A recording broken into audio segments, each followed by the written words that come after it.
Edizione straordinaria, buongiorno, buongiorno e ben ritrovati, buona domenica. Come abbiamo annunciato nella giornata di ieri, l'incubo non è finito per quanto riguarda il maltempo e dunque anche oggi continueremo a seguire i nostri collegamenti. Tra poco vi possiamo dare intanto un'anticipazione, siamo a Venezia.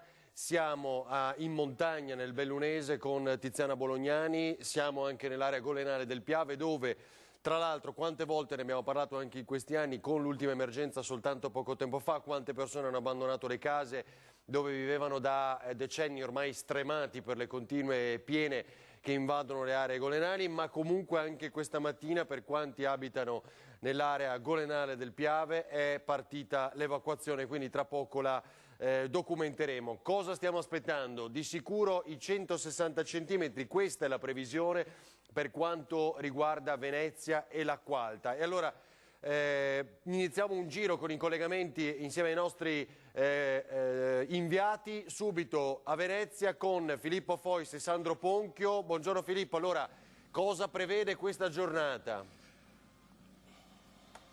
Buongiorno Ferdinando, buongiorno ai nostri telespettatori. Purtroppo si prevede un'altra giornata di passione per Venezia, la quarta, la quinta, oramai qui si è perso il conto e come vi abbiamo raccontato è la prima volta nella storia di Venezia in cui si registra un'emergenza acqua alta così prolungata nel tempo.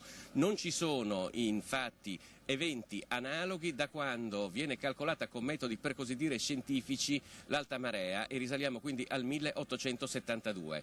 Pensate che oramai ragioniamo su termini di 1,60 m, 1,70 m, quando il limite, quello che veniva poi registrato e finiva per così dire nelle classifiche delle acque più alte, era 1,40 m. Dal 1872 ad oggi è successa una sola volta che ci fossero nello stesso anno due acque alte superiori ai 140 cm. Questa settimana, solo questa settimana, è già successo 3 volte e tra poche ore succederà per la quarta volta. Questo vi dà la dimensione dell'emergenza che si sta vivendo in città. Oggi erano attese, una prima acqua alta che era attesa sempre a 1,60 m questa notte, fortunatamente si è arrestata a 1 metro, per cui possiamo dire che l'emergenza è rientrata, eravamo attorno alle 3 di notte.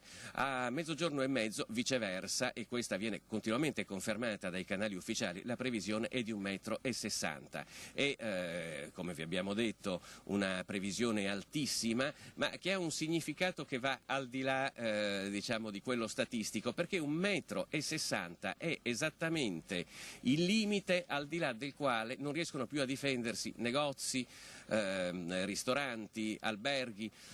Dopo il 1,60 m le paratie che ci sono non servono più a niente, l'acqua entra dentro e lì c'è poco da fare, per cui le previsioni che ovviamente ondeggiano, si è parlato di 1,55 m, 1,60 m, c'è sempre un margine che viene lasciato, la previsione non può essere esatta anche perché noi non sapremo tra qualche ora come girerà il vento. Questo significa che potenzialmente questa potrebbe essere un'altra giornata veramente molto molto difficile per questa città, i cui commercianti, i cui esercenti, i cui albergatori sono già in ginocchio da quanto accaduto nelle ultime ore. Per cui tutti oggi osservano l'acqua con preoccupazione, le previsioni come detto sono attendibili 1,60 m, ma sono le previsioni se si mantenessero queste condizioni atmosferiche. Se il vento dovesse girare nessuno può prevedere che cosa capiti, potrebbe essere un'acqua alta inferiore, potrebbe essere un'acqua alta superiore, anche se ci muoviamo su una forbice di 5 cm siamo a un livello tale in cui possono veramente fare la differenza tra il quasi annullare un'attività commerciale o tenerla ancora aperta per i prossimi giorni. Oltretutto, come sapete, tantissimi bar, negozi di Venezia sono stati profondamente danneggiati. C'è chi si è dato subito da fare, ha cambiato per esempio i frigoriferi che erano andati completamente distrutti dall'acqua. Se dovesse ripresentarsi un'acqua alta pari a quella di pochi giorni fa, ebbene questi frighi non potrebbero resistere e sarebbero nuovamente da cambiare. Già i danni che erano stati stimati attorno al miliardo di euro dal sindaco Luigi Brugnaro sono lievitati, siamo abbondantemente sopra il miliardo, tra poco arriveranno i primi 20 milioni di euro che sono stati stanziati dal Consiglio dei Ministri, ovviamente si tratta di primi ristori, dopo arriveranno anche ulteriori risarcimenti, però diciamo che comunque qui la preoccupazione è fortissima, perché se anche oggi si ripetesse quello che è accaduto nei giorni scorsi sarebbe veramente un disastro. Il punto. Ferdinando? Sì, mi senti? Teniamo il mio microfono aperto, ragazzi, vi prego, se non riusciamo a interagire. Sì. Quello che volevo chiederti, di fatto è attesa alle 12.30, 160 centimetri, attesa alle 12.30, giusto? Esatto. E come vi dicevo è una misura altissima che significa per molti negozianti, per molte persone che abitano al piano terra, ancora non sono tante, non sono rimaste in tante, ma ci sono ancora, non riuscire più a difendersi dall'acqua alta. Certo, vi faccio vedere intanto, grazie Filippo, le immagini di Local Team, la squadra guidata da Stefano De Nicolo che già è in diretta come noi da Piazza San Marco. Vedete che la marea inizia a salire, come detto anche poco fa proprio da Filippo Fois. Andiamo pure in montagna da Tiziana Bolognani e Paolo Bottero. Allora, questa è la situazione con un aggiornamento confermata a 160 centimetri, ed è un problema perché come sempre ha raccontato 140-150 il sindaco Brugnaro è la normalità. 10-20 centimetri a Venezia però fanno la differenza, si vedono e si sentono, e come ci raccontava appunto adesso Filippo Fois, immaginate il danno di chi ha subito tutto quanto è successo martedì notte, ancora venerdì eccetera eccetera, e ritrovarsi in una giornata come oggi, domenica, ancora dover cercare di fermare in qualsiasi maniera, cosa impossibile, l'acqua che entra ovunque, passa ovunque, là dove magari grazie al sostegno di molti elettricisti, li abbiamo sentiti anche nella giornata di ieri, volontari, saranno ospiti anche domani sera a Ringhe, i tanti che si sono dati da fare nelle giornate difficili, critiche di Venezia, che non sono ancora finite, e del Veneto in particolar modo.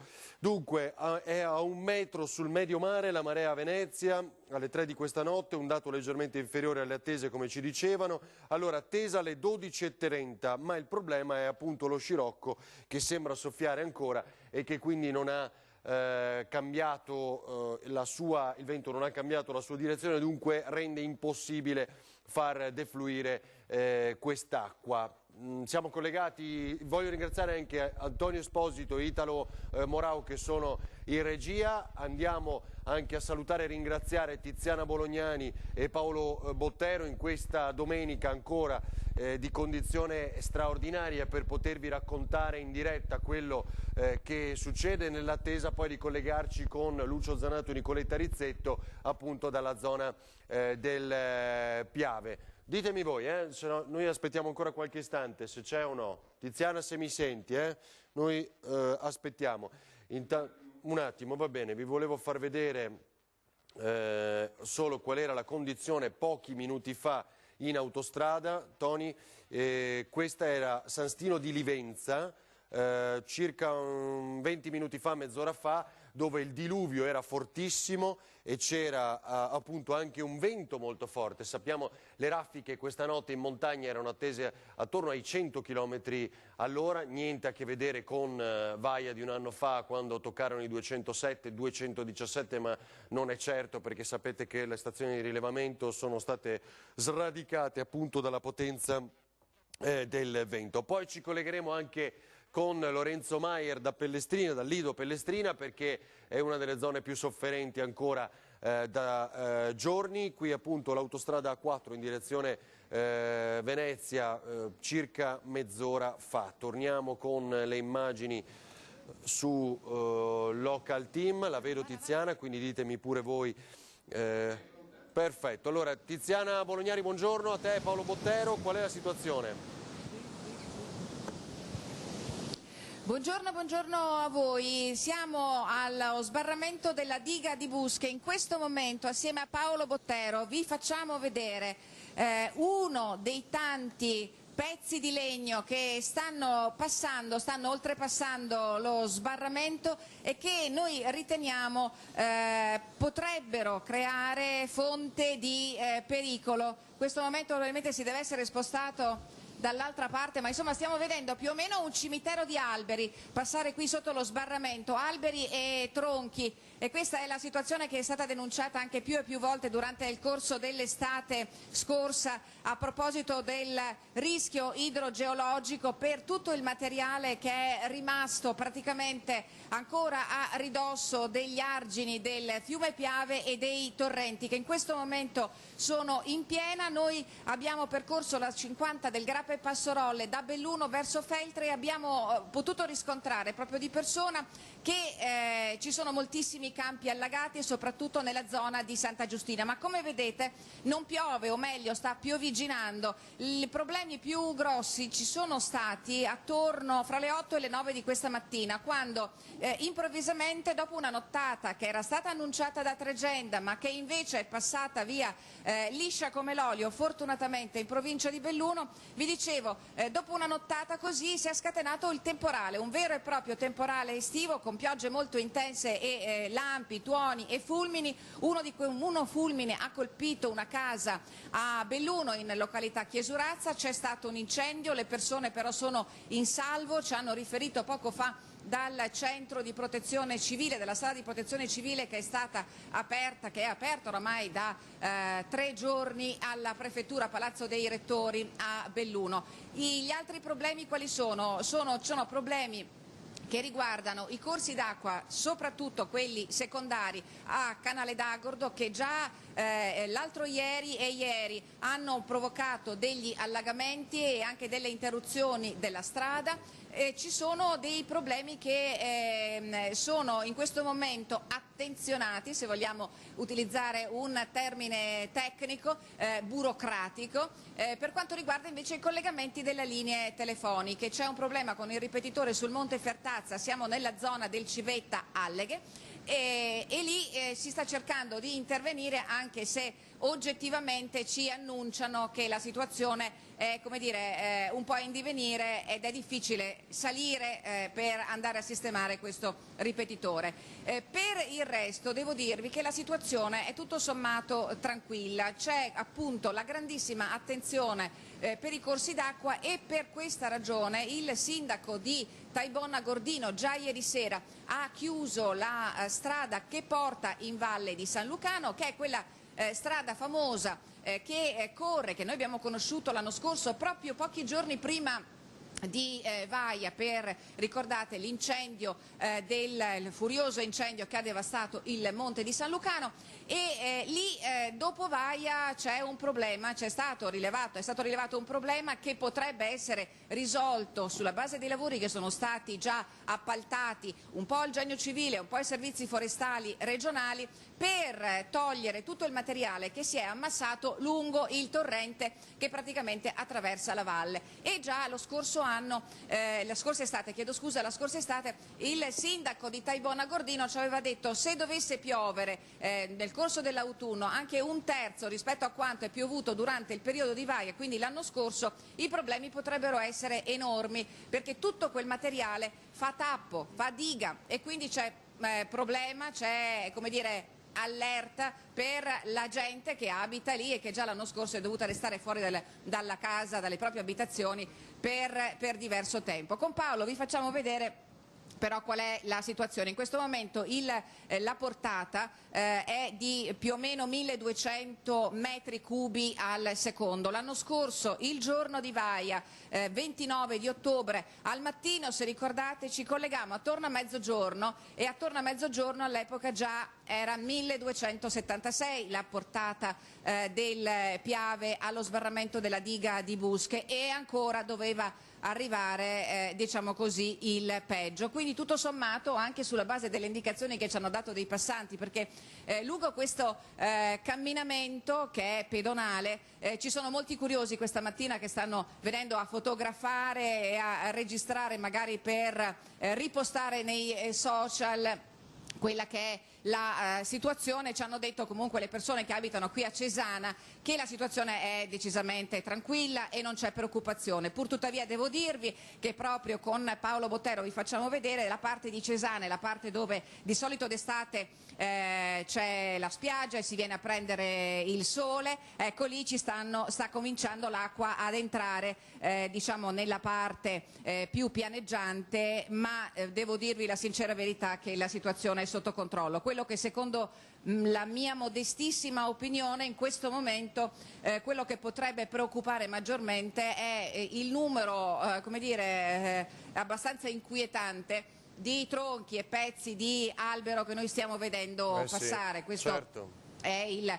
Piave che poi arriva verso Alano di Piave. La sindaca Serenella Bogana ha allertato il COC questa mattina proprio in considerazione del fatto che la portata del Piave è decisamente aumentata e verso Alano di Piave, Quero Vas, la situazione è decisamente tenuta sotto controllo. Poco fa abbiamo visto, vedete sopra lo sbarramento della diga di Busche, ci sono le cabine dove lavora il personale di Enel e ci sono i tecnici di Enel che stanno controllando, che stanno monitorando, lì ci sono tutti i sistemi elettronici di controllo della portata del lago.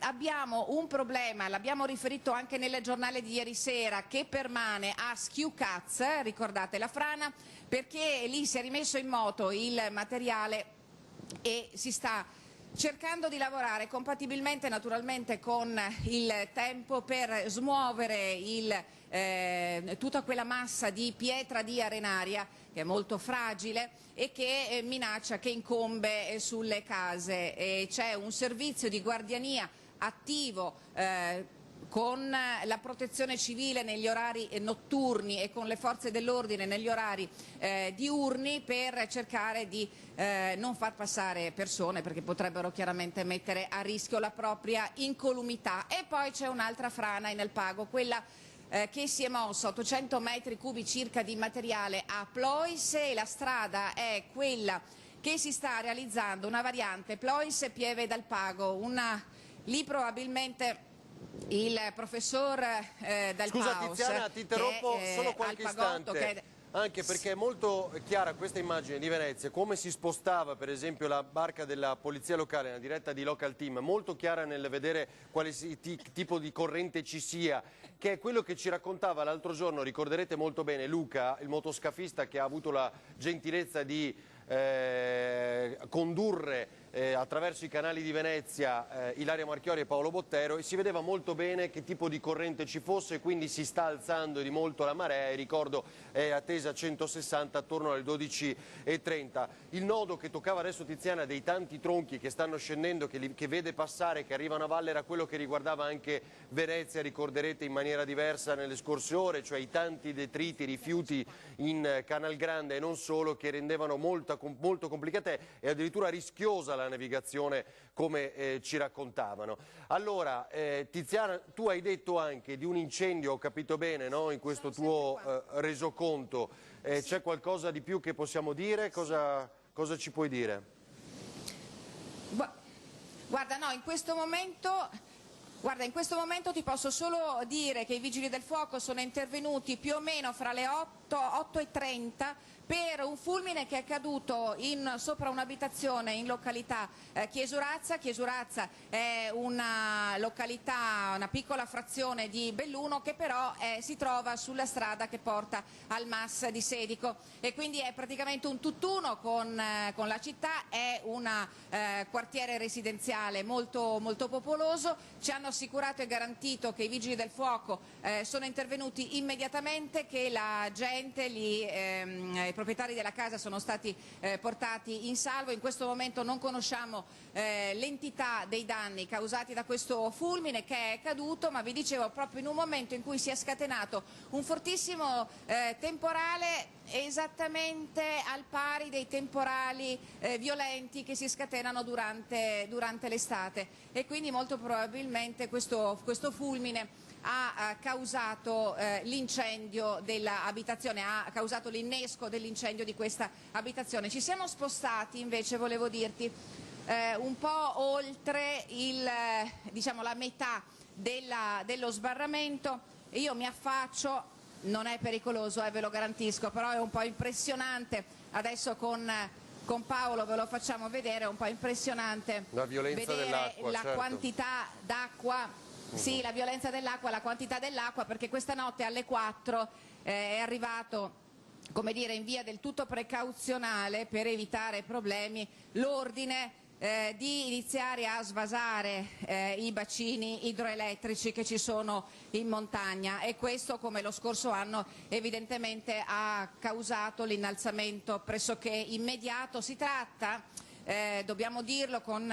anche per la conoscenza, no? Per non lasciare intendere che si fanno gesti sconsiderati, di giochi, di lavori, di ingegneria idraulica. Si misurano i bacini, si misura il livello dell'acqua, e nel momento in cui il bacino diventa lievemente più alto, si comincia a svasare per evitare poi rischi peggiori. Sì, insomma, il Vajont Tiziana, evidentemente ci ha insegnato. Esatto, hai spiegato benissimo, cioè Sì. cosa vuol dire, chiamiamoli laghi, no? Questi bacini che citava adesso Tiziana vengono Sì. parzialmente alleggeriti, svuotati, quindi l'acqua va a valle perché si attende nuova acqua. Quindi oltre alle precipitazioni, lo scioglimento delle nevi, dicevamo Tiziana, perché appunto c'è caldo. Certo, c'è caldo, i venti di scirocco che sono attesi, stanno spirando, per la verità ci dicono solamente sulle creste e sulle dorsali delle Dolomiti, e quindi a quote superiori ai 2000 metri, hanno causato l'innalzamento della temperatura. Le nevicate un po' a macchia di leopardo, perché per esempio questa mattina a San Vito di Cadore dicevano c'erano 10 centimetri di neve, poi era arrivata nuovamente la pioggia. La neve abbondante sta cadendo a macchia di leopardo, ma c'è caldo, si sente che l'aria non è un'aria fredda invernale come i giorni scorsi, quando la settimana scorsa, lo ricorderete, sabato iniziò a nevicare abbastanza abbondantemente, tanto da consentire l'apertura anticipata delle piste da sci a Cortina. Sì. E invece adesso ci sono dei problemi, il vento di scirocco scioglie la neve, ma non è nevicato così abbondantemente da pensare che i fiumi possano riempirsi improvvisamente d'acqua. Quello Tiziana, che invece stiamo riscontrando. Allora, torniamo da Sì. te tra un minuto, aspettaci soltanto qualche istante appunto per dare ancora aggiornamenti con te. Io volevo andare a Padova da Angelo Cimarosti, perché ci ha inviato il video di aggiornamento. Sapete, in larga parte la piena del Bacchiglione poi in particolar modo è passata senza problemi, ma lui è lì, il livello è alto. Il coordinatore della redazione di Bassano e Padova, Angelo Cimarosti, se siete pronti lo facciamo sentire questo suo racconto appunto dalla riva del Bacchiglione. Questo è il Bassanello, è uno dei punti in cui proprio alla Paltana il fiume Bacchiglione entra nella città di Padova. Lo fa proprio nel momento in cui lo scaricatore porta le sue acque a cercare di non entrare in città quando ci sono dei problemi. È il punto in cui in area golenale, proprio qui dove c'è la Padova Nuoto, il Bacchiglione può uscire, lo ha già fatto anche recentemente, e creare danni alle abitazioni che si trovano qui nell'area circostante. Al momento, dice l'assessore Michalizzi, la situazione è totalmente sotto controllo, la notte è passata tranquilla, ci si aspetta naturalmente una serie di innalzamenti e anche una piena nel pomeriggio, soprattutto quando arriveranno le acque dalla zona pedemontana, ma in generale al momento il basso bacino del Bacchiglione e del Brenta risulta tranquillo. Viene costantemente monitorata la situazione della protezione civile, e a proposito di protezione civile c'è da dire anche che i volontari della provincia di Padova stanno per partire alle 11 per Venezia, proprio per dare una mano dove ce n'è in questo momento più bisogno. Da Padova in questo momento è tutto.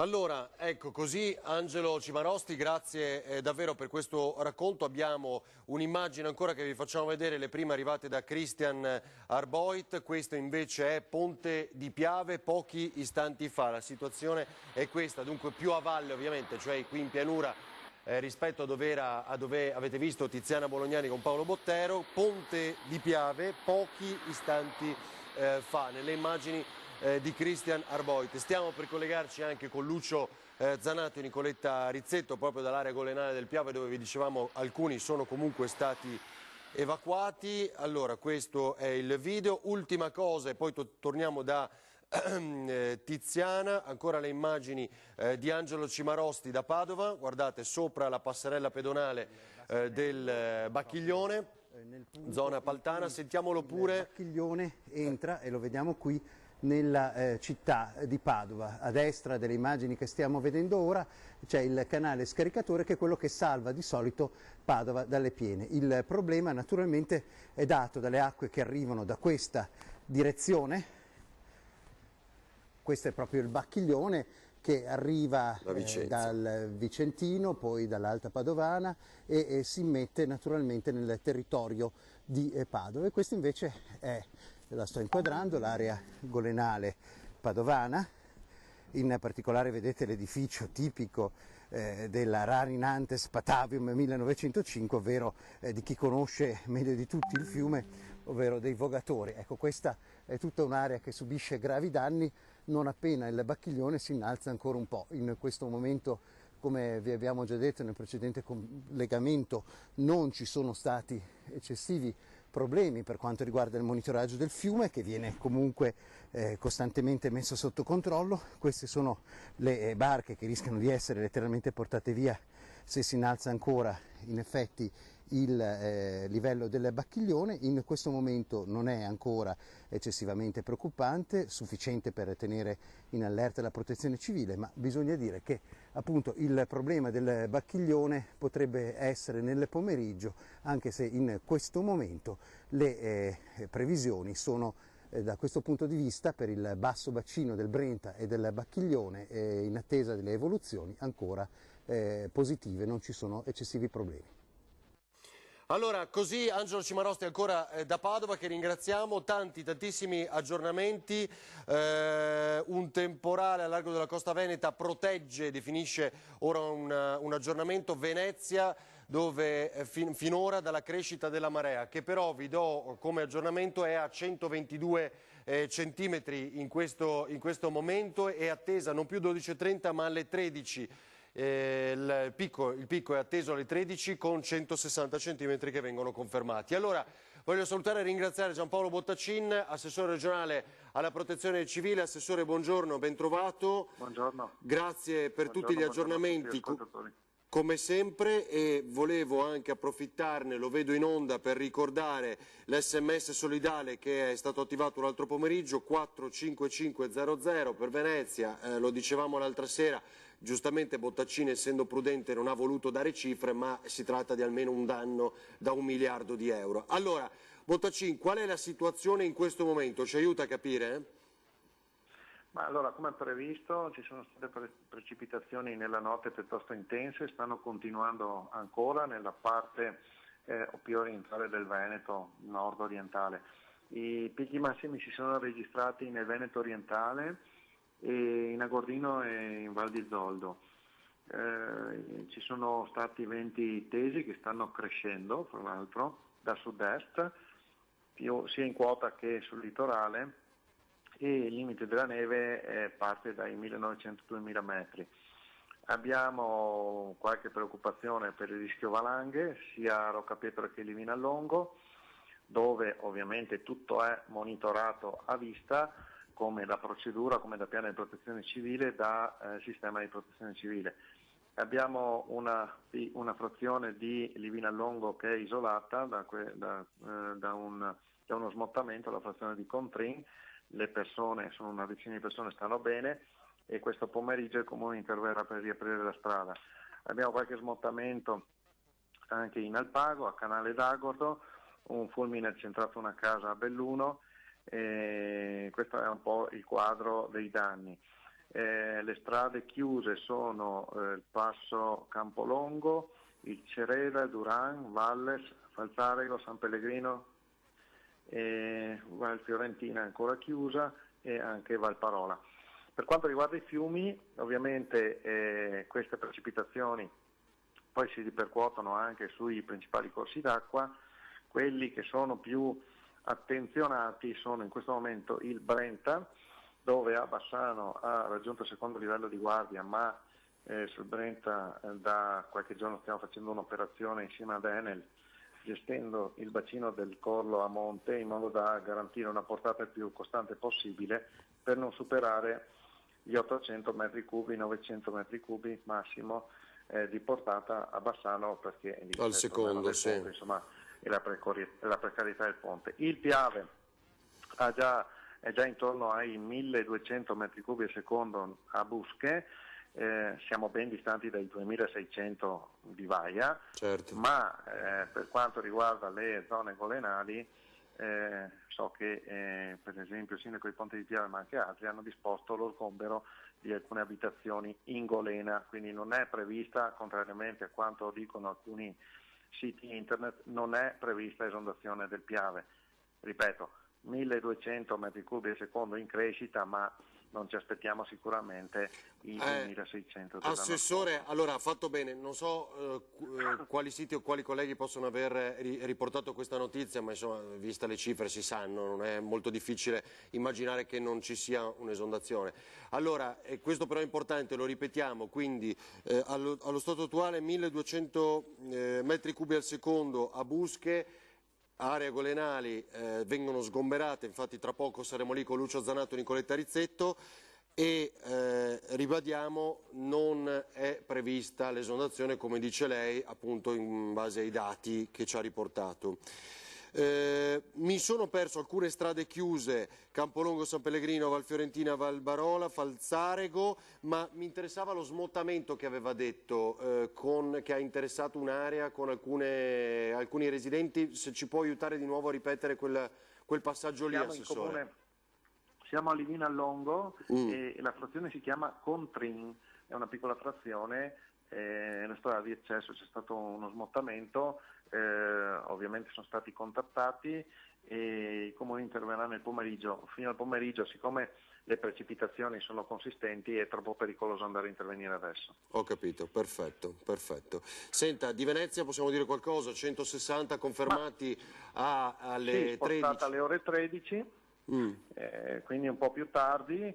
Le piene dei corsi d'acqua, fra l'altro, con questi dati, con questa piovosità, sono previste per questa sera, quindi a quell'ora è prevista un'altra alta marea, ma più bassa rispetto a quella delle 13, e quindi insomma questo dovrebbe essere positivo. 160 centimetri è un dato assolutamente incredibile, non tanto di per sé, ma quanto per il fatto che nell'arco di una settimana si sono registrati eventi eccezionali ripetutamente. Credo non sia mai accaduto, anzi sicuramente non è mai accaduto nella storia. Esattamente.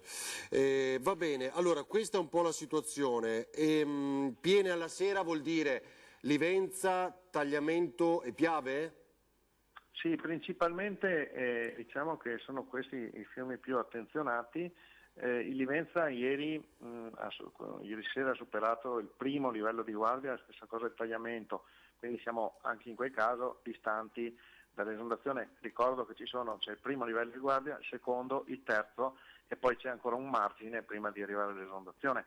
Quindi insomma con questi dati dovremo riuscire a superarla senza grossi problemi. Ovvio che le abitazioni che sono in golena, cioè dentro gli argini, vicini all'alveo del fiume, è chiaro che quelle in alcuni casi possono essere intaccate appunto da dati di questo tipo. Insomma. Non so se vede la televisione in questo momento, Assessore, siamo in diretta con le immagini da Busche, con Tiziana Bolognani, ecco, Paolo Bottero, questo appunto il Piave in montagna. Le volevo chiedere un'ultimissima cosa. Brenta ha detto a Bassano del Grappa, secondo livello di guardia superato. Lì è in crescita e seconda cosa, anche in questo caso è possibile prevedere un'eventuale chiusura del ponte come si è scelto nei giorni scorsi o no? Sì, il ponte viene chiuso quando supera, mi pare, il primo livello di guardia, quindi quello sì, presumo che possa essere chiuso di nuovo, ma in ogni caso, dicevo, il Brenta si interviene, lo abbiamo fatto anche in realtà sul Piave, regolando il deflusso delle acque del lago di Centrocadore.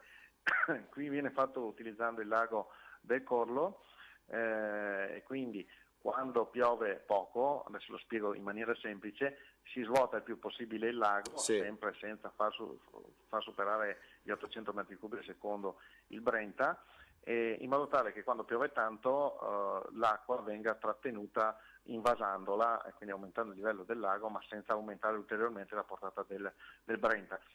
Ecco, con questo sistema di regolazione noi crediamo, insomma, che non ci siano problemi, non si vada oltre gli 800 metri cubi al secondo. Chiarissimo. Assessore, l'ultima cosa, ribadendole che noi siamo in diretta tutto il giorno, quindi ovviamente quando ha qualche notizia da far sapere, comunicazione importante, come quel suo video di ieri in cui ha detto attenzione, arriva il vento forte, state lontani dagli alberi, più tutta una serie di altre informazioni, alberi o oggetti che potrebbero ovviamente essere scaraventati dal vento, e sono informazioni importanti da riportare alla popolazione. A proposito, quanto è soffiato il vento stanotte? Avete una rilevazione su questo?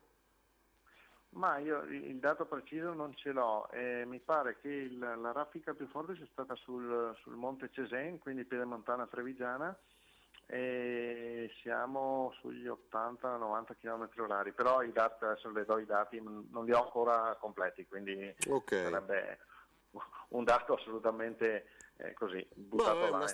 Una stima di quello che insomma ha capito e sentito nelle prime ore, perché il timore era che fossero a 100, forse anche di più, no? 100 km/h, però insomma, questo già... infatti non ci segnalano grossi problemi in questo momento in montagna, a parte quelli che ha raccontato lei, ma caduta di alberi per esempio, no, almeno. C'è stata qualche caduta di alberi anche in comune di Belluno, in altri comuni, però non grosse cose, insomma. Non grosse Siamo cose. distanti per fortuna da Vaia. Ecco, l'ultima che le volevo chiedere invece è lo scirocco, appunto, restando ancora sul vento. Che cosa sa in questo momento, perché continua a insistere una perturbazione al largo, mi pare di capire, di Venezia, che in qualche maniera sta evitando, rallentando la crescita della marea, da quello che abbiamo sentito dai comunicati, letto dai comunicati, ma allo stesso tempo lo scirocco arriverà e quindi complicherà il deflusso, come dicevamo, alle 13 il picco, giusto? Sì, ecco, teniamo presente però che alle 13 le piene dei fiumi sono ancora molto distanti dal mare, quindi insomma poi il vento calerà e quindi verso sera, quando arriveranno le piene dei fiumi verso il mare, dovrebbe esserci un deflusso più semplice. Certo, perché nel ragionamento che lei ha fatto abbiamo capito molto bene come sia tutto collegato, quindi nel momento in cui arriva questa marea di acqua dalla montagna, per fortuna dovrebbe essere già scesa l'alta marea, diciamo l'acqua alta di Venezia, quindi questo è un dato che dovrebbe rincuorare. Assessore, grazie davvero, buon lavoro per questa altra ennesima giornata di preoccupazione, un'altra è martedì, ma non di questa portata, giusto? Martedì sì, da lunedì sera riprende il brutto tempo, però insomma sembrerebbe che non sia di questa portata, insomma incrociamo le dita, poi vediamo i modelli meteo che ci dà ARPAV nel primo pomeriggio. Grazie Assessore, allora torniamo a seguirci nel corso della giornata. Buon lavoro all'Assessore Giampaolo Bottacin, grazie. Allora, tanti aggiornamenti, adesso però torniamo da Tiziana, vi leggo solo un paio... 280 volontari dalle province venete, sistema di protezione civile in vista della nuova punta massima di 160 cm. Per le ore 13 a Venezia sta impiegando in città 280 volontari appartenenti ai gruppi comunali e alle associazioni della città lagunare, della città metropolitana e delle province di Padova, Treviso e Rovigo. Interventi coordinati dal centro radio di Mestre, dei volontari del Comune di Venezia, che raccoglie indicazioni e segnalazioni che giungono dal centro operativo. Allora, poi ancora...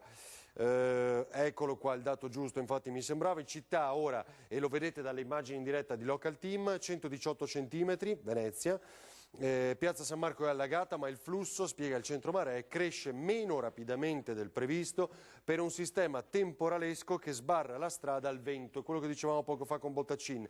Lo scirocco però è in agguato e può arrivare con raffiche a 70 km all'ora. L'acqua crescerà per le prossime 3 ore, per questo è confermato un picco di 155-160 cm alle ore 13. Torniamo da Tiziana Bolognani e Paolo Bottero. Prudenzialmente l'assessore Bottacin diceva aspettiamo a capire per martedì le nuove previsioni del pomeriggio, perché chiaramente a 48 ore non è semplicissimo anche per i sistemi più avanzati e tecnologici come quelli del Veneto, che hanno previsto il disastro di Vaia per esempio, mentre tutti quanti sorridevano perché o c'erano le stelle o c'era il sole durante il giorno, e invece questi sistemi comunque hanno bisogno di un avvicinamento temporale comunque maggiore per essere sempre più attendibili. Allora Tiziana, dove sei adesso?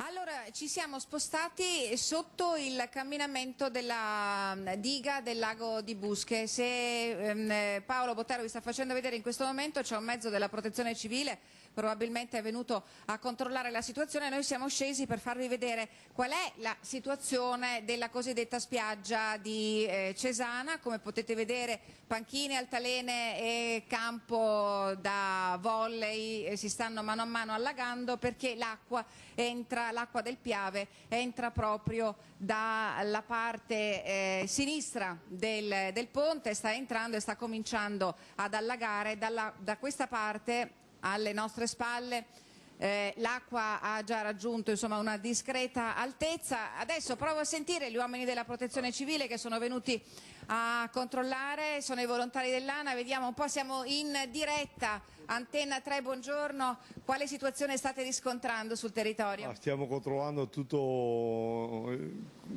il da farsi, ma comunque è tutto calmo, non c'è allarmismi. Non ci sono situazioni di emergenza. Noi abbiamo visto verso Santa Giustina scendendo che ci sono molti campi allagati, alcune quello è normale che succeda così, quando viene giù tanta acqua così è normale che siano tutti allagati. E dunque possiamo tirare un sospiro di sollievo in questo momento? Sì, non c'è allarmismo. Grazie, buon lavoro, buon lavoro a tutti, perché la mobilitazione, sì? Allora, scusami, ti devo interrompere solo qualche istante, perché torniamo da Filippo Fois, chiedo aiuto a Tony Esposito e... restiamo con queste immagini. No, Tiziana, raccontaci pure queste immagini che vediamo, scusami, perché loro sono a bordo di un vaporetto, quindi volevo andare a Venezia, ma aspettiamo ancora un minuto. Raccontaci, quella è un'area in cui ovviamente sotto il ponte, giusto? Si passa le domeniche, mi sembra di vedere, no? Sì, è un'area di picnic molto frequentata durante l'estate, durante la bella stagione. Qui si ritrovano le famiglie e qui viene proprio allestita una vera e propria spiaggia con i lettini, gli ombrelloni eccetera. Ci sono, ecco, qua c'è una postazione per fare la grigliata, le altalene, i giochi per i bambini, le panchine. Però è una zona che puntualmente, quando c'è la piena del Piave, si allaga, e sta capitando anche adesso. Vi facevo vedere poco fa l'acqua del Piave che sta entrando e che sta allagando, e non possiamo neanche spingerci tanto perché questa è proprio una zona tipo sabbie mobili, quindi rischiamo magari di sprofondare e non è assolutamente piacevole, ve lo posso garantire. Lo scorso anno avevo provato una situazione simile a Lambioi e grazie al personale della polizia locale sono riuscita a liberarmi, a togliermi dall'impaccio, e non è stata una cosa, devo dire, molto felice. Neppure la mia intuizione fu felice. Sì, là dove superava il muretto, esatto, neppure la mia intuizione. Vabbè, esatto, neppure la mia intuizione quella volta fu felice. Allora, esatto, serviva per documentare, ma ecco, torniamo da te tra pochissimo, davvero, Tiziana Bolognani e Paolo Bottero, ma andiamo invece a Venezia, dove Filippo Fois e Sandro Ponchio mi dicono sono a bordo di un vaporetto, quindi aspettiamo qualche istante per consentire ai ragazzi di cambiare il collegamento e ci spostiamo lì. Intanto vi leggo un altro aggiornamento, c'è una nuova dichiarazione di Luigi Di Maio. Questi giorni l'avete visto, ci sono stati un botta e risposta pesante con il governatore Zaia sulle varie tematiche. L'Italia unita per aiutare le regioni colpite da Veneto a Basilicata, Puglia, Sicilia e Calabria, dice Luigi Di Maio. Allora li vedo, Filippo Fois e Sandro Ponchio. Filippo.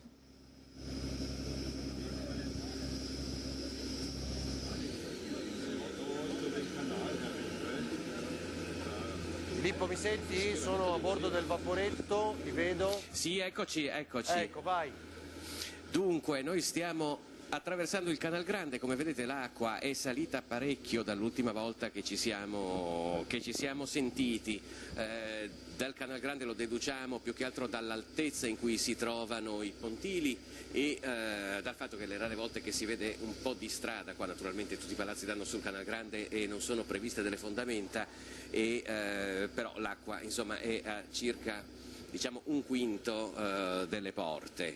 Vedete per esempio adesso, probabilmente vedete questo palazzo in cui il livello dell'acqua è andato sopra le paratie che erano state posizionate per proteggersi, ma da acque alte normali. Tra l'altro, come vedete, c'è anche un motoscafo del SUEM, stiamo vedendo passare tantissimi motoscafi della protezione civile, dei vigili del fuoco, della polizia locale e anche dell'ambulanza. C'è una mobilitazione generale nel caso appunto l'acqua raggiungesse il 1,60 m o anche di più, anche se poi bisogna aggiungere il fatto che quando l'acqua diventa così alta alcuni interventi diventano difficili perché non si può più passare sotto certi ponti, per cui soprattutto per quello che riguarda il SUEM, mi dicevano l'altro giorno, alcuni interventi non si sono potuti eseguire alcuni interventi con i motoscafi proprio per le difficoltà a raggiungere tutte le zone di Venezia, perché le barche ovviamente non possono passare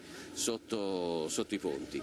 Dunque qui siamo proprio a ridosso di Rialto, per cui noi tra poco dobbiamo scendere e vi richiederemo la linea non appena saremo a terra per dirvi com'è la situazione in una delle zone storiche e anche più critiche di Venezia. Appunto, sì. Ma dove state andando adesso? Verso Piazza San Marco? Che vediamo... Guarda, tra pochissimo vedrai, forse lo stai già vedendo, qualche cosa di inconfondibile. Il ponte di Rialto. Esattamente, infatti questo noi sì. Adesso volete scendere lì? Attraverseremo Rialto e poi ci rechiamo subito in Piazza San Marco e in tutte le zone limitrofe, che sono quelle che patiscono di più l'acqua alta. Benissimo, allora grazie a Filippo Fois e Sandro Ponchio. Appena siete pronti torniamo a collegarci con voi. Andiamo, se poi invece è già pronto, da Lucio Zanato con Nicoletta Rizzetto. Piazza San Marco l'abbiamo anche dalle immagini, qui le vedete, degli amici e colleghi di Local Team guidati da Stefano De Nicolo. Io volevo dire una cosa, Nicola, valutiamo ovviamente se raggiungere Piazza San Marco o meglio le zone limitrofe, visto che qui stiamo già documentando con queste immagini. Tra i 280 volontari di protezione civile li vedete, eccoli qua.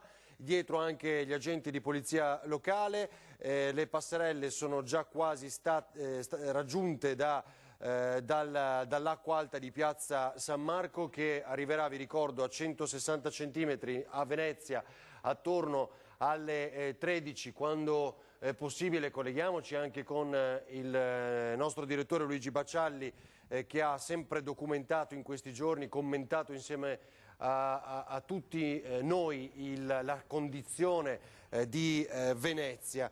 Ok, allora Lucio è pronto, eccolo là, lo vedo. Andiamo, dove sei? Ponte di Piave, Lucio? Sì, sono a Ponte di Piave, buongiorno ai telespettatori di Antenna 3, sono con il sindaco Paolo Aroma che ha firmato l'ordinanza di sgombero per alcune famiglie e a breve, vedete, abbiamo bisogno del fuoristrada, andremo proprio a documentarvi questo sgombero. Sindaco, qual è la situazione da questa mattina? Da questa mattina, visto i livelli della traversa di Busche di 1190 in ulteriore aumento, abbiamo attivato tutta la procedura per l'evacuazione. Ad ora sono state 15 le famiglie che sono state coinvolte per un totale di 35 persone, quindi in buona sostanza abbiamo iniziato con prima un messaggio in cui dicevamo alla popolazione dell'area golenale che ci sarebbero appunto state queste precipitazioni importanti e che verso mezzogiorno e mezzo daremo delle evidenze su quello che sarà poi il passaggio di questa ondata, e soprattutto per quelle persone, le prime che praticamente sarebbero andate sotto acqua, le abbiamo informate prima al telefono e poi abbiamo dato loro l'ordinanza. Ecco, voi comunque vi aspettate verso che ora, diciamo così, il passaggio della morbida?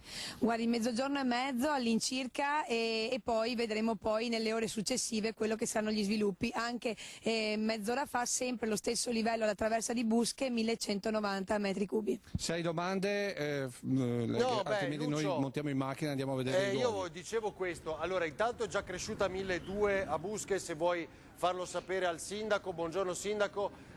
Come ci ha comunicato pochi istanti fa Bottacin, vediamo qual è l'aggiornamento. Ok, Marco Molin da Burano, straordinario, è diventato un nostro reporter e tra poco faremo vedere ancora il suo racconto. Lucio, riusciamo a seguirvi? Cioè adesso cosa farete? Salite sul fuoristrada, andate a raggiungere quell'area in cui vivono queste 15 famiglie, 35 persone che sono state evacuate, giusto? Esattamente, allora adesso se ci dai il tempo di caricare tutto l'ambaradan e quindi di montare in macchina, poi cercheremo di darvi, diciamo, live l'arrivo. Chiarissimo, perfetto, va bene. Vi diamo il tempo di caricare l'ambaradan e saluta il sindaco Paola Roma. Allora, eccolo qua, dalla nostra chat, il mitico Marco Molin da Burano, così vi diamo un aggiornamento anche da Burano. Tony e Italo, se siete pronti, facciamo pure vedere. Eccolo qua. Sentiamo anche l'audio. Situazione ora a Burano, come potete vedere tutto quanto è allagato, siamo sicuramente a 1,20 metri sopra il livello del medio mare e i negozi sono chiusi e anche in fondo lì tutte le case sono allertate con le paratie mobili e con le pompe idrauliche che già si stanno azionando. Quando vi dicevamo che facciamo questo lavoro insieme a voi, insieme ai nostri telespettatori, questo è l'esempio. Marco Molin è diventato un nostro redattore aggiunto quasi, no? Potremmo scherzare su questo perché ci aiuta, così come tanti altri lo hanno fatto in questi giorni. Approfitto anche per ringraziare Filippo Lazzarini, un altro nostro telespettatore affezionato, che oggi ci ha detto: siamo con la barca grande a disposizione vostra se avete bisogno per portare le truppe, quindi voglio ricordare anche lui ringraziandolo. Vediamo, ecco, Filippo c'è, è sceso, quindi qui siamo a bordo del fuoristrada. Ditemi voi ragazzi, se stare sul Piave... Niente, va bene, allora aspettiamo ancora qualche istante. Qui ci gira un altro video da Burano, sempre Marco Molin. Allora torniamo con il computer, ragazzi, un minuto sempre da Burano, se voi mi dite, eccolo qua, sentiamo anche l'audio. La zona della pescheria vecchia di Burano, ormai dismessa da tempo, ma come vedete è uno dei punti che va sott'acqua con meno facilità, ma la marea di oggi è alta e si prevede che si alzi ancora di più. Abbiamo la laguna, la chiesa di Santa Caterina di Mazzorbo, che è completamente allagata nonostante la buona volontà dei volontari che la stanno tenendo all'asciutto, ma con queste maree è impossibile, anche perché le murature ormai sono tutte quante umide, ingrossate dall'umidità. L'isola di San Francesco del Deserto, anche i padri lì hanno avuto problemi. Ecco, vedete che una barca tirata a terra ancora nei giorni scorsi e danneggiata dall'alta marea. Bravissimo davvero Marco Molin che ci aiuta in questo racconto. Voglio salutare e ringraziare il direttore del gruppo Media Nord-Est, Luigi Baccialli. Ciao direttore, buongiorno. Ciao Ferdinando, buongiorno. Buongiorno a te. Allora, ci stiamo preparando a un'altra giornata di sofferenza comunque, perché anche se, come detto, hai raccontato tu molte volte, a Venezia è la normalità tra 140 e 150, addirittura è chiaro che oggi arrivare a 160 alle 13, quindi mancano circa 2 ore, dopo una settimana di questo tipo è un'angoscia particolare, no? Assolutamente sì, adesso io vedo qui in centro storico, in zona Campo Santo Stefano, Campo San Maurizio, Campo Sant'Angelo, ci sono solo alcune aree allagate, ma l'acqua sta crescendo velocemente, la si vede salire dai rii. Parlavo adesso con un titolare di un bar che solitamente è difeso dall'altezza del suo locale, dalle acque particolarmente alte. Mi ha detto che a 1,60 l'acqua incomincia a entrare, quando è arrivata a 1,87 l'acqua aveva già invaso tutto il locale, quindi anche qui di nuovo grande non solo preoccupazione ma trauma di queste acque alte eccezionali. 1,60 è tra le più alte degli ultimi anni, certamente è difficile da superare. Quindi un'altra giornata devo dire, di disperazione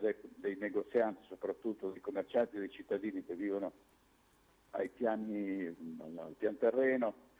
Avete fatto benissimo a mandare gli inviati anche nelle isole, perché Burano, Mazzorbo, Murano sono veramente Torcello anche ha dei reperti archeologici di epoca romana importantissimi, quindi è bene seguire la situazione anche lì. Burano poi è una delle perle della laguna, con queste case colorate, meta di tantissimi turisti e soprattutto ormai abitata da pochi superstiti. Erano 7.000 qualche anno fa, adesso la popolazione è scesa a 2.000, segno che è già difficile vivere lì in condizioni di normalità, ma condizioni di normalità lì sulle isole non ci sono più da tempo, perché vanno sotto a 1,40 e quindi è davvero un vero disastro. Sì. Alla fine, direttore, ci avevamo azzeccato, ma con il rischio che appunto questo bilancio salga ulteriormente, 1 miliardo di danni per Venezia.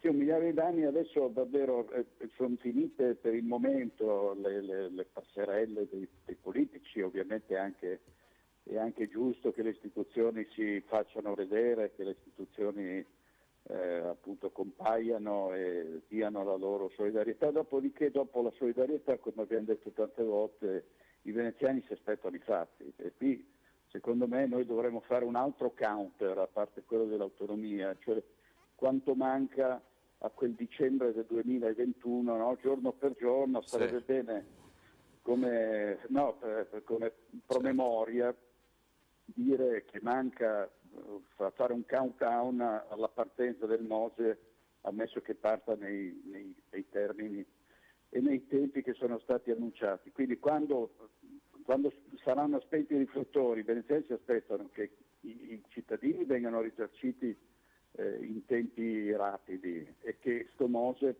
sorga dalle acque nei tempi che sono stati previsti, ovviamente sempre con beneficio di inventario, perché sono decenni che si dice parte domani, parte l'anno prossimo, parte fra 3 anni, parte nel 2019, adesso siamo arrivati nel 2021 e i risultati intanto abbiamo sotto gli occhi. Sì.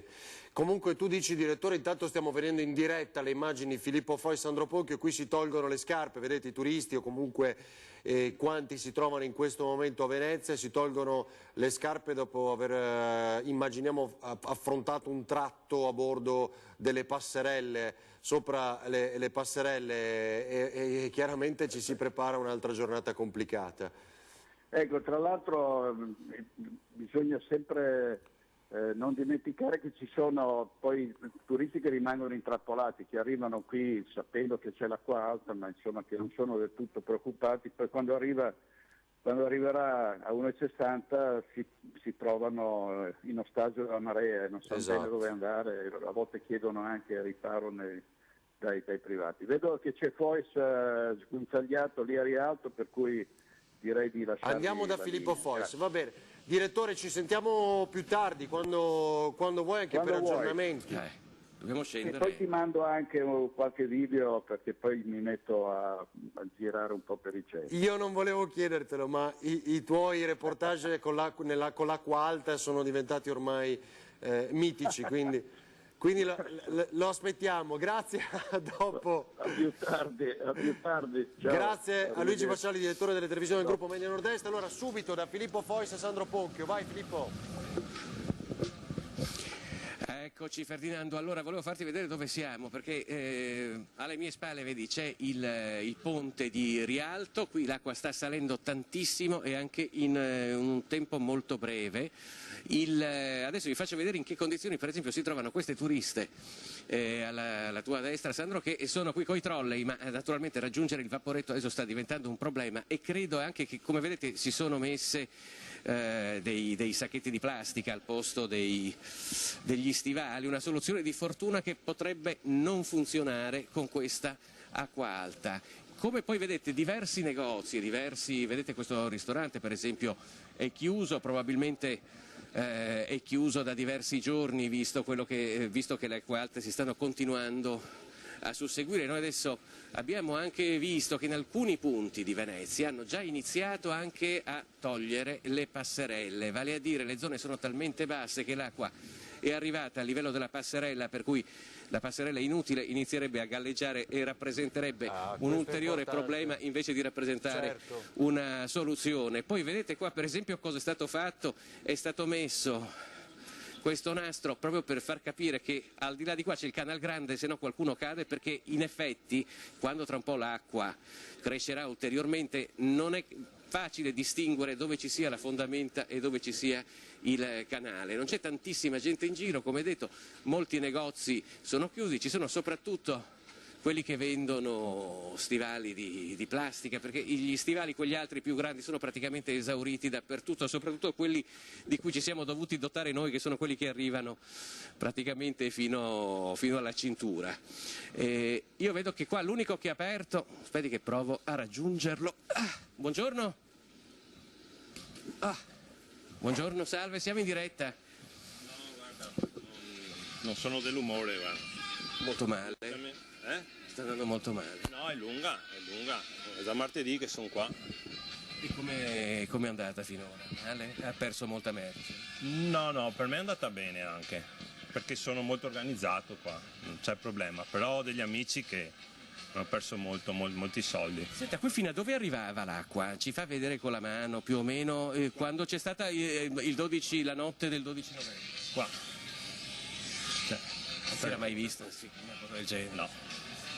Ho visto che lei vende anche un sacco di cose per difendersi dall'acqua alta, se ne vendono? C'è gente che gira ancora, di turisti? I Bangladesh ne vendono un sacco, hanno il business qua dei... Clienti non se ne vedono in giro perché vedo c'è pochissima gente. Pochissima, poca. Però siamo qua.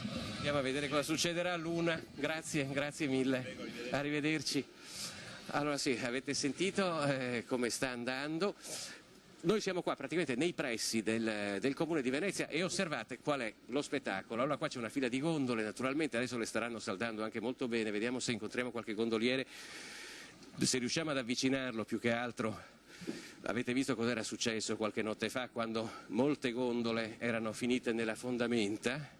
Io sto attraversando queste strade deserte, cioè i ristoranti sono tutti chiusi, è vero che domenica, ma a Venezia come sapete non si chiude mai, e anche di là c'è un supermercato, adesso vediamo se è aperto perché presumibilmente potrebbe essere chiuso anche quello, e questo è lo scenario irreale che si sta respirando oggi a Venezia. Tutti guardano l'acqua in attesa di capire se crescerà ancora, cioè o meglio quanto crescerà quando ci avvicineremo a mezzogiorno e mezzo a Luna. Per ora io vi restituirei la linea, tra poco ci avviciniamo a Piazza San Marco. Allora, grazie Filippo, state facendo un lavoro davvero straordinario, perché io vorrei che i telespettatori si rendessero conto di cosa vuol dire lavorare in queste condizioni, così come hanno fatto Ilaria e Paolo l'altro giorno, Paolo Bottero, Cristian Arboit e Paola Barbato. Cioè immaginate che cosa vuol dire lavorare in quelle condizioni e quanto complicato muoversi. Cos'è Filippo, un cartello? Cosa c'è scritto? Avviso alla clientela, negozio chiuso per problemi tecnici causa acqua alta. Questo è proprio un supermercato molto grosso, di una grossa catena, ed è un destino comune a molti negozi di Venezia, tant'è vero che addirittura diversi veneziani sono andati a fare la spesa a Mestre, perché i negozi, e veramente posso testimoniarlo io che abito a Venezia, e alcune cose è veramente difficile trovarle, è difficile trovare negozi aperti, quei pochi che sono aperti naturalmente hanno una fila lunghissima, per cui molti hanno preferito andare nell'entroterra. Filippo, restiamo con le tue immagini. Voglio approfittare per leggere, grazie a Francesca Bozza, Lina Paronetto per il loro lavoro in redazione, una mail appena arrivata, e fanno benissimo a precisare anche questo. Sto guardando la diretta, buongiorno, parlate tanto della protezione civile, giustissimo, senza nulla togliere a loro. Volevo precisare che quelli inquadrati che abbiamo visto poco fa, vestiti di giallo con gli stivali ormai da giorni nei piedi, sono gli operatori della Veritas. Siamo noi a mettere e togliere le passerelle, verissimo, abbiamo anche letto il loro comunicato, ricorderete nella notte complicatissima il 30% delle passerelle era andato perduto, ricordate, no? Noi a mettere e togliere le passerelle a qualsiasi ora del giorno e della notte o qualsiasi condizioni meteo, raccogliamo le immondizie anche con l'acqua alta, e ricordate, lo approfitto così, questa nostra telespettatrice o telespettatore riannoda i fili di questa nostra cronaca con un reportage molto bello del nostro direttore, per quello li citavamo poco fa. Lui ha documentato il lavoro degli operatori Veritas in condizioni proibitive, tiravano il carretto con l'acqua fino alla cintura, colmo di immondizia, per raccogliere e ripulire la città, e immaginate cosa vuol dire lavorare in quelle condizioni. Raccogliamo le immondizie anche con l'acqua alta, siamo sempre operativi, vedete di raccontare le cose anche con questo aspetto. Grazie, farebbe piacere essere presi in considerazione anche noi, assolutamente, avevamo già fatto, ma è giusta precisazione. Allora, monitoraggio della montagna, la Protezione Civile del Veneto prevede l'arrivo di una perturbazione con precipitazioni intense, soprattutto nella zona nord-orientale della regione, il Bellunese. Vengono monitorati tutti i fiumi, in particolare Piave, Livenza, Brenta, Bacchiglione. Per quanto riguarda il Piave a Busche e Belluno, stanno transitando, ecco, l'abbiamo detto circa 20 minuti fa con l'assessore Botaccin, 1200 metri cubi d'acqua al secondo, dato in crescita nella zona del Basso Piave. I sindaci hanno disposto ordinanze di sgombero, quello che tra poco vedremo, e appunto questo è l'aggiornamento dato. Dove sei adesso, Filippo?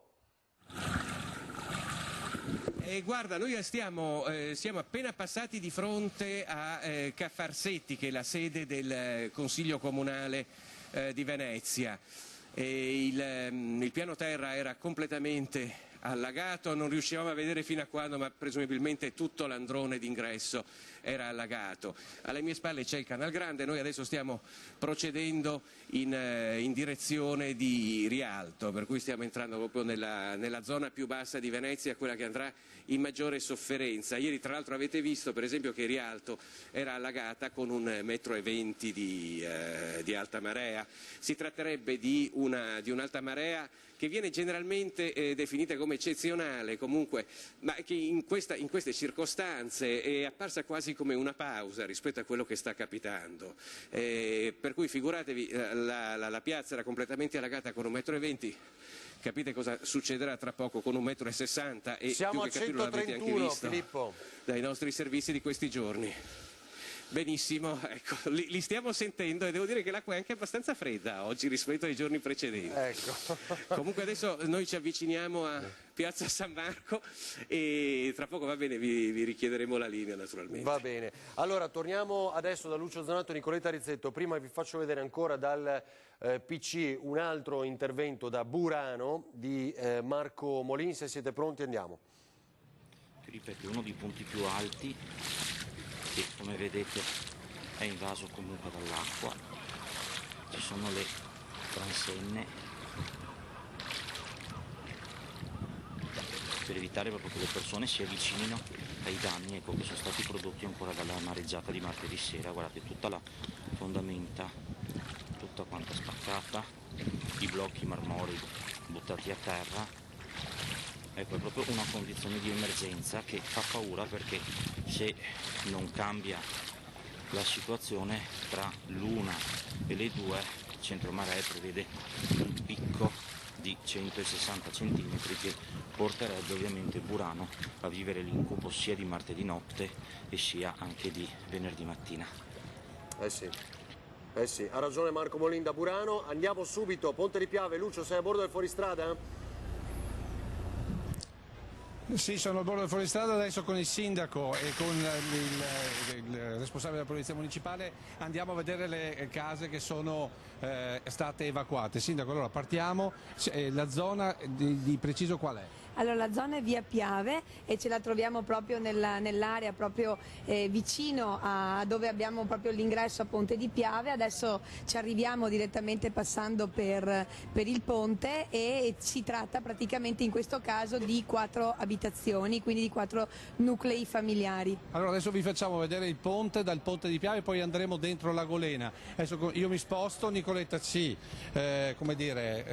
sposta sulla finestra. Ecco, qui stiamo passando nella zona praticamente del Basso Piave e se notate, guardate il livello visto dal ponte, è un livello insomma che fa veramente pensare, guardate la portata e guardate assolutamente l'allargamento, però mi diceva il sindaco che i lavori fatti quest'estate diciamo danno, non dico una sicurezza al 100%, ma fanno stare sicuramente molto più sicuri. Sindaco. Sì, sicuramente i lavori fatti fanno in maniera che sia defluita molto più velocemente l'acqua, quindi sicuramente i lavori che sono stati fatti qui a valle hanno portato un beneficio anche rispetto allo scorrimento di tutta l'acqua che arrivava, quindi sicuramente sono stati importantissimi proprio perché qui da noi tra Ponte di Piave e Salgareda fanno proprio un invaso per poi scendere giù l'acqua nel Veneziano. Ecco, diciamo che queste famiglie che voi avete detto devono lasciare la loro casa, sono famiglie da quanto tempo che vivono lì e perché diciamo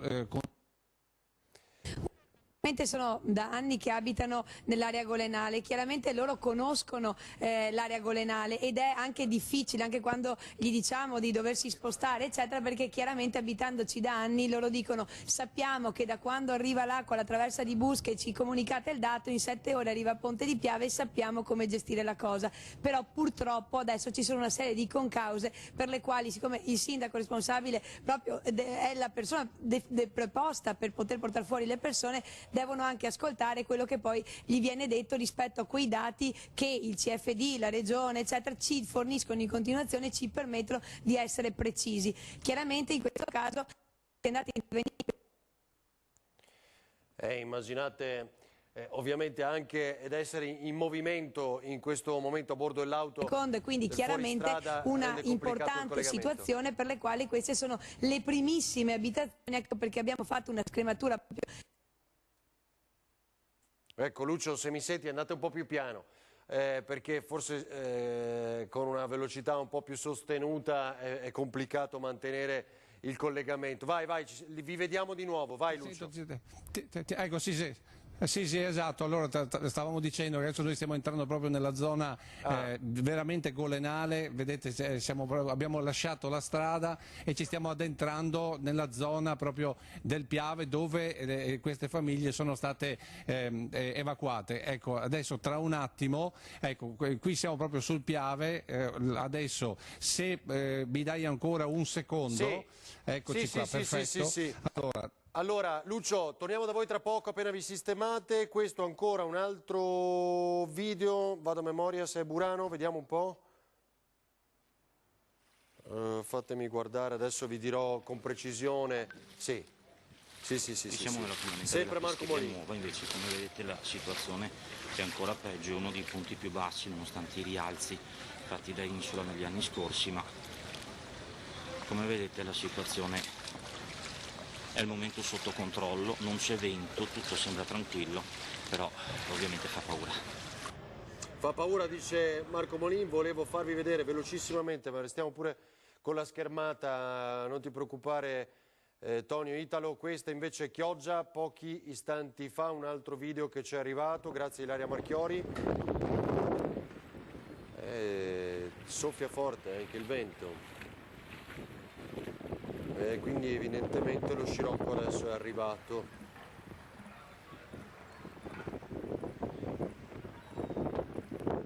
Il centro di Chioggia, poco fa. E allora poi vediamo ancora Cristian Arboit, invece, sempre Ponte di Piave? No, abbiamo mandato in onda adesso delle immagini in diretta.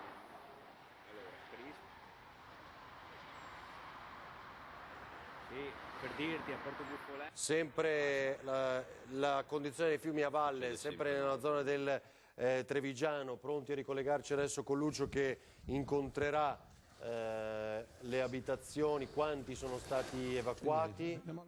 Sì Lucio, io ti vedo, non ti preoccupare, quando sei pronto veniamo subito da te. Sentiamo ancora da Cristian Arboit un'intervista che ha registrato poco fa. È impressione, molta impressione perché, ripeto, io la prima volta che lo vedo così è spansato per chilometri e dicono che il tempo continua a peggiorare, chissà cosa dobbiamo aspettarci ancora. Fa impressione, veramente.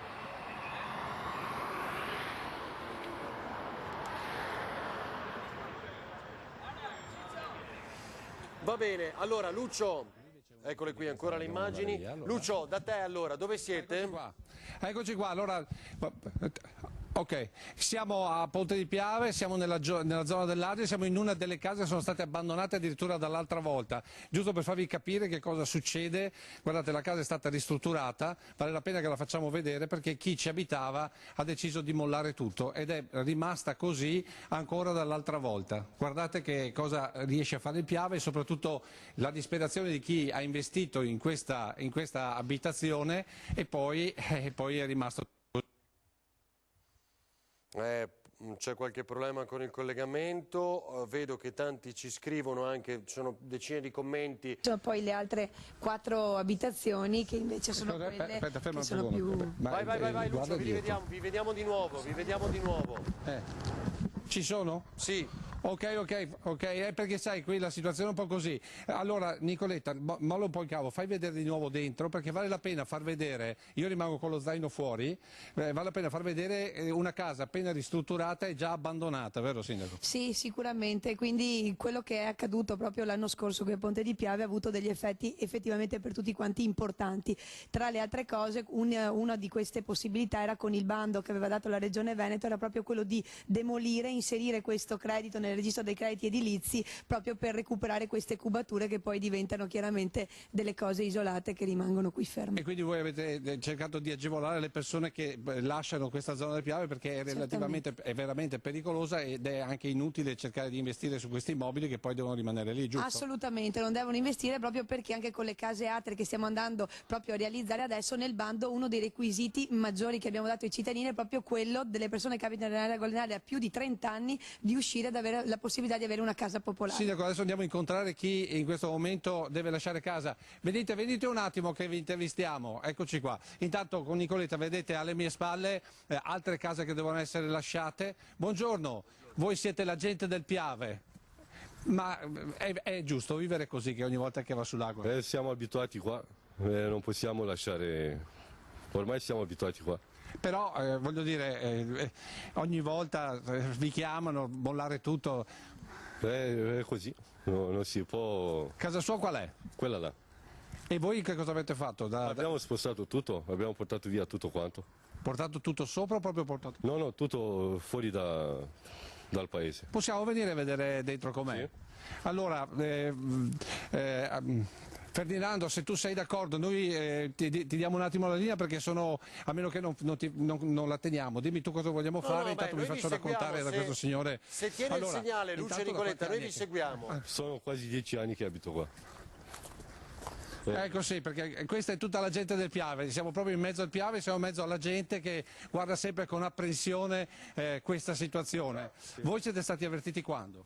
Già da venerdì ci hanno avvertito. Ecco, Sindaco, vediamo anche il Sindaco che rimane qua con noi, perché bisogna ammettere che il primo cittadino è quello che vi tiene sempre informati. Sì. La città si vede per feste. Ecco, ecco, qui queste sono le case, non so, però vedete, no, la gente cerca di tenere duro.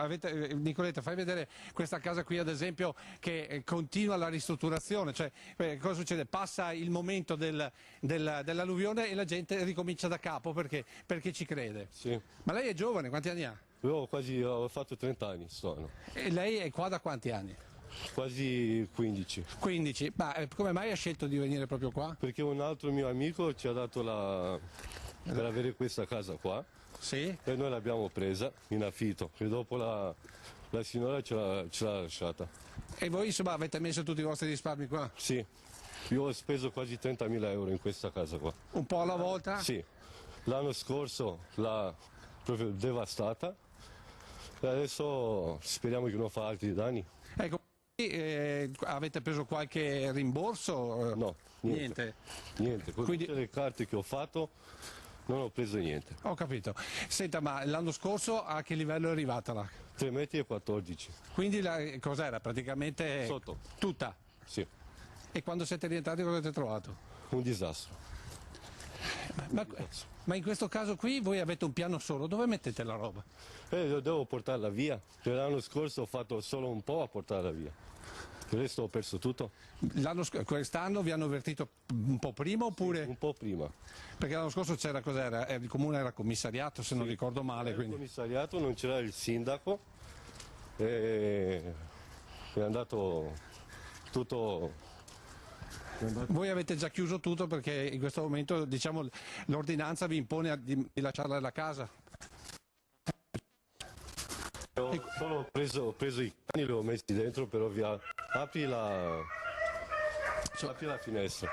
Ecco, perché voi comunque i cani li portate via per ultimi? Sì. Sì, no, è che li lasciate dentro? No, solo come sono i miei bambini i cani, non posso lasciarli. Ok, allora vediamo dentro, praticamente voi avete rialzato tutto quello che è possibile? Sì, l'anno scorso mi ha rotto la finestra e devo rimetterla. Ecco, facciamo vedere per la furia dell'acqua l'anno scorso, guarda Ferdinando, finestra, doppia finestra, vedete, la furia dell'acqua l'ha fatta fuori e lui ovviamente un po' alla volta sta cercando di cambiare, non è riuscito a cambiare tutto quanto, insomma. Ecco, qui invece abbiamo l'altra parte e per far capire alla gente che non capisce che cosa vuol dire ogni volta smontare tutto, spostare tutto, vedete, ogni volta bisogna levare via tutto quanto, spostare tutto e poi portarlo in sala.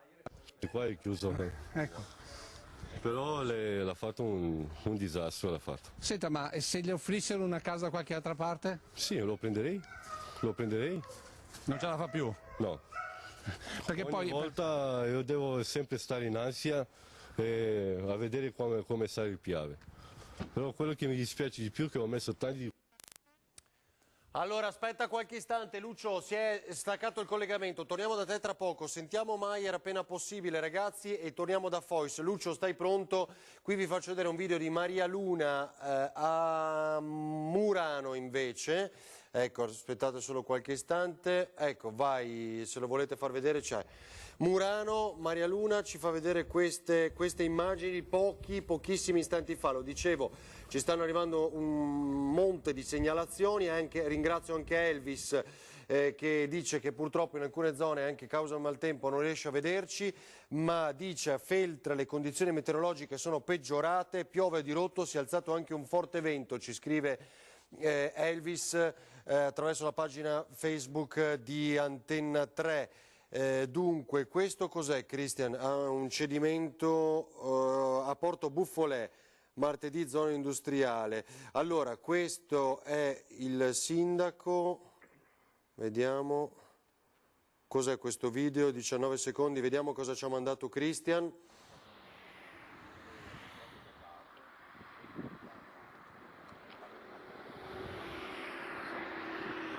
Qui si sta facendo spiegare le condizioni che vedete anche in queste immagini. Dopo la violenta ondata di maltempo dei giorni scorsi è ceduto il guardrail, come vi dicevo poco fa, e siamo a Porto Buffolè, zona industriale.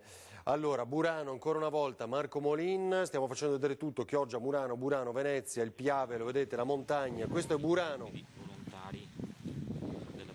Civile della polizia municipale che vengono ad aiutare, i carabinieri in fondo che stanno venendo avanti, c'è tutta la popolazione, tutte le forze dell'ordine dell'isola e un buon numero di volontari che si adopera proprio perché ormai la situazione è arrivata allo stremo, anche a livello psicologico proprio le persone sono fisicamente distrutte, l'acqua ormai che ha inzuppato le murature venerdì, mercoledì, martedì sera e ormai entra con più facilità in casa. Vedete l'edicola chiusa, altre attività commerciali chiuse, si salva la chiesa di San Martino dove, ripeto, domani ci sarà la visita del patriarca Francesco Moraglia per portare soccorso, sollievo, anche una parola di conforto alla popolazione di Burano che è davvero stremata.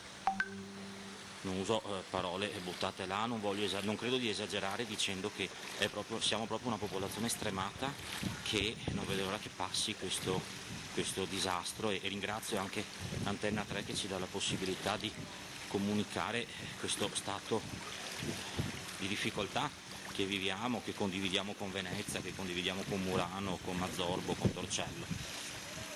Vedete le pompe che funzionano, adesso l'acqua si sta alzando, si sente anche che sta cambiando un po' il vento e un leggero scirocco che fa però temere il peggio. E infatti bravissimo davvero Marco Molin.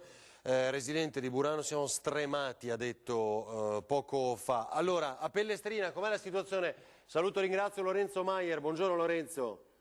Buongiorno Ferdinando, buongiorno a tutti voi. A Pellestrina la situazione è abbastanza sotto controllo per ora, anche se la marea ovviamente sta cominciando a salire. Quello che possiamo dire di questa mattina è che quello che filtra qui dalle isole è che il punto di massima potrebbe slittare rispetto a quelle che erano le previsioni, quindi qui in isola si prevede il picco massimo, non so se me lo potete confermare dallo studio, intorno alle 13:30, un'ora circa dopo quelle che erano le previsioni iniziali.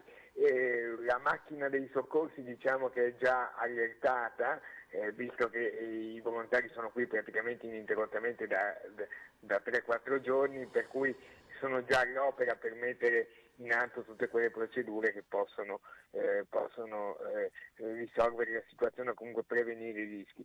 Persone chiuse in casa, molta esasperazione, molta preoccupazione, anche se, ripeto, al momento qui la situazione è sotto controllo. Tra poco ci sarà un punto della situazione anche con i volontari della protezione civile che faranno un po' un riepilogo di quella che è la situazione dei soccorsi e delle contromisure che saranno messe in atto nelle... Lorenzo, scusami, ti interrompo solo qualche istante. Allora, a me dà ancora 13, anch'io infatti pensavo che piano piano slittasse la punta massima e quindi dovremo continuare a seguire. In questo momento ti chiedo, Italo, Toni, ci fate vedere la diretta degli amici di Local Team, perché quello che ci raccontava poco fa anche Filippo Fois sta avvenendo, lo vedete, in piazza San Marco. Ricordate che c'era quella lingua di legno che erano le passerelle posizionate dai tecnici Veritas? Ecco, in questo momento le stanno togliendo perché l'acqua si alza talmente tanto che si rischia di farle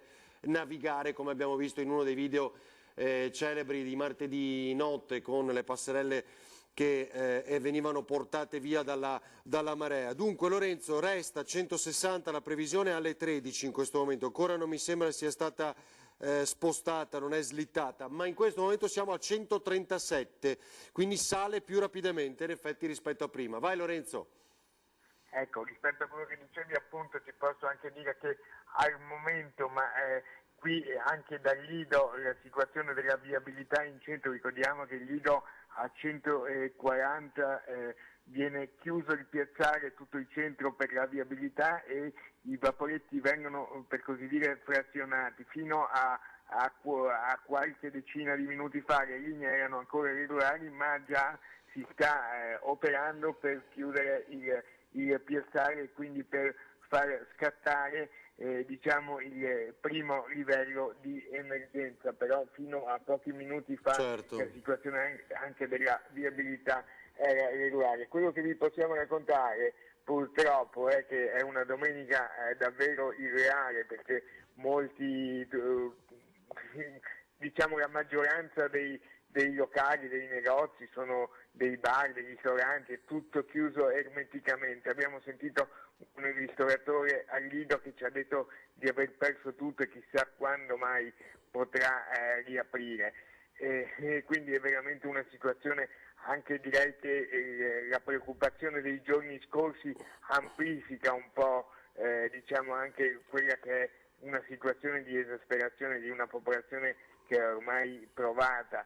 Possiamo anche raccontarvi un altro episodio. Ieri a Pellestrina si sono registrati alcuni momenti di forte tensione, perché la popolazione è scesa in strada pensando che gli aiuti che erano stati raccolti venissero immediatamente distribuiti. Ovviamente, come ha spiegato ieri anche ai nostri microfoni la Protezione Civile e la Proloco, e il Presidente della Municipalità lo ha ribadito, non avete avuto modo di mandare in onda il suo contributo. Ricordiamo anche attraverso la nostra emittente, ci è stato chiesto appositamente di ricordare a tutti che, non essendoci una situazione di emergenza per la sopravvivenza chiaramente, verranno distribuiti nei prossimi giorni, non immediatamente, perché i negozi non c'è nessun allarme per la distribuzione di generi alimentari, anzi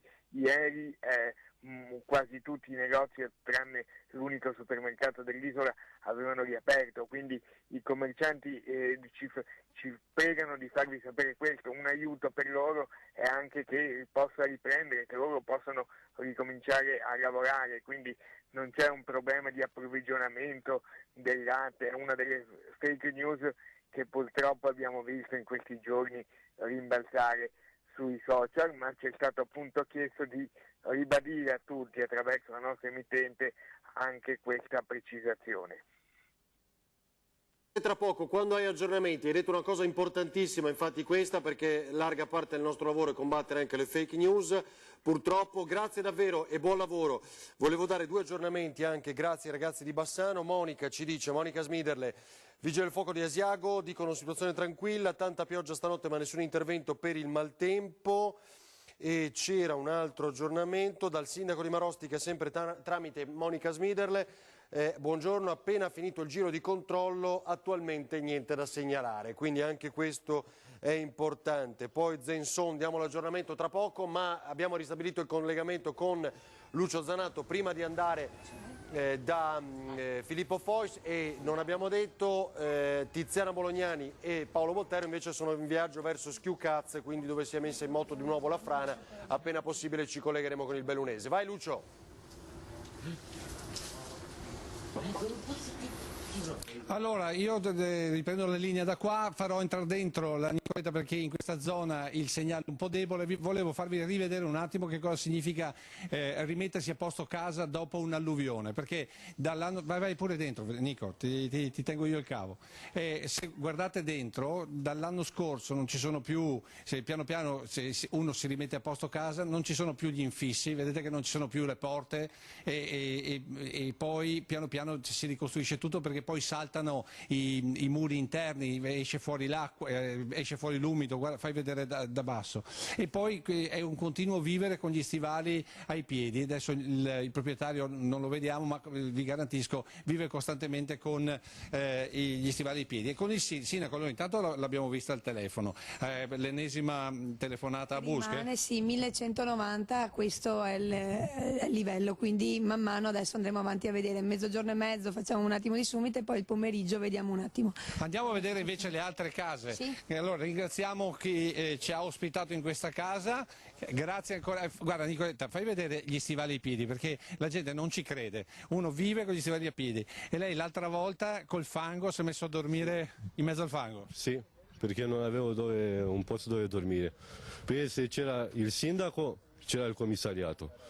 Se c'era il sindaco avevo un posto dove dormire, se no, non c'è stato. Questo le fa onore sindaco, le fa veramente onore. Grazie ancora di averci ospitato. Adesso noi riprendiamo la nostra strada sperando che il segnale tenga, ripeto, siamo in mezzo proprio alla golena del Piave, quindi è facile che le cose, diciamo, il segnale perda un attimo, e queste sono delle altre case che devono essere evacuate, giusto? Anzi, che sono già state evacuate. Sì, è già stata notificata l'ordinanza e quindi adesso si hanno già portato comunque sul materiale, perché chiaramente la prima cosa è stata in questi giorni essere certi che queste persone portassero ai piani superiori tutto il materiale, proprio perché hanno già perso abbastanza con l'evento che è capitato l'anno scorso. Chiaramente la nostra è una preoccupazione anche importante, visto che hanno perso veramente tutto l'altra volta. Quindi insomma in questi 2 giorni con più volte li abbiamo sollecitati, e quindi per tutte, non solo per queste ma anche per le altre abitazioni, sono state già portati tutti i materiali eccetera ai piani superiori. Quindi... Quanto importante è avere un sindaco al proprio fianco? Abbiamo sentito prima che diceva prima c'era il commissario e mi sono trovato a dormire in mezzo al fango, invece con il sindaco questo non sarebbe capitato.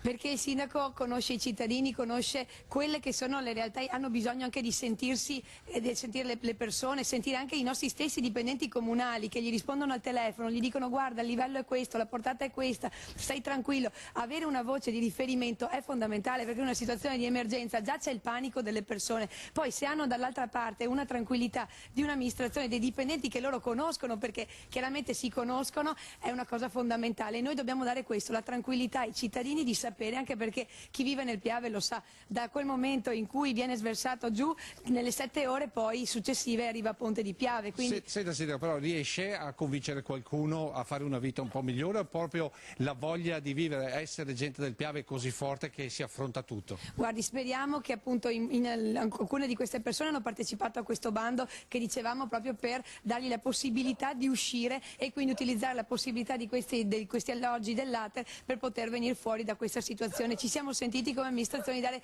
il maggior... Da chi andiamo adesso? Da questo signore? Sì, andiamo da questi. Andiamo da questi signori.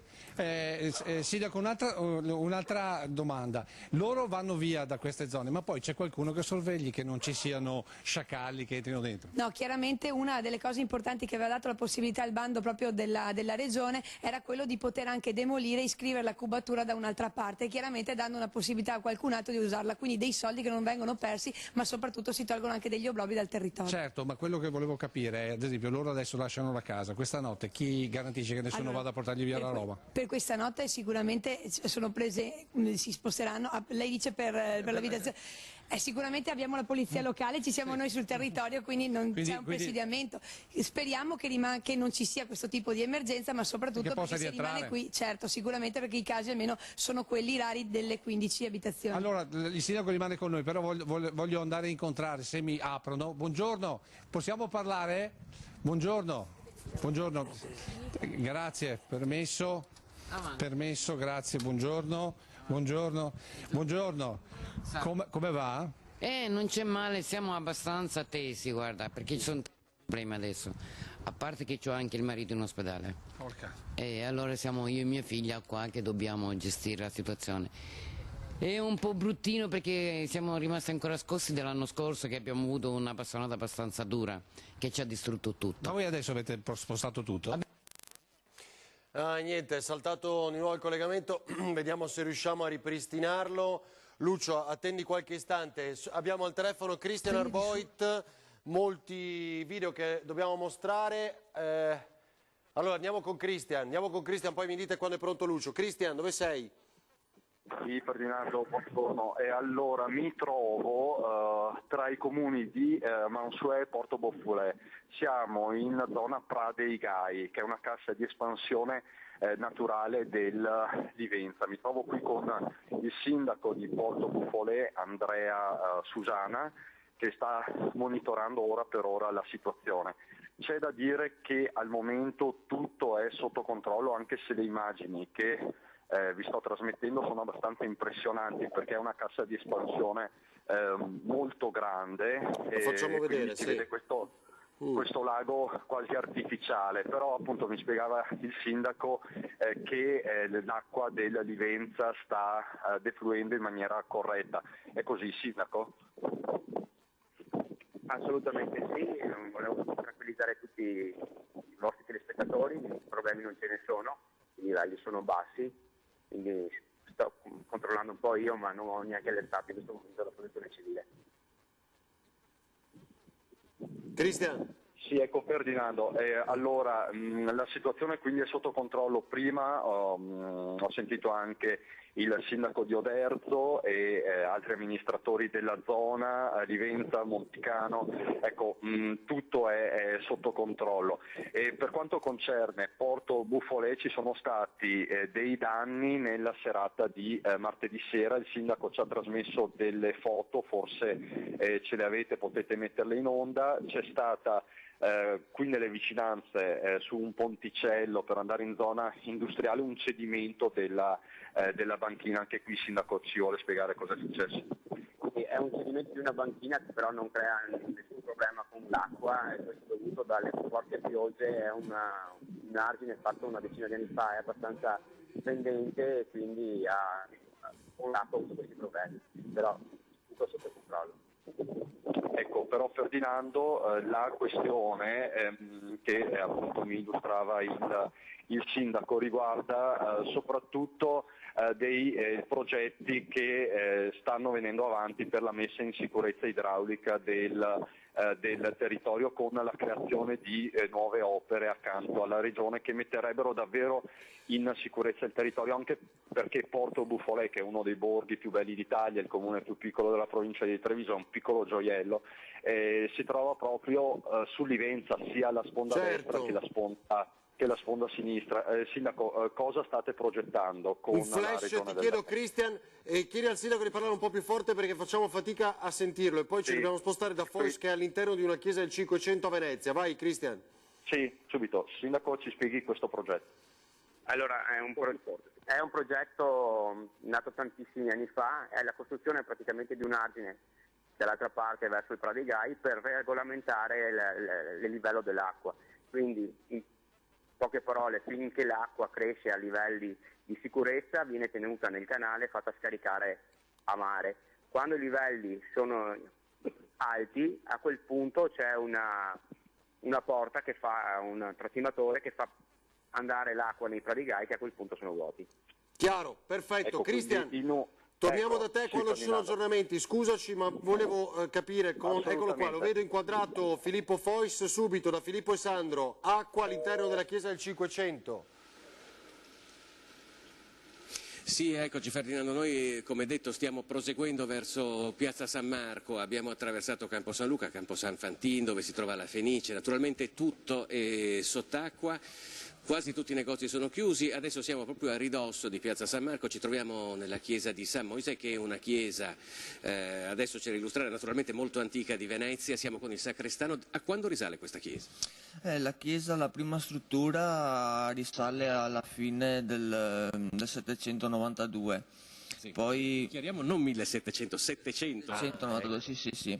E poi nel 1550 più o meno è stata riedificata tutta a 3 navate. Ecco, qua siamo completamente sott'acqua ed è la quinta volta questa settimana.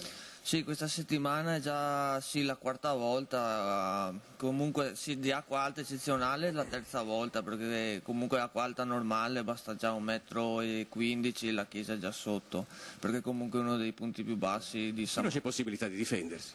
Purtroppo no, perché comunque anche mettendo paratie alle porte l'acqua entra dalle tombe e quindi no. Sì, tra l'altro vediamo che chiaramente si tratta di un pavimento di pregio. Sì, il problema è anche che è acqua salata e rovina tutte le cornici delle lapidi, rovina tutte le piastrelle, i gradini, è un disastro. Poi una settimana continua che non è arrivata anche la protezione civile a darvi una mano, se non altro per portare via le panche. Sì, fortunatamente sì, sono venuti i volontari della protezione civile che hanno lavato le panche con l'acqua dolce e le abbiamo messe sopra gli altari, almeno così si rovinano un po' meno, almeno i banchi.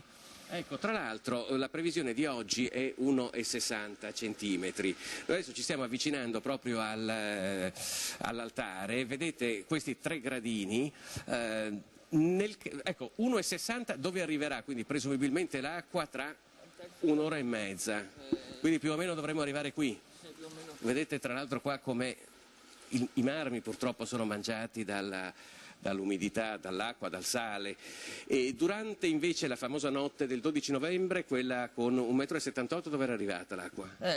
Martedì sera l'acqua arrivava più o meno qua. Quindi veramente altissima, è arrivata, pensate, all'altezza del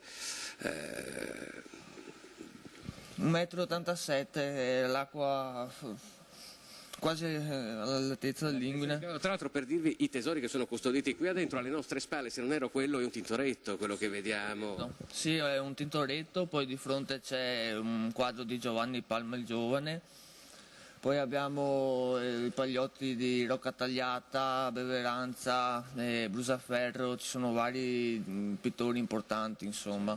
È una chiesa bellissima vicino a San Marco, e vedete qual è la situazione in cui ci troviamo con l'acqua alta. Purtroppo è una situazione piuttosto abituale, visto che la zona di San Marco è una delle più basse, ma questa settimana è veramente stata tremenda. Insomma, voi potete calcolare i danni in qualche modo, non avete modo, perché con i danni che produce la salsedine poi quelli si vedono sul lungo termine? Si vedono solo col tempo i danni della salsedine, purtroppo. Adesso non saprei dirgli una cifra con esattezza. Grazie. Il buon lavoro naturalmente non può far altro che assistere a questo spettacolo incredibile che stiamo testimoniando. Grazie della sua gentilezza. Ecco Ferdinando, noi tra poco allora abbandoniamo questa bellissima chiesa, la chiesa di San Moisè, e ci dirigiamo quindi, e siamo praticamente veramente a qualche centinaio di metri, in piazza San Marco. Sì, allora Filippo, tra l'altro vedo molte persone all'interno della chiesa, giusto? Sì. Turisti? Allora, diciamo che sono turisti irriducibili, perché noi anche nel deserto che è oggi Venezia abbiamo incontrato turisti con i piedi a mollo che ci chiedevano dov'era piazza San Marco e dov'era Rialto. Spesso addirittura semplicemente con le scarpe, diciamo quelle normali, molte altre volte invece, come vedete, con degli stivali di fortuna, quelli acquistati con quelli semplicemente Ti do un aggiornamento, di plastica. Filippo, non so se vuoi, posso anche chiedergli di dove che ci invia sì. Francesca Bozza alla redazione. Il livello del mare Adriatico davanti alla laguna di Venezia appare in calo, anche se il livello di marea nel centro storico continua a crescere. Alle 11:30, 10 minuti fa, un quarto d'ora fa, ha segnato 137 centimetri, scusa, e abbiamo verificato proprio adesso è ancora 137 centimetri. Lo comunica l'amministrazione comunale di Venezia sulla base dei dati registrati dalla piattaforma Ismar CNR. La situazione ovunque è ancora in evoluzione. Quindi il livello dell'Adriatico davanti alla laguna è in calo, ma la marea sta salendo. Allora, bellissime queste immagini, non so se vuoi sentire qualcuno dei turisti lì e poi vediamo il primo reportage che ci ha inviato il nostro direttore Bacialli. Beh, proviamo a sentire di dove sono. Buongiorno, scusate, where are you from? From Germany. Munich in Germany. Munich. Allora, dunque sono dei turisti tedeschi di Monaco. Di Baviera. What do you think about what is happening? It's horrible. It's horrible. Yeah, absolutely. Have you ever been in Venice before? No. My daughter was before 2 times, but we are there the first time. Thank you. Dunque sono di Monaco di Baviera, ci hanno detto che è orribile quello che stanno vedendo e questo ci fa piacere, cioè il fatto che diciamo ci si renda conto che questo non è un intrattenimento che fa parte del pacchetto turistico di Venezia, ma un gravissimo danno alla sua integrità artistica. È la prima volta che vengono a Venezia e sono rimasti sconvolti da quello che stanno vedendo. Sì. Grazie allora, Filippo. Fermi, noi ti restituiremo la linea se sei d'accordo e andiamo in piazza San Marco. Perfetto, ci vediamo allora tra poco, subito con il primo racconto da parte del nostro direttore Luigi Bacialli. Se siete pronti ragazzi, vediamo dal computer quello che ci ha appena inviato. Ok, aspettiamolo, quando siete pronti ditemi voi. Con gli stivaloni, come abbiamo sempre visto, a documentare tutto quello che accade nella Venezia sotto acqua, mentre vi ricordo è ancora confermata per le 13, il picco è confermato per le 13, vediamo un aggiornamento al centro mare, 138, quindi ancora un centimetro, in più 160 previsti alle 13. Vediamo. Imprenditrice Roberta Rossi a Venezia, come vedete siamo tutti con i piedi in ammollo anche al bar. Allora, da veneziana doc, come valuta questa situazione? Sono tutti arrabbiati, sono tutti disperati? Guarda Luigi, io sono veramente più che arrabbiata, perché ormai la rabbia è passata, sono molto demoralizzata per tutto quello che è successo, ma soprattutto sono demoralizzata perché non vedo un futuro. Sono in questa città, sono veneta, sono nata nella provincia di Venezia, non sono veneziana ma vivo qui da 27 anni e da 27 anni ho avuto 3 figli che ho fatto crescere qui, però devo dirti che non vedo veramente una soluzione chiara per questa città. Se questa città non gli si dedica un'amministrazione che pensi solo alle esigenze di questa città che è unica al mondo, non ce ne sono altre, non puoi fare altri paragoni, perché non ce ne sono. C'è una città che ha 1000 anni di storia, con dei palazzi che hanno 600-700 anni, con tutta questa svendita che è stata fatta di questa città, perché il turismo e perché questo e perché quello, cioè è una città che non può essere gestita come sono gestite tutte le altre città di terraferma. Questa città lo merita, proviamoci almeno proviamoci, cioè non abbiamo niente da perdere, perché peggio di così, non lo so, guardiamoci intorno, dopo 7 giorni di acqua che supera i 150, quando mia figlia era piccola l'ho presa in braccio con un'acqua a 120, ci siamo finite dentro e figurati adesso 150, 160, cioè non si può più andare avanti. Ecco, ovviamente si cercano in questi casi le responsabilità, tanti politici che sono tornati a farsi notare e a dire la loro a Venezia, dopo le parole seguiranno i fatti secondo lei o no? Guarda, se seguiti i fatti come sono seguiti in passato, non credo proprio, guarda, sì, metti che qualcosa si farà, sicuramente la legge speciale verrà in parte così, forse applicata, non lo so, ma sicuramente se stiamo a guardare quello che è stato fatto finora, dopo l'arrivo di politici che hanno sfilato sotto il Mose, sopra il Mose, in piazza San Marco, di qua e di là, ma che cosa è successo? Non è successo niente, anzi sempre peggio, sempre peggio. Io credo che la soluzione non possa di certo venire dalle teste che hanno pensato fino adesso. Servono veramente spiriti nuovi, teste internazionali, gente che ha visto il mondo e che abbia un amore per questa città e il rispetto. Ecco, questi sono i miei amici. Questi sono i miei amici, eccoci qua che ci ritroviamo al bar, vedi? Ci ritroviamo al bar tutte le domeniche, noi quando siamo a Venezia beviamo il caffè e anche oggi siamo qui a bere il caffè. Nonostante tutto. Nonostante tutto, però non va bene così.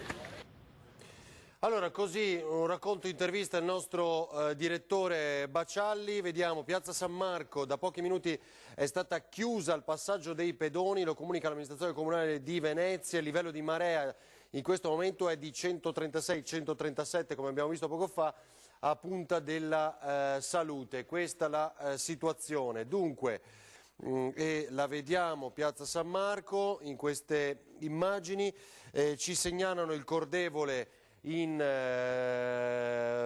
crescita, con sopralluogo del sindaco della zona, quindi è andato a vedere qual è la condizione. Ripeto, Tiziana Bolognani e Paolo Bottero sono verso la frana di Schiucazze, quindi tra poco ci ricollegheremo con loro. Invece c'è Lucio Zanato, credo, pronto con noi. Eccolo qua, vai Lucio. Sì. Allora, perché la gente non ci crede, facciamo vedere che voi avete tutto pronto, guardate, gli stivali, il materiale e qui invece l'altra macchina con il minimo indispensabile per scappare via. E poi vorrei far vedere, Nicola, fai vedere queste due donne eroiche perché da sole si sono portate via, portate su tutto il materiale. Guardate questa ragazza, stivali ai piedi, questo è il simbolo della gente del Piave. E adesso insieme andiamo a vedere casa loro, entriamo, ecco, passa pure avanti Nico che non ti fai male, ecco. Allora voi praticamente avete deciso di portare su tutto quanto da soli? È normale perché altrimenti non vorremmo che capitassimo come l'anno scorso che ci ha massacrato, abbiamo perso tutto l'anno scorso. Ecco. E allora tanta per la paura che abbiamo portato tutto su. Sfortunatamente mio marito non c'è, che sta in ospedale. Ecco, stiamo salendo perché così vi facciamo vedere dall'alto quanta paura fa il Piave e poi avremo anche il responsabile della protezione civile, l'assessore del comune di Ponte Piave che ci darà le ultime notizie su quanto si sta innalzando. Allora entriamo, ecco, adesso vi rendete conto cosa significa smontare tutto, fai vedere Nico, fai vedere stanze vuote, smontare tutto, mobili, quant'altro, anche da questa parte. Senti, ma vieni, il tuo nome? Elisa. Elisa, senti, quanti anni hai intanto? 22. Senti, ma che vita è? Lucio, si è bloccato il collegamento, secondo me è complicato anche negli spostamenti. Solo per capire, ma come hanno portato via quindi tutti gli arredi? Mi senti? Se mi senti? Molto male, dovete stare fermi perché il segnale salta di continuo, quindi posizionatevi in un punto, purtroppo non possiamo girare per la casa. Vediamo ancora, è molto buio, vai. Adesso mi vedi? Vedi cosa c'è dentro? Guardate cos'è. Si blocca. Allora andiamo in terrazza di corsa. Ecco, grazie. Duro, Ferdinando, perché peccato, perché sono immagini. Tieni duro che stiamo arrivando in terrazzo. Abbi pazienza, scusate, ma è quello che è. Qui siamo. Non so se si comincia a vedere qualcosa. Sì. Muri. Guardate qua. Stiamo uscendo. Se ci riesco senza incastrarmi, eccoci qua. Sì. Adesso dovremmo riprendere il segnale. Ok. Allora, vieni qua Elisa. Avete smontato, perché non ci credono che avete smontato tutto. Bisogna smontare tutto. Ogni volta smontare tutto quanto. Sì, e portare sempre su ai piani superiori per non fare delle cose. Siamo venuti su perché adesso con Nicoletta vi facciamo vedere il Piave, dov'è e l'altezza che ha, e con l'assessore della protezione civile abbiamo l'ultima novità per quanto riguarda... Niente. Lucio, abbiamo difficoltà con il collegamento, proviamo allora a spegnere e riaccendere totalmente, diciamo, con la soluzione degli ingegneri informatici. Ecco, ti vediamo di nuovo, vai, proviamo, fermi lì, vai. Adesso, ok, allora, fermi là, allora, situazione del Piave adesso? Beh, per il momento è ancora tutto sotto controllo, c'è un lieve alzamento dei livelli, siamo a circa 12 cm ogni mezz'ora. Speriamo che la marea l'Adriatico riesca a defluire il tutto da non avere nessun tipo di problema. Ciò vuol dire che insomma potrebbe anche essere che insomma, queste case si salvano? Sì, speriamo si salvino, adesso è da capire tra un paio d'ore di quanto sale ancora. Quando è il momento critico? Il momento critico verso le 16. Dalle 14 alle 16 potrebbe essere il momento più critico. Allora, facciamo l'ultimo tentativo Ferdinando, poi ti ridò la linea, vediamo se la Nicoletta, io rimango fuori con lo zaino così il segnale tiene. Prova a entrare Nico, fai vedere veramente che cosa significa dentro quando Elisa, se ce la fai ad aprire, perché la devastazione dentro una casa, anche se non c'è l'alluvione, è notevole. Lo shock di dover smontare tutto, portare su tutti i mobili da sole. Io vorrei che la gente si rendesse conto che cosa significa questo, e nonostante questo c'è la volontà di rimanere qua perché si sente il Piave, perché si è preso una casa, perché ci si è impegnati, come abbiamo sentito prima, quindi c'è tutta una volontà. Certo è che forse magari la convivenza potrebbe essere più semplice se magari il rilascio dell'acqua rispetto all'anno scorso, quest'anno continua ad essere così gestito in maniera sicuramente migliore. Questo è quello che mi stanno dicendo tutti quanti. È da nord, è dalle montagne che si fa la differenza se poi questa gente finisce o meno sott'acqua. Secondo me noi adesso, proprio perché il segnale è quello che è, ti restituiamo la linea e andiamo a spostarci, perché è giusto far vedere, il sindaco ci teneva. Sindaco, lei ci teneva a far vedere ai cittadini, a tutti i veneti, che cosa ha fatto la Regione, cosa avete fatto per il Piave, giusto? Quello che la Regione Veneto ha fatto con degli interventi, con 2 isolotti che sono stati spostati, che hanno permesso un deflusso migliore dell'acqua del Piave, che in questo caso sono funzionati in questa emergenza, creando veramente un deflusso. Qui tra Ponte di Piave e Salgareda c'è appunto questo tipo di imbuto che viene fatto dall'acqua per poi andare nel veneziano, quindi credo che sia importante far vedere i lavori fatti, perché servono per salvare persone umane. Ok, ti restituisco la linea, sei d'accordo? Va bene, grazie Lucio, torniamo da voi quando siete pronti, fatemi sapere a che punto è anche Tiziana Bolognani. Volevo farvi vedere un altro video, Mariluna, una delle nostre telespettatrici che ci sta aiutando moltissimo oggi, da Murano invece, questa volta. Se siete pronti, perfetto, lo facciamo vedere e sentire.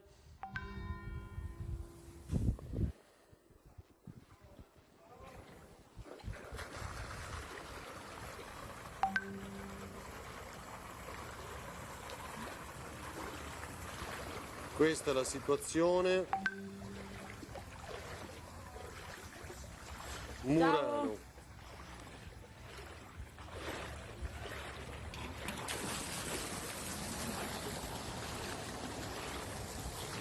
Mentre intanto Filippo Fois ci fa sapere di essere arrivato in piazza San Marco. Allora, scusate interrompo, vi faccio vedere subito un altro, sempre di Maria Luna. Eccolo qua, in questo video qui. Altro punto poco più in là, sempre uno sguardo, poco fa era con Marco Molin da Burano, questa invece è Maria Luna da Murano. Allora, vediamo anche, non ho ancora mostrato le aperture dei quotidiani online. Gazzettino Venezia aspetta la terza ondata di marea, previsti 160 cm alle 13, un evento del genere non accadeva dal 1872. Eccole qui nelle immagini. C'è un altro video, scusate ragazzi, sempre, niente, qua me ne arrivano a tempesta, dal direttore, adesso l'ho perso, dove è finito? Dove l'avete? Eccolo qua, il direttore del Conservatorio di Venezia. L'audio. Finalmente qualcuno parla di Venezia e fa il conto dei danni di questa terribile acqua alta, ma Venezia non è la prima volta che ne subisce. Che cosa si può fare per difendere un gioiello dell'architettura e della storia di Venezia come il Conservatorio di Venezia? A questo punto le è stato garantito un aiuto oppure no? Ci è stato garantito sicuramente aiuto, sono intervenuti moltissimi personaggi pubblici, è venuto il prefetto, il presidente del Senato, il presidente dell'Interno, il ministro dell'Interno, il sindaco e tutte le personalità che ci hanno assicurato il maggior aiuto possibile. Certo che si fa sempre tutto dopo, la prima volta è successo nel 66, da quella volta hanno speso miliardi di euro con i quali si poteva tranquillamente sollevare Venezia, con 7 miliardi la Venezia la alzi tutta di mezzo metro. No, questo non è il punto è che questo fatto dimostra ancora una volta che una città amministrata da un'amministrazione che dipende dal comune di Mestre praticamente non è più pensabile.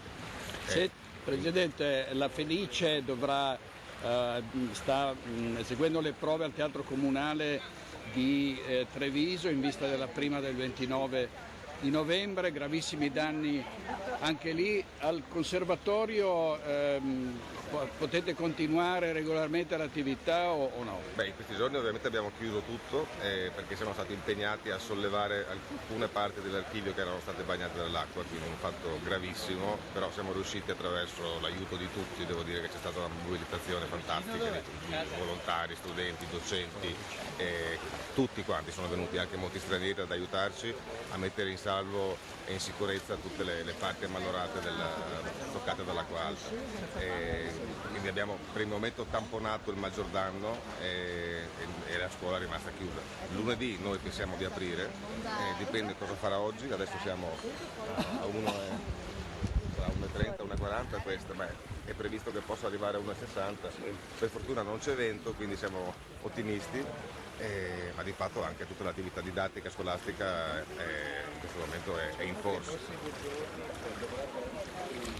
Così ancora l'intervista del nostro direttore Luigi Bacialli in questo video con il direttore del Conservatorio. Dopodiché segnalano Schiucazza del Pago, siamo operativi, andiamo subito da loro, la protezione civile di Padova è pronta a partire per Venezia in caso di chiamata, invece attenzione, ci dice Lorenzo Maier, le pompe a Pellestrina non funzionano. Va bene, andiamo da Fois e poi Tiziana, va benissimo, e non ho ancora ringraziato Nicola Zanetti che come sempre coordina tutte le dirette straordinarie, un grande lavoro anche per Nicola Zanetti. Cosa ci scrivono? Burano, un altro video, poi lo vediamo.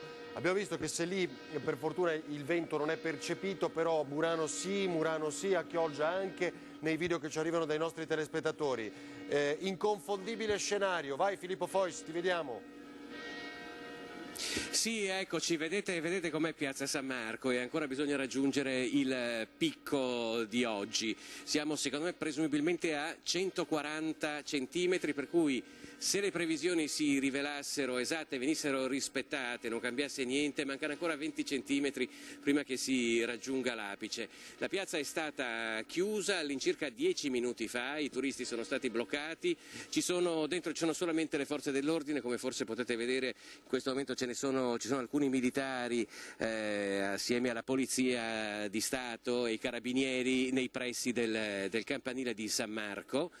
E la piazza è completamente deserta, come vedete l'acqua oramai ci arriva sopra il ginocchio e vedete per l'appunto qual è il dramma che per la quinta volta deve subire questa piazza in appena una settimana. Avete visto prima cosa succedeva in una chiesa che c'è qua vicino, immaginatevi, ma ve l'abbiamo fatto vedere anche che cosa sta capitando in questo momento all'interno della Basilica di San Marco, nella cripta, ma un po' in tutti gli ambienti, perché alla fin fine a questo livello di alta marea è tutta la Basilica ad andare sotto. I bar della zona, qui i caffè famosi di Piazza San Marco sono naturalmente chiusi, stanno tutti lavorando per cercare di limitare i danni, d'altro canto erano anche preparati a quello che stava per capitare e che è già capitato abbondantemente in questi giorni. Adesso c'è solamente da aspettare, diciamo, per vedere se la previsione di 1,60 m sarà rispettata. Certo si tratta veramente farà poca differenza, ma sarebbe meglio non ci si arrivasse. Forse Sandro Ponchio riesce anche a farvi vedere il fatto che sono chiusi tutti gli ingressi alla piazza, naturalmente ce ne sono parecchi, sono tutti presidiati dalla polizia locale. Sì. Sì, esatto. Lo vediamo è molto uno scenario incredibile, come vedete, perché la piazza è completamente deserta e si attendono gli eventi, per così dire. Filippo, grazie davvero, torniamo da voi tra pochissimo. Tra l'altro stavamo verificando dalla diretta anche di Local Team che ha uno sguardo dall'alto, eccola, grazie a Tony e Italo, se era veramente eri in Piazza San Marco, ma no, scherziamo, no, non ti vediamo inquadrato da questa immagine. Restiamo col computer, grazie ragazzi, anche perché da qui subito facciamo vedere un video che circola da ore sul web ed è questa una delle interviste storiche, diciamo, a Giancarlo Galana, ex governatore, quando si parlava appunto del Mose ed era radioso. Ed è un'intervista che oggi fa arrabbiare, no? Vediamola. Sono felice, certo che si vede, perché non nego che una parte, dirà la storia se piccola, significativa, grande, una parte del merito indiscutibilmente è di chi ha avuto la responsabilità di guidare la Regione del Veneto per questi 15 anni. Con altri alla guida della Regione del Veneto tutto questo non ci sarebbe. Ecco, e chiaramente se è la storia che lo dirà, la storia la stiamo vivendo oggi e quindi ognuno di noi trae le proprie conclusioni. Lorenzo Maier ci mostra ancora Pellestrina in questo momento, questa è la condizione mentre si attende una nuova ondata fra 55 minuti, quando la marea raggiungerà i 160 centimetri. Ecco, sta crescendo rapidamente, siamo a 141, la marea attuale è a 141, dunque 19 centimetri al limite previsto di 160, che è preoccupante e che appunto Venezia attende per la giornata di oggi. 160 centimetri, ve lo ricordo ancora una volta, e siamo a 141 quando sono le 12:06 e 25 secondi. Questa è Pellestrina pochi istanti fa. Allora, nel video di Lorenzo Maier che ci dice che le pompe idrauliche non stanno più funzionando e questo è un allarme preoccupante, magari poi ce lo facciamo dire anche contattandolo al telefono. Ma vedo pronte Tiziana Bolognani con Paolo Bottero. Tiziana, dove sei? Allora sì, siamo a Schiucaz, siamo venuti qui perché è qui in questo momento che le precipitazioni si stanno concentrando in maniera abbondante. Credo che la telecamera vi possa mostrare in questo momento quanto sta piovendo forte, intensamente. Siamo sul ponte del torrente Tesa, quello che separa praticamente la strada comunale dall'abitato di Schiucaz, che dall'altra sera nuovamente ha ripiombato nell'incubo. È scattata di nuovo l'allerta per la frana, un fortissimo boato ha svegliato la popolazione e si sono rimesse in moto. Si possono vedere, adesso sono stati sistemati gli operai di Veneto Strade della Regione, si sono spostati in questo momento, ma fino a poco tempo fa c'erano le pale meccaniche che stavano cercando di liberare il materiale dal fronte di arenaria, al fronte che era stato fatto esplodere la scorsa estate per cercare di limitare i problemi alla frazione. Ma abbiamo ritrovato i nostri amici, quelli che abbiamo sostenuto la scorsa estate, e siamo un'altra volta a punto e a capo, possiamo dirlo? Certo che possiamo dirlo, un disastro. 5 mesi potevano fare molto di più e non hanno fatto niente. L'incubo non è mai finito, ma guarda, tanto noi siamo un paesino piccolo qua. Alla fine la burocrazia è sempre, come sappiamo, sempre la solita, molto lunga, ma bisogna sempre aspettare che succeda per intervenire, per avere i soldi. E qui se la prassi ormai è la normalità.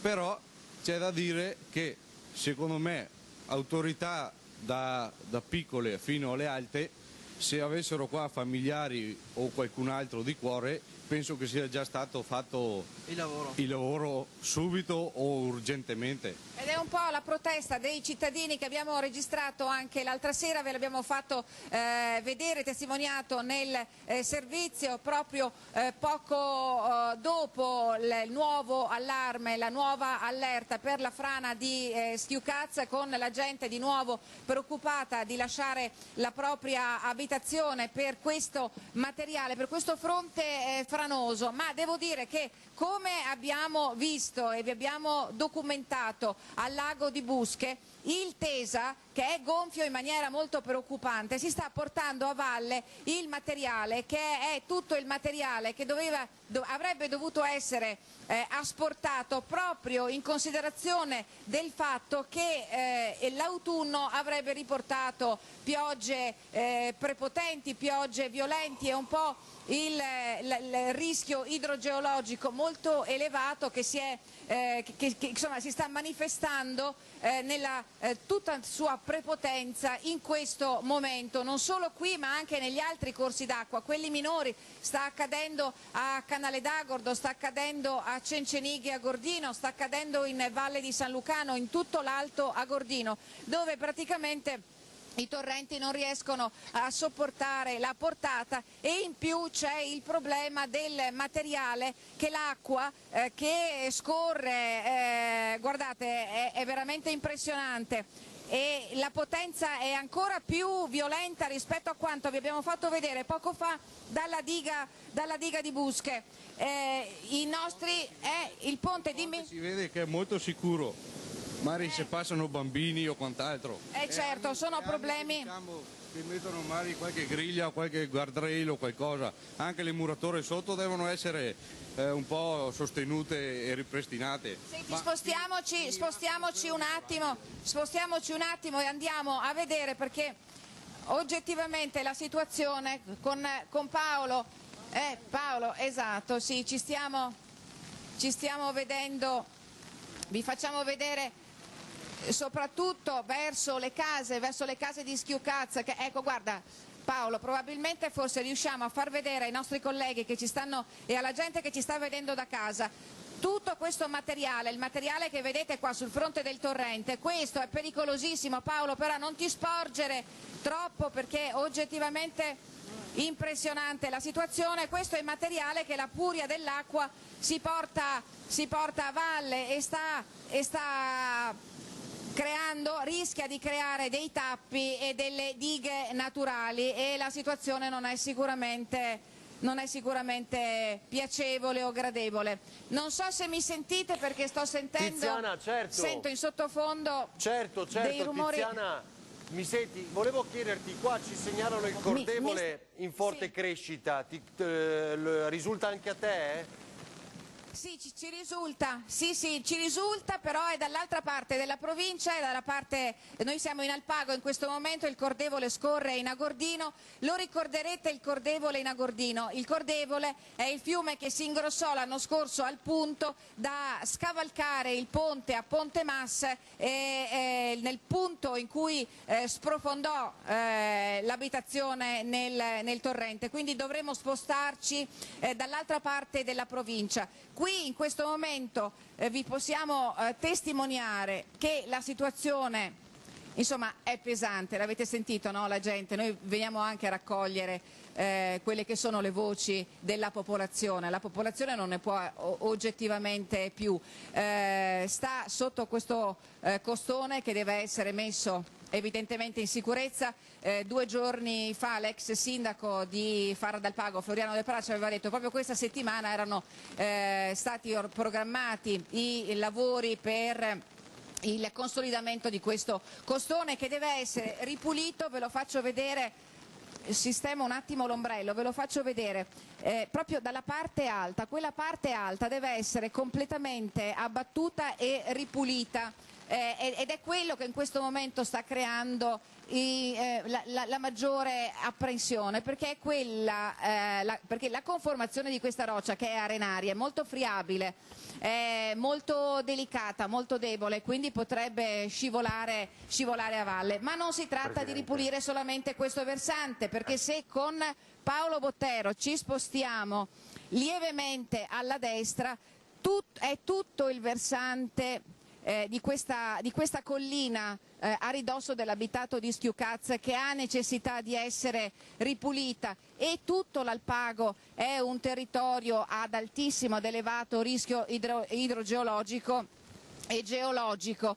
Qui c'è la famosissima frana di Lamosano, la frana del Tessina. Nei giorni scorsi si è mosso un altro fronte franoso a Plois di Pieve d'Alpago, e quindi diciamo che è proprio tutta questa zona, che è l'ultima zona verso sud della provincia, quella che si incontra prima di imboccare la A27, quella che si affaccia sul rinomato lago di Santa Croce, che presenta delle criticità geologiche, di delicatezza del territorio in maniera molto importante. Addirittura poco prima di Schiucaz c'è Borsoi e ci sono altre località dove le frane sono praticamente all'ordine del giorno. Secondo voi, sì, scusa, ma volevo chiedere ancora un'altra cosa. Dobbiamo chiudere, però ti prego, perché abbiamo anche il governatore Luca Zaia al telefono con noi tra pochissimo, che alle 15 sarà a Ponte di Piave, ma vai pure. Perfetto. Con un flash, vai. Beh, volevo solo chiedere l'auspicio, che cosa sperate in questo momento, oltre al fatto che cambino le condizioni meteorologiche e che i lavori si concludano in fretta? La speranza è che, visto tutte le progressivi step come una telenovela, diciamo non siamo in un film, qua siamo nella realtà e stiamo parlando di persone e attività come il mulino, sì, e quant'altro. Di gente che ha fatto una vita, sacrifici per farsi su case su un attimo. Non è che si vede la frana, perché la frana è un fenomeno naturale, è la procedura e le decisioni che vengono prese sbagliate, perché qui hanno fatto dei lavori inizialmente con mine, spari e quant'altro per fare una cosa superficiale, che hanno creato anche, diciamo, una trappola per quelle meravigliose gente di impresa che è qua oggi sotto la pioggia, con macchinari e quant'altro. Grazie Tiziana, tra pochissimo da voi di nuovo. Voglio far vedere una cosa, un video che è arrivato dal nostro telespettatore Filippo che documenta il ponte di Bassano in questo momento, che vi ricordo, come abbiamo fatto sapere, è chiuso, e ringraziamo Filippo per questo video. Guardate che diluvio che c'è sul Brenta Bassano del Grappa in questo momento. un video che documenta molto bene quello che sta accadendo e la tensione che si vive anche lì, dove, come ci diceva l'assessore Bottacini in diretta questa mattina, la portata è tra gli 8 e i 900 metri cubi al secondo per quanto concerne il Brenta Bassano del Grappa, la piena dei fiumi che è attesa per il pomeriggio di oggi, mentre fra 40 minuti circa l'acqua alta, il picco che ora è a 143, arriverà a 160. Saluto e ringrazio il governatore Luca Zaia, instancabile anche lui, ovviamente perché ha la responsabilità della macchina dell'emergenza. Governatore, buongiorno al Presidente Zaia. Buongiorno, buongiorno a tutti. Presidente, alle 15 sarà a Ponte di Piave, diciamo bene? Sì, alle 15 sarò a Ponte di Piave, sono state già evacuate alcune case in Golena, siamo a 1200 metri cubi di acqua al secondo, non è la portata dell'anno scorso che ha passato i 2000 metri cubi, però è preoccupante perché comunque l'asticella si alza sempre di più.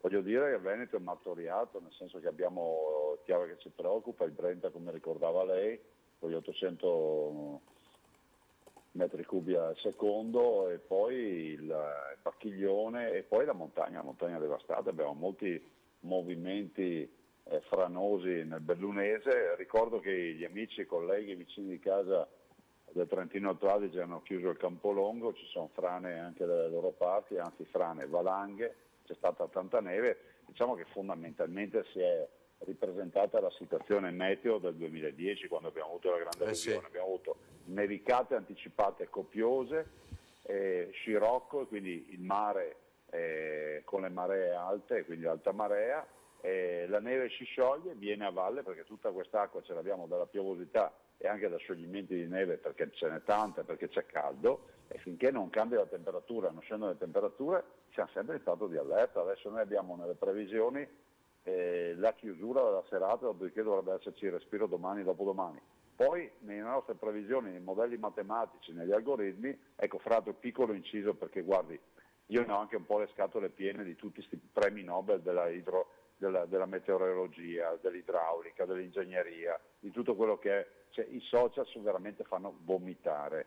Ecco, voglio dire che per stabilire una marea con una previsione, sbagliare di 3-4 centimetri piuttosto che le previsioni che facciamo, che sono quasi perfette, lo dico io, se non perfette, questo è frutto di tutto il lavoro che abbiamo fatto in tutti questi anni, mettendo in piedi una macchina con modelli previsionali che quando sono arrivato io in regione non esisteva. Avete capito? Non esisteva. Poi mi domando come si possa dare la patente a degli imbecilli che hanno addirittura l'ardore di scrivere che è ora di finirla di fare le città in mezzo al mare per sfruttarle solo turisticamente, riferendosi a Venezia. Ma come si fa? Ma sta gente qua bisogna togliere non solo la patente dell'utilizzo del computer, ma anche la cittadinanza. Io sono per il DASPO nei social, quindi per quello... Io li manderei via dall'Italia, gente che scrive che i veneziani hanno la colpa di aver costruito una città in mezzo all'acqua, ma vuol dire non aver capito niente. Vuol dire non aver capito niente. C'era un'altra fake news che dovevamo smentire, adesso non me la ricordo più, ragazzi, se me la girate di nuovo, e questo è importante perché ha ragione. Guardi, posso dirne alcune che riguardano me? Cioè, tira una foto, ed è vergognoso, di un taglio del nastro, Galan, Zaia, Berlusconi e tutta un'altra serie di autorità, ministri e quant'altro, e la spacciano dappertutto come l'inaugurazione della prima pietra del Mose. Sì, è vero, ed è una colossale stupidaggine, sì, è vero. Quella foto lì, ma io spero che un giorno ve le mando io le foto, tanto ce ne sono 3 che fanno girare. Quella foto lì è l'inaugurazione del passante di Mestre, io ero lì in quanto ministro dell'agricoltura, punto. Il Mose, la prima pietra è stata fatta nel 2003, fra l'altro il progetto del Mose, posso ricordarlo, il progetto del Mose nel 66 arriva alla piena, per 10 anni, l'acqua grande, no? 1966, per 10 anni discutono e litigano tutti i partiti del panorama nazionale negli anni 70 per decidere cosa fare per Venezia. A un certo punto fanno un bando, tirano su un po' di progetti, nessuno soddisfa di questi progetti e pensano al progettone, cioè di mettere assieme i progetti e tirare fuori una roba unica. nel 1984 danno l'incarico di progettazione, io avevo 16 anni, andavo a scuola, nel 1989 fanno il progetto preliminare, nel 1992 fanno il definitivo, cioè vuol dire che il progetto realizzato in mare oggi è del 1992, io andavo a scuola. Iniziano i lavori nel 2003, io non c'ero nel 2003, non avevo cariche nazionali, non avevo cariche regionali, sapevo neanche che cos'era io il MOSE, ma non lo dico per tirarmi fuori, lo dico perché è così. Arrivo in regione nel 2010, trovo il MOSE tutto deciso, realizzato l'85%, dopo un mese che sono diventato presidente sono andato a fare la visita, ci hanno invitato con tutto il consiglio a vedere la visita dei cantieri che sono faraonici, è una grande opera di ingegneria. Da qui io posso dirvi questo, oggi è realizzato il 93%, è un'opera dello Stato. È un'opera dello Stato. Qualcuno dice, mi scusi lo sfogo, ma perché non si è mai parlato del MOSE in questi ultimi anni? Premesso che lo Stato ha nominato dei commissari per gestire il MOSE, no? Vedete il dibattito, funziona, non funziona, tutte queste robe, non ve lo so dire, so solo che costerà 80-100 milioni all'anno la gestione. Allora, dico solo una roba, dopo l'inchiesta del 2014 delle tangenti sul MOSE, sono stati nominati i commissari. Da quel momento è stato impossibile anche, come si può dire, cioè, mi rendo conto che i cittadini se sentivano parlare del MOSE, comunque diciamo cosa, ce ne sono altri che vogliono rubare. E immagino che a questo punto lì si sia arenata tutta questa attività, non lo so, non glielo so dire, però questa è la vera storia del MOSE. Quindi vuol dire essere dei lazzaroni, mandare in giro foto mie che io ho inaugurato il MOSE, cioè che non c'entrano niente. Come mandano in giro una foto di me con una coscia di pollo in mano? Voi sapete che foto è quella lì? Non è una festa, erano le 11 del mattino a Palazzo Balbi, in occasione della campagna per l'aviaria, avevamo... Esatto, era il periodo dell'incubo aviaria, no? Lei diceva si può mangiare... 2006, me lo ricordo. Nel 2006. Quella mattina decisero tutti gli amministratori in tutte le piazze, noi ovviamente a Palazzo Balbi ero assessore all'agricoltura, di farsi vedere con una coscia di pollo in mano. Viene venduta come una gran festa, bagordi, cioè come sia andarsi in giro per le feste, lasciamo perdere con Galan o senza Galan, andarsi in giro per le feste e mangiarsi le cosce di pollo tenendole in mano, ma io dico, ma che gente abbiamo in giro? E la responsabilità ce l'avete anche voi perché dovete comunicarle queste robe. Sì, ma infatti Presidente, bene che utilizziamo questo canale per smentire le stupidaggini che vengono diffuse e amplificate da chi non utilizza il cervello, al di là dello sfogo che può avere per la rabbia, gli danni, l'inquinamento, l'allagamento. C'è un artista che è andato addirittura in TV nazionale, Pegnacchi, il nostro Veneto. Io non volevo dirle, allora, io reputo quell'intervento agghiacciante. No, ma guardi, io non discuto un artista, si figuri, gli artisti, cioè io ce li ho nel cuore gli artisti, ma secondo me sbagliano loro a pensare di avere idee politiche, secondo me non hanno neanche idee politiche. Ma appena chi dice Zaia che è andato a inaugurare il MOSE con Galan e Berlusconi, ma io dico, ma prima di parlare informati. Esatto. Se almeno fai bella figura. Zaia che si preoccupa dell'esposizione della bandiera del Veneto mentre Venezia è sotto acqua, non è vero niente, la delibera è stata fatta prima, c'è robe allucinanti, e poi questi sono quelli che dicono che bisogna essere comunità, quelli che dicono che bisogna crescere, il senso del bene comune, cioè porca puttana, se parti dal presupposto che uno solo perché ha una carica istituzionale è un delinquente, infatti cosa fa? Non c'è più speranza, I cittadini vanno dai medici, pensano che non siano in grado di curarli, vanno dal sindaco, pensano che sia un ladro, vanno dal presidente della regione, pensano che sia un ladro, vanno dal prete, pensano che sia un pedofilo. Cioè, questa è la situazione. Sì, esatto.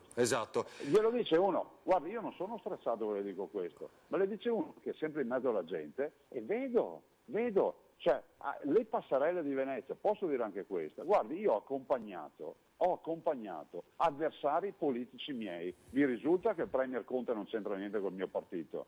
Vi risulta che il Ministro degli Interni non c'entra niente col mio partito? Vi risulta che altri che ho accompagnato? Però rappresento i veneti e se non vengono queste autorità, soldi per Venezia non se ne vedono, perché funziona così. Bisogna portare, fargli vedere l'acqua alta, magari se si bagnano anche i pantaloni meglio ancora. Questo è quello che dico.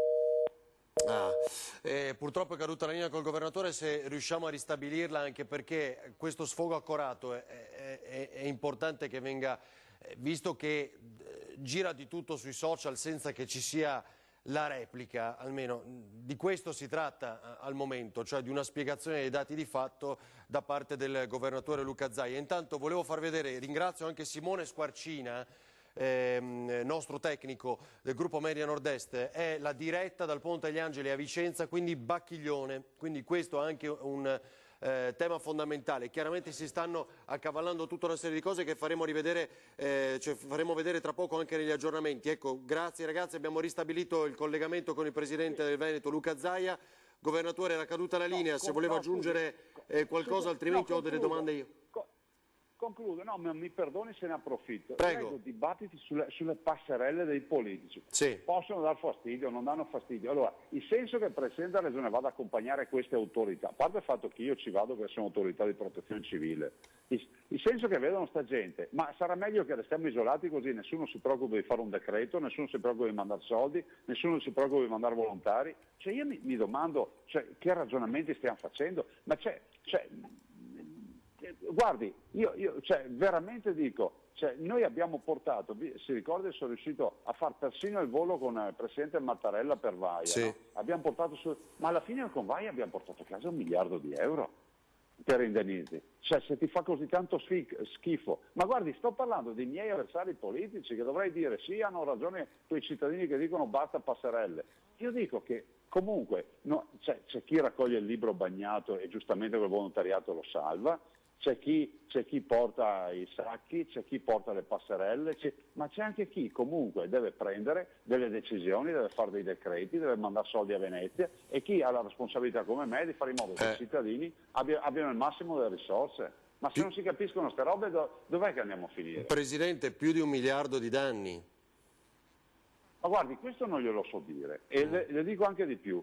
Io per la prima volta, che sia chiaro che questa è una mia decisione, perché poi vedo che ognuno se la vende come vuole. Commissario, e fra l'altro ho discusso anche col Presidente del Consiglio, che mi diceva, ma guarda che è una novità a livello nazionale. Io gli ho detto, secondo me giuridicamente sta in piedi. Per la prima volta ho chiesto per iscritto che sia nominato il sindaco di Venezia commissario, perché Venezia è una città particolare, perché i veneziani hanno diritto di avere un interlocutore unico, il sindaco, e il quale adesso avrà, io ho firmato il decreto, ho dato l'intesa, avrà, mi sembra, se non ricordo male, nel decreto 30 giorni di tempo per presentare il piano e quindi la lista dei danni. È una cosa seria, ci sarà anche la collaborazione della Guardia di Finanza, e dopodiché sulla base dei danni documentati verranno poi stanziate le risorse. È un lavoro copioso, è un lavoro importante, è un lavoro assolutamente certosino. Guardi, le parla chi ha fatto il commissario più volte. Io sono stato commissario dell'alluvione che voi avete seguito 2010. magnificamente nel 2010. 235 comuni alluvionati,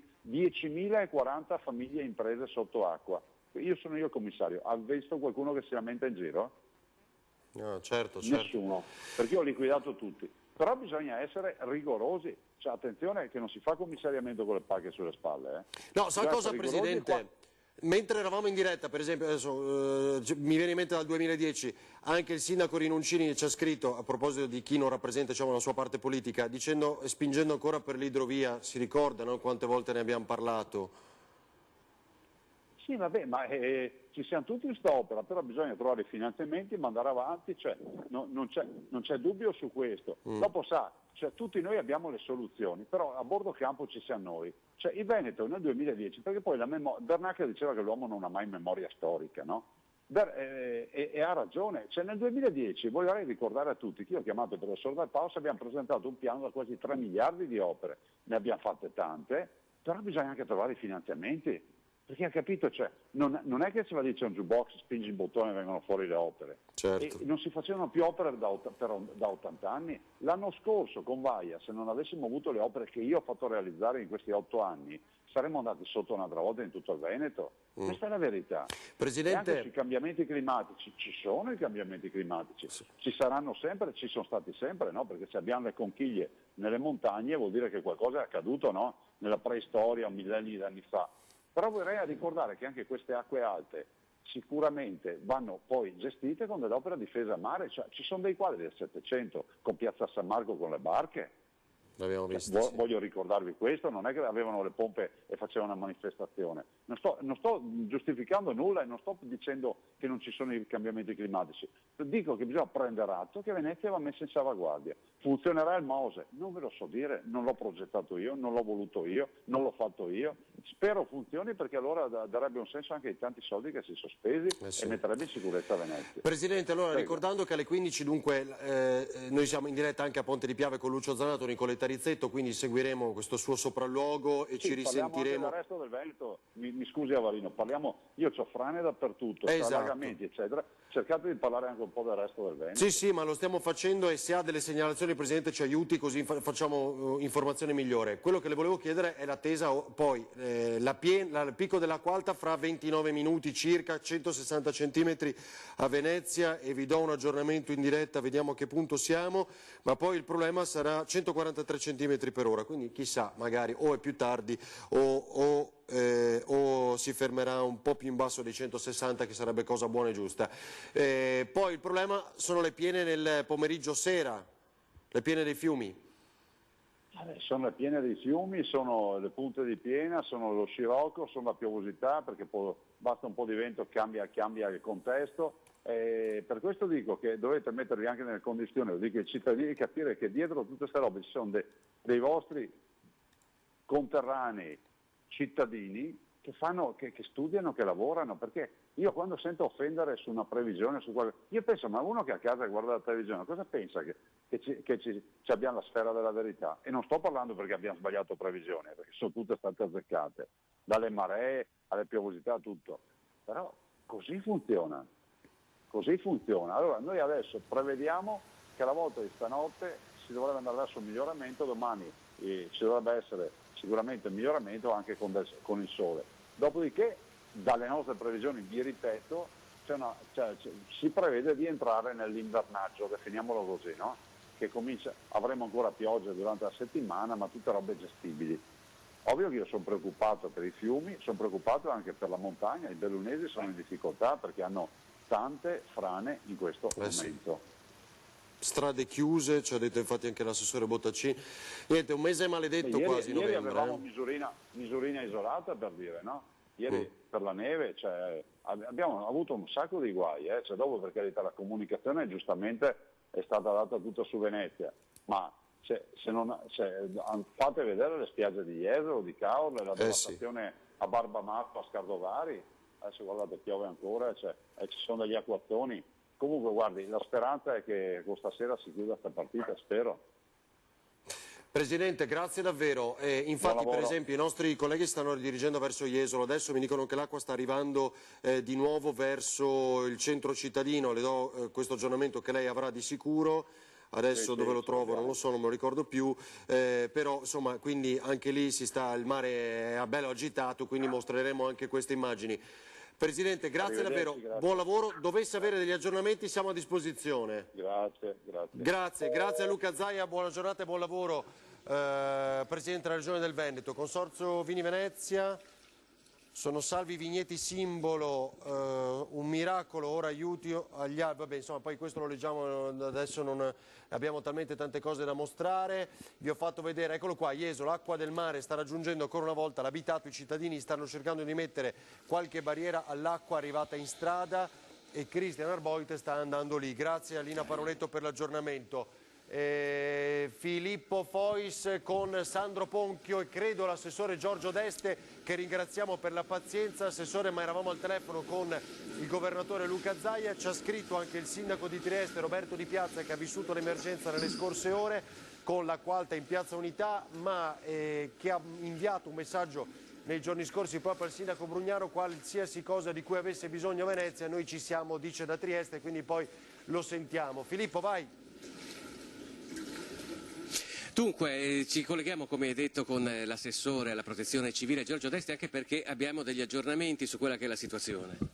Sì, intanto buongiorno a tutti e grazie soprattutto ai telespettatori che ci seguono da casa. La situazione ci fa piacere dire che comunque è sotto controllo, nonostante l'evento sempre molto particolare e con molta prudenza, però contiamo di stare leggermente sotto alla soglia che è stata dichiarata attraverso i mezzi di comunicazione, ovvero i 160 cm.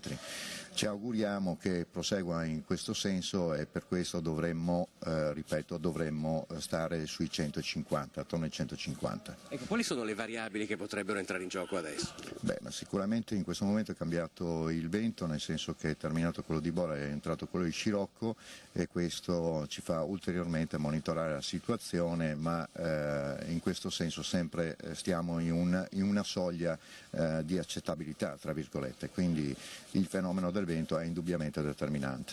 A che ora potremmo dire che non arriveremo a quota 160, che per molti commercianti rappresenta la soglia di sopravvivenza oltre il quale non ci sono paratie che tengano? Credo che nel giro di un'oretta dovremo avere conferma di questo. Senta, io le chiederei anche Deste sul fatto che Venezia abbia subito in 4 giorni quello che non aveva mai subito dal 1872, vale a dire 4 acque alte nella stessa settimana di 1,40 m. Questo vuol dire che sono cambiati, effettivamente è cambiato qualche cosa proprio nella natura della laguna e anche, mi sa, del nostro pianeta. Beh, mi pare che il fenomeno riguardi l'intero pianeta, appunto, gli eventi climatici sono una componente essenziale proprio per fare anche le previsioni per quanto ci riguarda delle maree, ma in questo caso si incrociano con tutti quei dati che riguardano anche il mare. Giusto oggi che si pensava e si aveva comunicato la soglia dei 160, il dato più preoccupante era il vento di Scirocco che proveniva dalla Croazia, quindi dall'Istria, che poi grazie a un fenomeno dato proprio da un temporale a mare ha frenato questo vento e ha consentito di rallentare l'ingresso in laguna. Lei ha stretto contatto naturalmente sia con la polizia locale che con i volontari della protezione civile. Com'è la situazione in giro per la laguna? Quali sono i punti più critici? Ma fortunatamente questioni particolarmente critiche non ce ne sono, abbiamo oltre 270 volontari di protezione civile che anzi ringrazio perché sono arrivati anche da fuori provincia ad assistere Venezia in questo momento molto difficile, ma assieme a loro tutti gli operatori dell'emergenza che lavorano sia in maniera molto distribuita, diffusa in tutta la città storica e isole, ma anche coloro che stanno nelle centrali di comando e centro maree, che sono costantemente attenti a tutti i dati che vengono rilevati. Una volta passata questa giornata possiamo dire che l'emergenza è finita per quello che riguarda le acque alte? Beh, per dire che è terminata l'emergenza, questo lo vedremo nelle prossime ore. Certamente nei prossimi giorni la situazione dovrebbe rientrare in un fattore di maggior normalità e quindi non dovremo assistere a dei picchi eccezionali come è successo nei giorni passati. La ringraziamo, non le rubiamo altro tempo perché sappiamo che deve visitare altre zone della città. La prossima qual è? Adesso andiamo verso Rialto assieme ai gruppi di protezione civile e questo insomma serve proprio anche per essere continuamente presenti e vicini ai cittadini per ogni eventualità e necessità. Ho visto che tra l'altro molti cittadini, soprattutto i più giovani, sono dati parecchio da fare per aiutare. Abbiamo un territorio eccezionale, i veneziani sono veramente grandi e lo dico di cuore con la massima sincerità perché quello che stanno facendo, per come lo stanno affrontando, siamo i primi a dovergli dire grazie.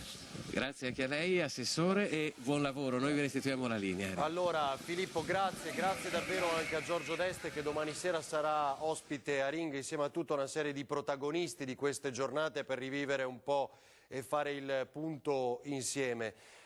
Filippo, scegli tu, cioè se seguire, restiamo con queste immagini, Giorgio Deste, quindi l'assessore della protezione civile di Venezia, se riusciamo a raggiungere il sindaco Brugnaro che immagino sia anche lui con le gambe immerse nell'acqua alta, come immaginavamo, o restare lì a Piazza San Marco, come immaginavamo, avete visto dai dati, lo pensavamo anche noi, probabilmente resterà sotto la soglia dei 160 che come dicevi tu è fondamentale per tantissimi, eccoli qua ancora nelle immagini, vi prego ragazzi, lasciamo che le immagini sono più importanti, l'assessore insieme ai volontari, gli uomini della protezione civile in giro per Venezia, adesso sta andando a Rialto come ci ha comunicato proprio per continuare questo suo resoconto dal vivo. Ancora Lorenzo Maier da Pellestrina invece dal computer, vi faccio vedere quest'altro video che fa riferimento alla condizione di pochi minuti fa l'isola di Pellestrina. che attende, la vedete tutti fuori dalle proprie abitazioni con apprensione, forte apprensione, e raccogliamo l'appello del governatore. Avevamo già mobilitato invece Christian Voigt, ve lo dobbiamo dire, perché raggiungesse il litorale. Dunque, cosa ci gira? Portogruaro, l'assessore Bottaccina ha postato questa foto di Portogruaro, adesso ve la mostriamo, va bene, grazie a Francesca Bozza. E vediamo appunto anche Burano tra poco. Va bene, chiudo, scusate, con Pellestrina e andiamo subito a questo è Portogruaro prima, nell'immagine postata dall'assessore Giampaolo Bottaccina alla Protezione Civile. Questa è la situazione a Portogruaro e subito vi faccio vedere anche Burano, sempre Marco Molin. Eccolo qua. C'è solo l'acqua alta che, come potete vedere, ha allagato anche le parti più alte. Qui siamo nella zona di San Mauro, la zona dell'imbarcadero, ma vedete, ciò che fa paura, soprattutto per la navigazione, sono i resti della mareggiata, i pali di legno, resti di briccole, cioè i pali di ormeggio, i pali che vanno a delimitare e a segnare il bordo dei canali, che si sono completamente staccati in alcuni punti e che ovviamente provocano un pericolo per la navigazione sia di mezzi privati e sia di mezzi pubblici. Guardate infatti anche qua queste briccole completamente sommerse, i vaporetti che nonostante la fatica cercano comunque di fare in modo che Burano non rimanga isolata. E guardate le barene, ecco di fronte a noi le barene di Burano, di Torcello, completamente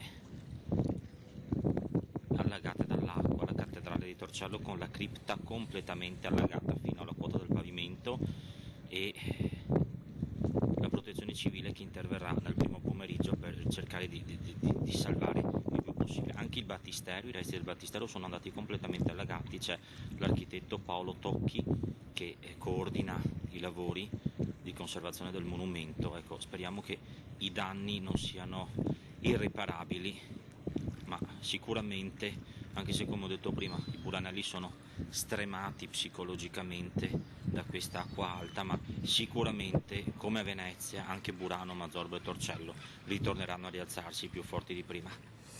Allora, Marco Molin da Burano, so che ho la pubblicità ma sono davvero pochi istanti, la facciamo vedere, dura poco, lo dico ai telespettatori. Questa è un'altra foto importante da parte dei Vigili del Fuoco. Vi invio immagini di un effetto collaterale del maltempo dentro il fiume Soligo.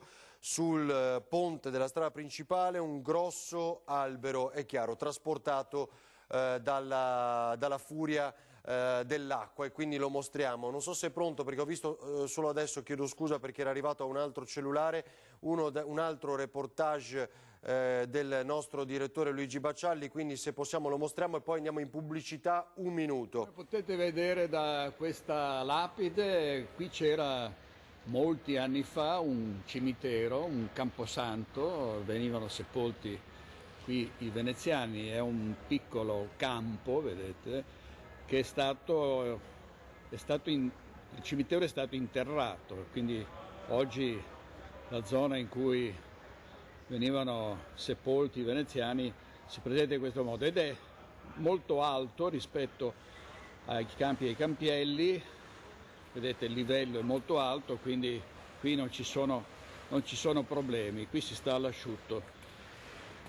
Ma subito sotto l'ex piccolo cimitero, vicino alla Basilica di Santo Stefano, ovviamente si torna con l'acqua alta, e qui ci sono delle passerelle che conducono al campo San Maurizio. Turisti che cercano di farcela anche con le valigie, ovviamente.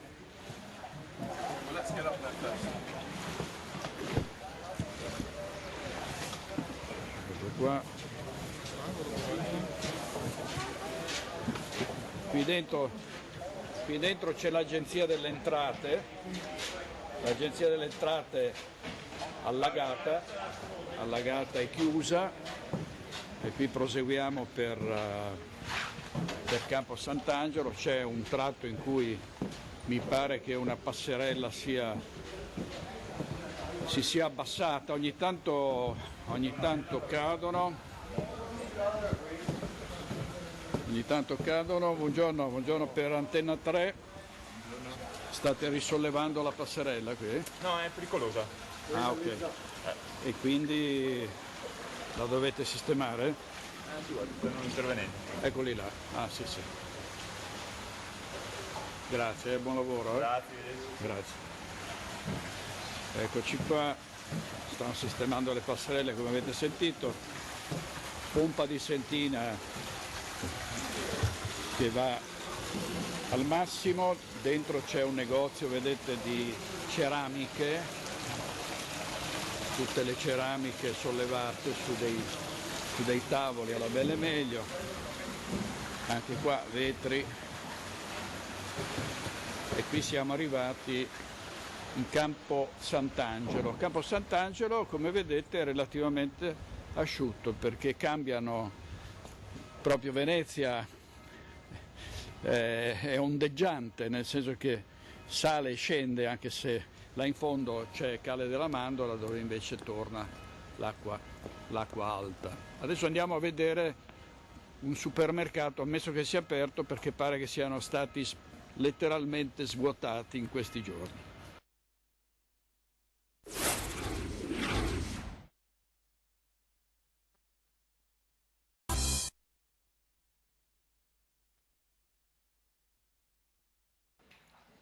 Siamo sotto le impalcature per lavori nel Cinema Giorgione, nel centro di Venezia. Il cinema ovviamente è chiuso e questo mi pare un film assolutamente adatto alla situazione. Zombieland, doppio colpo perché è la seconda alluvione molto alta in questi ultimi giorni. Ecco, questo è il cinema chiuso, da questa parte si va verso Palazzo Fortuny e poi dovrebbe esserci proprio qui a due passi l'entrata del supermercato, che ovviamente sarà stato chiuso ma che è ancora il cinema, vedete, si prega di chiudere la porta, grazie. Domenica 17-11 i primi spettacoli potrebbero saltare a causa della marea sostenuta, sono altro che i primi spettacoli, ne sono saltati tutti gli spettacoli.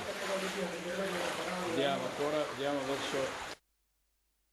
Scusate, torniamo in diretta, ne approfittiamo finché appunto possiamo mostrare anche i video del direttore. Vedete che la vita in qualche modo continua. Questo purtroppo è storto, ma vi do un aggiornamento.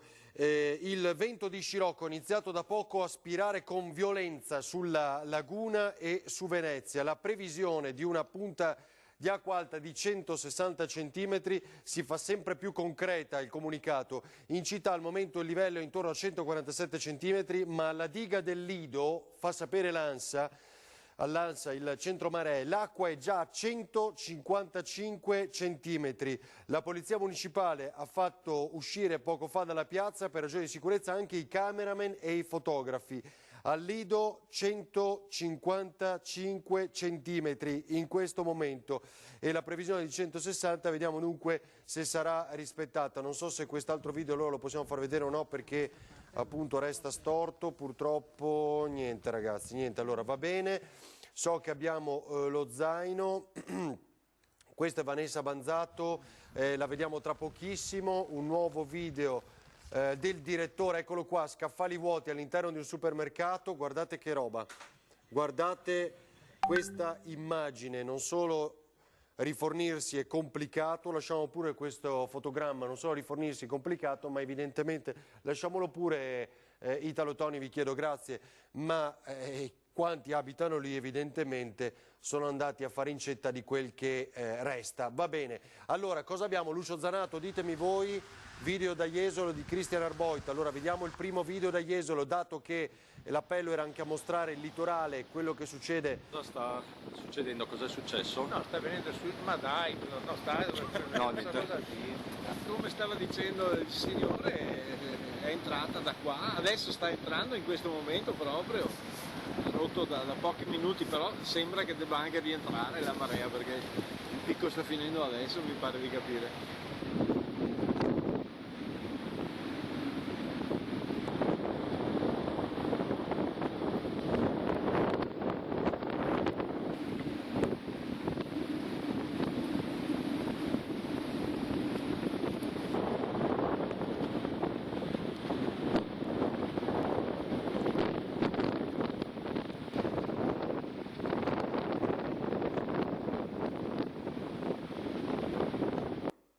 Allora, bravissimo Christian Arboit, riuscite a inquadrare il telefonino, grazie ragazzi. Centro marea 147 centimetri in questo momento e si sta aggiornando, ma qui sotto, adesso non riuscite a leggere bene, come prevedevamo noi il 160 resta ma spostato alle 13:30, dunque l'allarme resta alto ancora in questi istanti. Trasla nel tempo, diciamo, si sposta di qualche minuto, di 30 minuti ancora questa emergenza. Al Lido già 155 centimetri, i 160 a Venezia previsti non più fra 5 minuti ma fra 35, dunque alle 13:30. Lucio Zanato sta inquadrando il cielo con Nicoletta Rizzetto, anche perché Lucio era proprio la domanda che ti volevo fare, ti ho visto con l'ombrello, quindi piove. Allora Ferdinando, vi faccio vedere il cielo, perché se voi vedete le nuvole stanno andando verso nord, significa che qui a Ponte di Piave siamo con il vento di scirocco, quindi tutto quello che si sta verificando al Lido è assolutamente vero e lo vediamo anche qui. Siamo con il sindaco di Ponte di Piave, con l'assessore della protezione civile. Sindaco, ci ha portato qui per far vedere in 2 parole che cosa ha fatto la regione per evitare, diciamo, esondazioni. Beh, un intervento importante. Questi 2 isolotti che vedete alle mie spalle erano 2 isolotti che erano presenti nel corso del Piave. Questo è un intervento di asporto del materiale litoide fondamentale, perché ha consentito anche in questi eventi di far defluire più velocemente l'acqua verso il giù. Ricordiamoci che qui tra Ponte di Piave e Salgareda c'è proprio questo imbuto che poi porta l'acqua verso la zona del San Donatese, quindi è importante questo tipo di intervento proprio perché fa defluire più velocemente l'acqua, quindi fondamentale intervento eseguito grazie alla Regione Veneto dal Genio Civile di Treviso. Senta, allora Nicoletta, fai vedere il Piave, perché se diamo l'ultimo aggiornamento con l'assessore sull'altezza del Piave qui a Ponte di Piave, quanto siamo? Sì, abbiamo un lieve aumento e all'incirca stiamo crescendo di circa 20 cm all'ora. Il fatto che ci sia vento di scirocco vi fa pensare anche a voi? Questo sì, defluisce un po' meno, quindi speriamo giri anche il vento di scirocco e quindi continui a defluire in maniera più veloce. Va bene Ferdinando, so che tu hai gli altri collegamenti, compreso Schiucaz con Tiziano Bolognani e Paolo Botero, con la frana che sta scendendo a nord, e noi ci ricollegheremo più tardi, magari andiamo a vedere un po' più in su rispetto a Ponte di Piave come si sta vivendo questo momento del fiume Sacro. Allora, grazie Lucio, quando hai aggiornamenti torniamo a collegarci con te, ma scusate, abbiamo talmente tanti video ancora dei telespettatori non solo che arrivano che siamo un po' in ritardo con alcuni di questi. Allora, Federico, mi pare, il nostro telespettatore, poi vi dico con precisione, mare a Pellestrina, ci invia questo video, guardate la spiaggia, diciamo. Cosa che dispiace, Abbiamo la nostra isoletta qua e basta, c'è barche, vedete?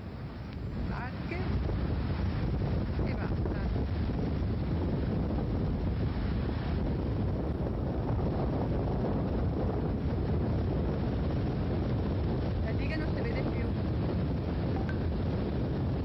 Federico, scappa via, Stempio!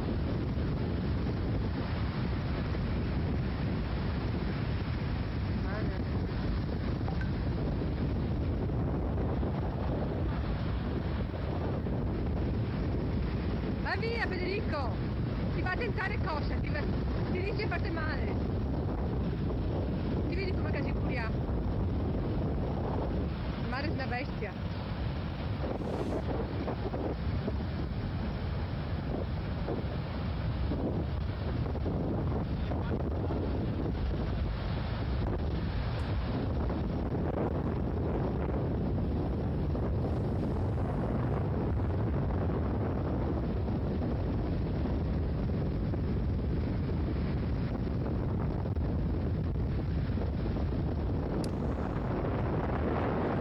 Rende molto bene l'idea questo video. Rende molto bene l'idea della potenza del vento in questo momento, dello scirocco che soffia verso la costa, in questo caso verso Pellestrina. Guardate che potenza che ha il mare che si è agitato comunque a Pellestrina. Rotolano i tronchi, guardate, spinti dalla furia del mare. La viene su anche, madonna mia. Ti hai visto che roba? Hai visto? Oh, guarda, c'è il passaggio qua adesso. Mamma mia. Mangi tutto. Ecco, allora, una cosa, al di là del Federico Sempio, spostati dal mare, ha perfettamente ragione, diciamo, nell'invito, però attenzione, ecco, siccome l'abbiamo già vissuto un anno fa, nel cercare di documentare e aiutarci, fare i video per conto vostro o inviarli a noi, evitate rischi, questo è un rischio, evitatelo assolutamente. Potete tranquillamente documentare da decine di metri più indietro, questo raccolgo l'appello che viene fatto sempre da tutti. Anche il sindaco di Treviso, Mario Conte, siamo a disposizione, ci scrive. Volevo far vedere Vanessa Banzato, ragazzi, riusciamo a far vedere Vanessa Banzato da pochi metri di distanza, è sotto il ponte di Bassano. Siete pronti? Sentiamola. Bassano, come vedete le condizioni del Brenta sono preoccupanti, si sta toccando quota 2,70 metri, una portata d'acqua che si aggira sui 400-450 metri cubi al secondo. Adesso tra l'altro ha ripreso a piovere in maniera copiosa dopo un breve intervallo di un paio d'ore in cui il tempo sembrava aver dato una tregua. Le previsioni del tempo in realtà non prevedono nulla di buono, in quanto nel pomeriggio è previsto un ulteriore aumento delle precipitazioni, un incremento delle precipitazioni, il che va davvero ad allarmare la situazione soprattutto del Ponte Vecchio. Ponte Vecchio che è chiuso al transito pedonale, chiuso in via precauzionale. Il centro operativo comunale che è stato allestito agli uffici dei lavori pubblici di Bassano sta lavorando per cercare di capire e di tenere sotto controllo questa piena del Brenta, che vogliamo ricordare, Brenta che nel 1966 raggiunse una portata che si aggirava sui 2600-2800 metri cubi d'acqua al secondo. Per domani se la pioggia continua in maniera così pressante, così forte, così continua, si parla di una portata che potrà toccare gli 800-900 metri cubi al secondo. Inevitabile sarà l'allagamento dell'isolotto che fiancheggia il Brenta, di tutta via Pusterla, come è già accaduto nel passato purtroppo. Comunque il Brenta e il Ponte Vecchio restano qui a Bassano del Grappa agli osservati speciali. Bravissima Vanessa Banzato che ci aiuta e ci aggiorna per quanto riguarda Bassano, ma è impressionante il diluvio che si sta abbattendo sulla città in questi minuti. C'è un altro video di Vanessa, prima volevo far vedere perché abbiamo una marea di foto e video in arretrato, Ponte della Priula, postata dall'assessore Bottaccin, grazie a Francesca Bozza, eccolo qua, guardate la condizione a Ponte della Priula. Il Piave in questo momento sta crescendo, cresce e molto, il resto credo di averlo fatto vedere. Burano, ne scelgo solo uno, Marco Molin mi perdonerà, Marco Molin. La parte al di là del Canal Grande di Mazzorbo, ecco, sentiamolo. Mazzorbetto e la Mazzorbo abitata, anche qua tutto quanto invaso dall'acqua, si vede completamente, si fa proprio fatica a camminare. Qui l'acqua non è moltissima, ma perché ci troviamo in uno dei punti alti del territorio, però vedete come è tracimato anche il bordo. Persone al lavoro che tentano insomma di portare avanti. Chiarissimo, devo interrompere perché ne ho tantissimi ancora da far vedere e volevo approfittare ancora di Jesolo, Christian Arboit. Il vento soffia fortissimo, guardate dov'è la torretta. Ecco, avete visto dov'era la torretta del bagnino, la torretta della postazione di salvataggio? com'è di fatto praticamente quasi in mezzo al mare.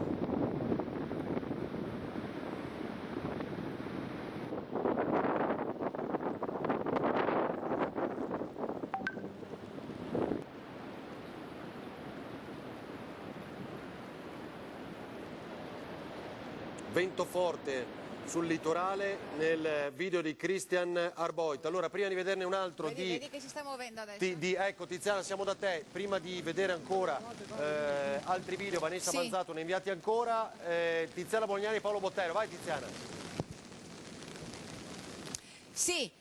Allora, vi devo dire che quando ci siamo scollegati ci siamo portati verso il fronte della frana e proprio in quel momento la frana ha iniziato a muoversi in maniera importante, tanto da costringere gli uomini della protezione civile a farci ritornare indietro e a farci sistemare in questo posto che è considerato zona di sicurezza. Ma i movimenti della frana, pur impercettibili a vista d'occhio, ci sono continui, ogni tanto si vede qualche sasso un po' più grande che scende, la colata comunque è in questo momento in piena azione, il fango sta scendendo e questa è una situazione, come dire, di allerta per davvero seria. Come ci dicevano poco fa gli abitanti di Schiucazza, che si sono allontanati giustamente per poter andare a pranzo, ci hanno detto che è una situazione che sta preoccupando e sta inquietando moltissimo, perché come l'abbiamo già detto più e più volte, qui sotto ci sono famiglie, 17 famiglie, ma ci sono anche attività commerciali, c'è il deposito di bibite, c'è un mulino che è stato riempito dall'acqua. Tutto il materiale che la ditta che sta lavorando per cercare di sistemare viene recuperato dagli escavatori e portato proprio in questa zona ed è tutto pieno di fanghiglia grigia. Insomma, l'arenaria è una roccia molto fragile e la vedete, no? Fino all'altro giorno qui non c'era praticamente niente, adesso mano a mano si sta riempendo di questo materiale che è fangoso. Qua c'è oggettiva preoccupazione, ecco guarda, un'altra volta si è mosso in questo momento ed è la lingua, quella grigia che vedete sotto i due speroni di roccia che devono evidentemente essere abbattuti, perché non può continuare a restare così in bilico il materiale che rischia per davvero con quest'acqua. Vedete che ha ricominciato a piovere in maniera insistente, prepotente, fino a poco fa c'era anche, ora non lo so, c'era anche moltissimo vento. Lo sperone, quello che è in centro, se vedete, Paolo, riesci a farlo vedere, lo sperone in centro si è diviso praticamente in tre parti e insomma si teme che uno di quelle parti possa staccarsi da un momento all'altro, perché l'acqua sta agevolando evidentemente la discesa del materiale. Insomma, questa è la situazione, ci sono gli uomini della protezione civile con il loro servizio di guardiania a vista e so che al COC di Puos dal Pago ci sono tutti i tecnici al lavoro per cercare di capire in che modo è possibile risolvere questa situazione, mentre il Tesa si sta ingrossando in maniera preoccupante, lo abbiamo visto, ve l'abbiamo fatto vedere prima, e il campo sta diluviando e il campo che c'è qui sotto si sta riempendo d'acqua. In paese sono stati messi dei sacchi di sabbia perché il paese è in discesa per proteggere la piazzetta dove poi si affacciano i primi piani delle case che sono là. Insomma, qua si sta rivivendo l'incubo della scorsa estate, la condizione evidentemente Tiziana, è peggiore perché ci portiamo verso la brutta stagione. Sì. Ma in quella casa che stavate inquadrando, ecco, che inquadrate ancora adesso, ci sono ancora persone? Quello è il mulino. Il mulino? Certo. Ah, ecco, ok. Sì, ci sono persone. Guarda, facciamo una cosa molto semplice. Guarda, facciamo vedere gli asini, gli animali che sono ricoverati sotto questa tettoia. Vediamo se riusciamo a scappare un attimo per farvi vedere la strada. Paolo, se riesci a seguirmi, scappiamo un attimo, vi facciamo vedere facciamo le cose molto veloci, speriamo di non mettere nei guai anche quelli che ci stanno osservando. Vi facciamo vedere il fiume d'acqua che sta scendendo dalla strada. Qui c'è, come vedete, lo ricordate, no? Il deposito. Paolo, guarda, il fiume d'acqua e fango che si sta portando verso il centro del paese e non è evidentemente una buona situazione. Ecco, si sta muovendo un'altra volta, lo vediamo, si vede perfettamente, si vedono i sassi che stanno scendendo in questo momento. Guardate, è proprio un fiume che è in movimento. Eccolo là, adesso, si vede? eccolo, sì, lo credo vediamo che bene. Paolo ve lo stia. Si vede. Allora dobbiamo spostarci perché un'altra volta la protezione civile è venuta. Guardate come si sta muovendo. Allontanatevi, Tiziana, dobbiamo fare le cose. Insomma, il tutto... adesso ci allontaniamo. Esatto, sì, perché sono venuti sicurezza. a prenderci un'altra volta gli uomini della protezione civile. Esatto, Senti, sicurezza. vi restituiamo la linea se avete bisogno di noi. Grazie, Tiziana. Ci possiamo spostare, se tu lo ritieni, verso il Cordevole. Esatto, giudica tu perché sai tu qual è la situazione lì. L'importante, ecco, grazie agli uomini della protezione civile che giustamente vi recuperano, perché noi per documentare può sembrare piccola cosa vedere quel fiumiciattolo e quei sassi, ma invece non sappiamo cosa può diventare. Ecco, hai detto molto bene. Tiziana, giudica tu, andate voi dove credi che sia bene documentare. Grazie per il vostro lavoro prezioso sotto il diluvio, Tiziana Bolognani e Paolo Bottero. Torniamo qui ancora, Vanessa Banzato, il video che ci ha inviato dalle rive del Brenta, immaginiamo a Bassano. Se siete pronti ragazzi lo facciamo vedere e sentire, sono poco meno di 50 secondi.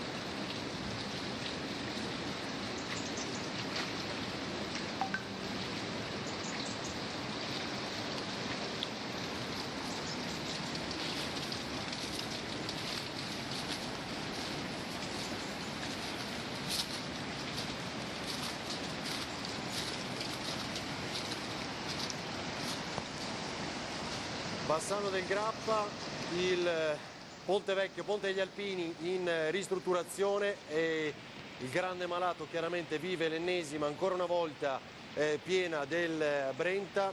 Resta chiuso, come ci hanno comunicato i nostri corrispondenti, i nostri colleghi da Bassano del Grappa. Avete visto, e che diluvio appunto che si sta abbattendo anche su Bassano in questo momento. Sì, Pellestrina poi lo facciamo anche rivedere. Zaia riunisce la protezione civile, il Presidente del Veneto assieme all'assessore referente Giampaolo Bottacino ha convocato per le ore 15 una riunione di protezione civile a Ponte di Piave. È quello che ci ha comunicato in diretta di fatto il governatore in questa sua lunga telefonata con molti aggiornamenti e anche uno sfogo pesante per quello che si è visto e letto in questi giorni. Ponte di Piave alle 15 noi ci saremo per l'esame della situazione di piena del fiume, l'esame di tutti i bacini idrografici veneti e la decisione di eventuali misure urgenti. Alla riunione, informa la Giunta, parteciperà anche il direttore dell'area tutela del territorio Nicola Dell'Acqua. Dunque, cos'è? Uno scatto che ci fa avere Lorenzo Maier di Piazza San Marco, e guardatela con le due colonne. Da tempo si cerca la terza, ricordate, ma questa è la condizione pochi minuti fa. Ho tanti video, aiutatemi ragazzi, cos'è che non ho fatto vedere ancora? Qui cos'è? Ancora Arboit, Jesolo? Dico bene, Nicola? Credo di sì. Ecco, grazie ragazzi. E grazie anche a Nicola Zanetti, lo ricordo ancora una volta, che coordina tutta questa diretta. Questo è Christian Arboit, che si avventura sulla spiaggia di Jesolo, quel che resta in questi minuti, e abbiamo visto poco fa come le torrette siano di fatto quasi in alto mare, in mezzo al mare comunque. Tutto il Veneto, vi stiamo mostrando tutto il Veneto in diretta in questo momento, grazie anche ai tantissimi telespettatori, Burano, Murano, Pellestrina, Jesolo, la montagna con Tiziana Bolognani, il Piave con Lucio Zanato e Nicoletta Rizzetto, Paolo Bottero in montagna appunto insieme a Tiziana, e poi Filippo Fois a Venezia con Sandro Ponchio. Fois è pronto? Va bene, allora andiamo subito da Fois. Credo di aver fatto vedere più o meno tutto quello che ci è arrivato. Ora torno sulla pagina Antena 3, situazione Chioggia, ci scrive Renato. Allora facciamo vedere la foto di Renato, guardate la situazione a Chioggia. Ne approfitto e grazie davvero Renato per il suo lavoro prezioso. Eccola qua, ancora un altro scatto. Questa è Chioggia al momento. Se avete video ancora meglio. Il Piave Nervesa della Battaglia, ci scrive Alessio. Grazie Alessio, ingrandiamo e mettiamo l'audio. Il Piave Nervesa della Battaglia, ecco la condizione, guardate come scorre veloce, impetuoso. Grazie Alessio. Poi Ornella, la telefonata di Zaia se la possiamo condividere. Grazie Ornella, in questo momento siamo impegnati, non so se riusciamo a tagliarla e estrapolarla, la facciamo rivedere. Anche il video di prima di Arboite mi dice lo devo trovare, Lina, lo devo trovare, appena possibile lo faccio vedere. Eccolo qua, è questo immagino, eccolo qua, allora lo faccio vedere subito. Chiedo scusa ma sono talmente tanti. Eccolo qua. Il sesto accesso al mare, lungomare Alberto Sordi. Fino a quella zona lì, se vedete, ci sono ancora le barriere della spiaggia. Qui invece il mare è praticamente entrato, siamo all'altezza per intenderci dell'hotel Napoleon. Grazie a Cristian Arboito, nel volto tutta la difficoltà perché tira forte anche il vento, come avete detto. Solo nostro, Lorenzo Maier ci invia questo video in esclusiva, guardate, dalla Basilica di San Marco. In questo momento vi ricordo che è chiusa l'area, vietata, interdetta pochi minuti fa perché anche quegli operatori sono stati allontanati. Un video girato dalla Basilica di San Marco. Questa è Piazza San Marco, pochi istanti fa. Grazie Lorenzo Maier per questo video. El Paron. Il campanile di San Marco, guardate, dalla balaustra, straordinario, un video in esclusiva per noi che ci ha fatto avere Lorenzo Maier. Desert.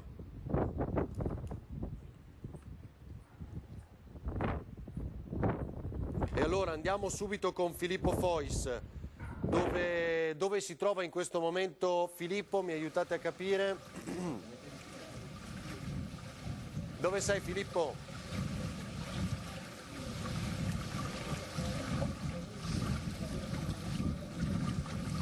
Filippo, mi senti?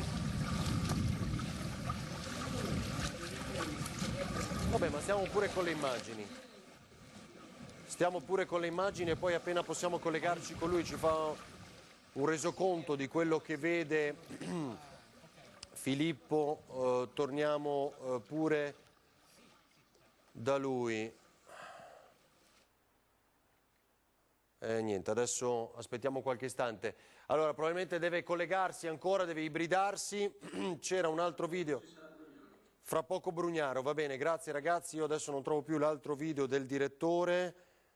Forse ci sono arrivato adesso, no, questi sono gli scaffali vuoti. C'era un'intervista, allora sentiamo ancora il direttore Luigi Baccialli nell'altro video che ci aveva inviato pochi istanti fa e poi ci ricolleghiamo con Filippo. Santo Stefano con Nadia Pinzaru che lavora in un locale molto noto, Le Café, e che peraltro è l'unico aperto in questa situazione perché tutti gli altri locali della zona, non soltanto nel Sestiere di San Marco, sono chiusi. Allora Nadia, in che stato si riesce, perché voi continuate a lavorare ma deve essere difficile, no? In che condizioni lavorate? Diciamo che cominciando da martedì sera che abbiamo avuto questa sorpresa di acqua alta che non si ripeteva che io sono 16 anni che lavoro a questo locale, mai visto una situazione del genere e dunque ci siamo trovati la mattina con tutto dentro che abbiamo dovuto risistemare. Più che altro siamo solo noi e anche il ristorante Santo Stefano aperti e certo i turisti non mancano. Diciamo che cerchiamo di dare un buon servizio, però non è mica tanto facile perché ci hanno rovinato i frighi, ci hanno rovinato la lavastoviglie, è un po' disastro, sì, un po' diciamo poco detto, sì. Poi tra l'altro nella giornata del picco 1,87, quella dopo, davvero eravate i soli in tutta Venezia credo aperti, e quindi avete avuto una... Giovedì è stato proprio un colpo del fulmine, perché qua non si capiva niente, tutta la gente che arrivava, perché giustamente di giorno non c'era la quarta, ma turisti c'erano e sì, eravamo solo noi che lavoravamo. Ecco, quindi, ma poi tra l'altro quando dovete tornare a casa, perché ovviamente non tutti voi dipendenti del caffè lavorate, no, noi vivete a Venezia, fate i turni e andate avanti e indietro. Andiamo a casa la notte con l'acqua alta, ritorniamo la mattina, magari qualcuno deve cominciare alle 11, acqua alta, non ci si arriva, sì, è disastro. Sì. Oggi ancora l'acqua non è entrata? Sta salendo, non è entrata nel locale perché noi siamo al punto abbastanza alto che deve superare 1,60 m, esatto. E di conseguenza sì, però nella cucina da quell'altra parte sì è arrivata l'acqua. È arrivata, ecco, nella cucina poi sì. I danni sono tanti, si rompono tutti gli apparecchi, quindi è un però po' difficile. Nonostante questo voi siete riusciti ad andare avanti, quindi sì dai, ce la facciamo in qualche maniera, sì, ce la faremo, dare anche un servizio, sì. Allora torniamo in studio, anche perché abbiamo moltissimi video da far vedere. Ci scriveva adesso Fabio da Chioggia. Eccolo qua, lo vediamo, e poi subito a Venezia, perché credo che Filippo Fois sia con il sindaco Brugnaro. Questo è Fabio, ci manda questo video da Chioggia pochi istanti fa. Subito a Venezia. Filippo, mi senti? Vai pure. Eccoci. Sì, eccoci, siamo con il sindaco di Venezia Luigi Brugnaro. Sindaco, anche oggi lei sta facendo un sopralluogo in tutte le zone della città. Che situazione ha trovato? A parte il sopralluogo, stiamo gestendo con la protezione civile tutti i vari posti. Pellestrina è stato il nostro impegno, Pellestrina e Burano oggi, perché sono zone bassissime. Murano anche, c'è gente ancora con le case, con l'acqua, perché tutti i piani terra che ci sono è proprio una devastazione, la gente continua, adesso lì a Pellestrina sono terrorizzati perché abbiamo ripristinato alcuni fori che si erano creati sui muretti, sono venuti giù i masegni, perché li abbiamo subito ripristinati l'altro giorno. Abbiamo la protezione civile, ringrazio tutte le forze dell'ordine e tutti i volontari della protezione civile, ma anche i ragazzi, gli studenti, i figli di quelli che sono, insomma, c'è un momento di unità in città che non sentivo da tanto tempo, poi la gente si sente la fratellanza e di questo voglio ringraziare i veneziani in primis, per cui Venezia, Mestre, Margherita, sono tutti quanti qua a dare una mano e sempre a chiedere coordinati con noi, non gente che viene qua da sola a fare chissà cosa, non abbiamo bisogno. E poi gli italiani che ci stanno esprimendo una grande solidarietà. Adesso siamo davanti alla Fenice, parlavamo col sovrintendente sulla situazione delle pompe da basso, che il danno è già successo, oggi non c'è niente, era con l'1,87 che purtroppo abbiamo distrutto tutto. E la cosa bella che voglio ringraziare l'Arena di Verona, che questa sera ci dedicherà l'incasso. Ovviamente non è per l'incasso, ma è perché ci sentiamo fratelli veneti prima di tutto, e poi anche la Scala di Milano che ha detto che devolverà la prima. Sono belle cose, bei segnali per un'Italia che può farsela, magari usando Venezia come simbolo, come pretesto se volete, ma per far vedere che siamo uniti di fronte alle tragedie. Noi, diceva la Casellati ieri, il Presidente del Senato, che è stata eletta qui a Venezia tra l'altro, che conosce bene la realtà, ha detto i veneti, i veneziani sono in ginocchio soltanto quando pregano. Senta, Sindaco, oggi sembrava che andasse malissimo perché pioveva forte, c'era anche un vento molto forte, sembrerebbe che le previsioni invece dicano che la marea non arrivi a 1,60. No, sì, allora l'1,60 a prescindere è vedete voi, adesso siamo su 1,50, 1,45 probabilmente, sì. Non è preoccupante per noi, è una disgrazia generale di cui purtroppo ogni anno, abbiamo già visto anche l'anno scorso, eccetera. È l'1,87 dell'altro giorno, è quello il motivo del Mose. Sono le acque eccezionali, qui c'è tutto da fare, un lavoro di manutenzione della città che per me negli ultimi 20 anni non si è più fatto, perché sono state anche drenate completamente le risorse, per cui qui non c'è da far polemica, c'è da tirarsi sulle maniche e cominciare a seguire i lavori del Mose, capire, perché noi non siamo più stati tenuti fuori completamente, non solo dalla gestione, ma da tutto, ma neanche dall'informazione. Pensate che l'altro giorno volevano fare una prova per alzare le paratie e io l'ho letto sul giornale. Cioè io il sindaco l'ho letto sul giornale, poi ho letto sempre sul giornale, perché nessuno mi ha telefonato, per dire che la cosa non è andata bene, sono stati dei problemi. Allora, tiriamo la linea capo A, poi sarà la storia a dire quello che è successo, la magistratura a verificare, eccetera, le commissioni d'inchiesta, quello che vogliono. Noi oggi dobbiamo avere un timing, dobbiamo capire intanto lo stato dell'opera e fare un'operazione trasparenza, proprio costante, non oggi e poi studiamo tutto. Tutti i giorni, ogni settimana, di che punto è il Mose?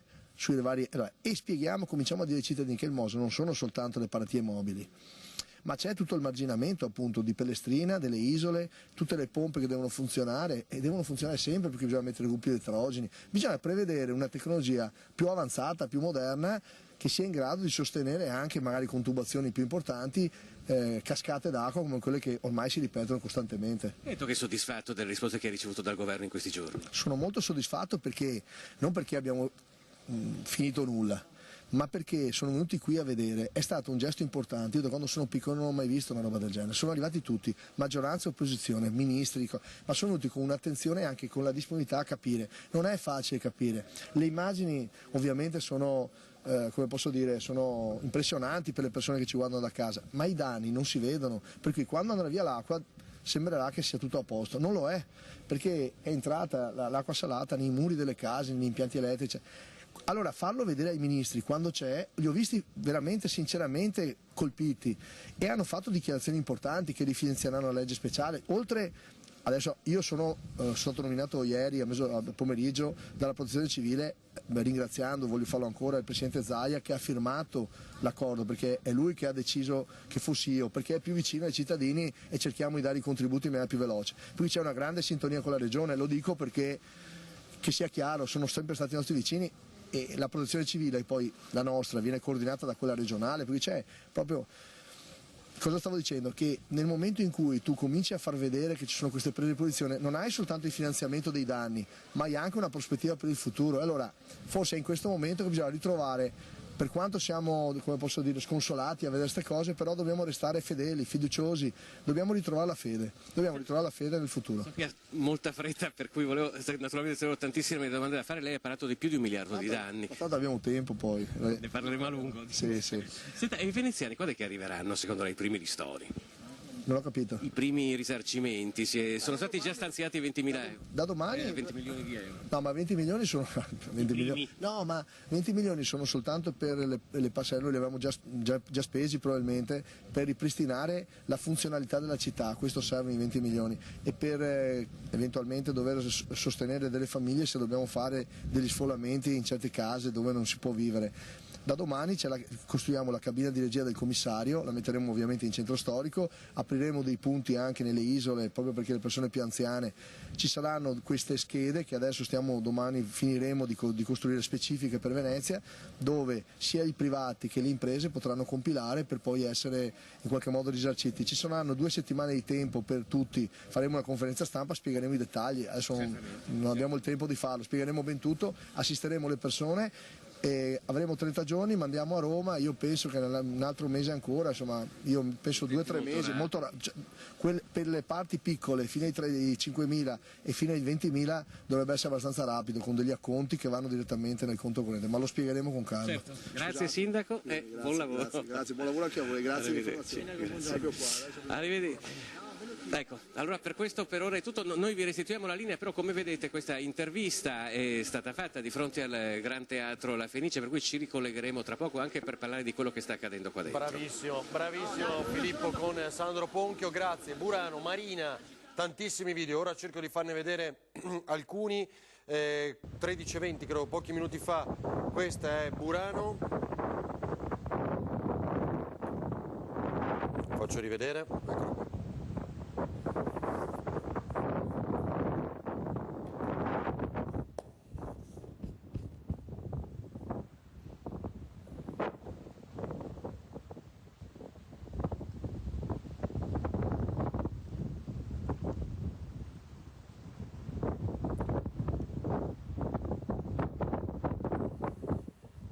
Poi ancora Roberto, sempre Burano ci fa sapere, questo ancora pochi minuti fa,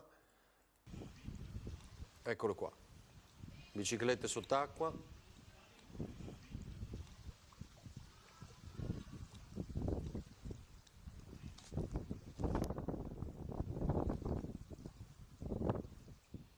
Burano, sempre poco fa. Maria Luna che mi pare sia invece da Murano, vado a memoria, sì, Murano ci aveva scritto, guardate che immagini, faccio rivedere, guardate.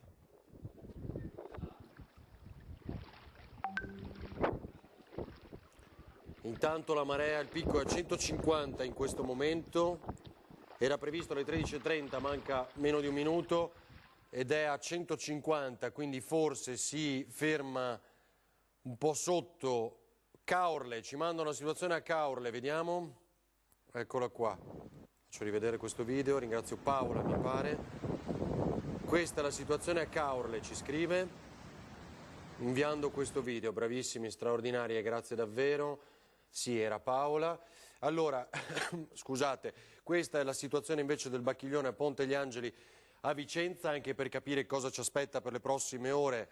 La situazione mi sembra tranquilla dalla diretta di YouTube, sempre compiuta ragazzi, eccola qui, Ponte gli Angeli a Vicenza, situazione sotto controllo fino ad adesso, c'era un video ancora, devo ripescare...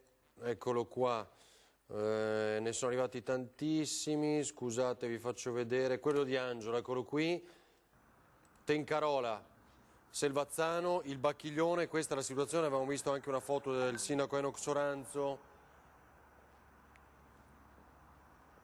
Bacchiglione,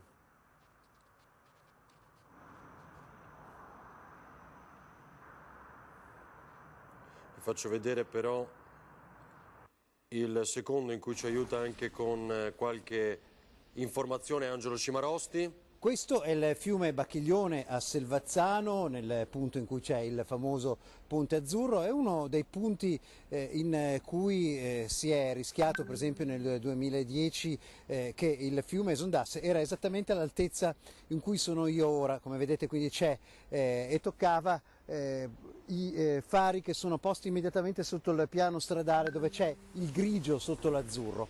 Ebbene il ponte ci dice che in questo momento non ci sono problemi per quanto riguarda il Bacchiglione, però ci sarà un'onda di piena nel pomeriggio, l'assessore Michalizzi del comune di Padova, la protezione civile assicura che non ci sono problemi, il genio civile sta controllando la piena e quindi da questo punto di vista è tutto sotto controllo.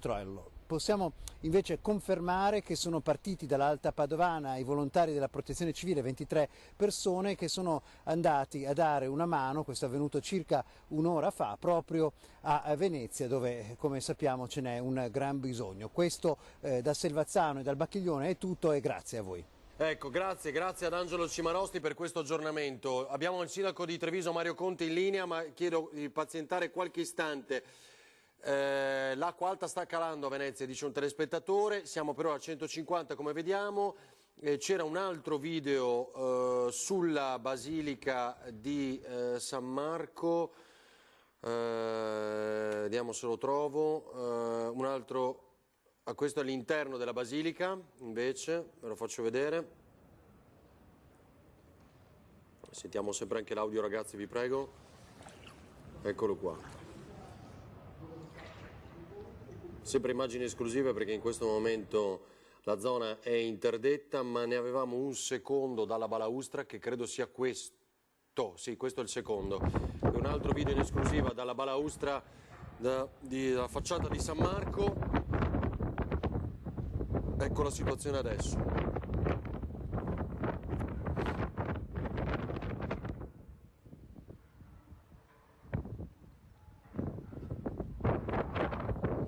Si sente soffiare anche lo scirocco, come vedete dalle increspature dell'acqua alta che è nella piazza, quindi la direzione che ha questo vento, lo vedete molto chiaramente, soprattutto laggiù verso le colonne.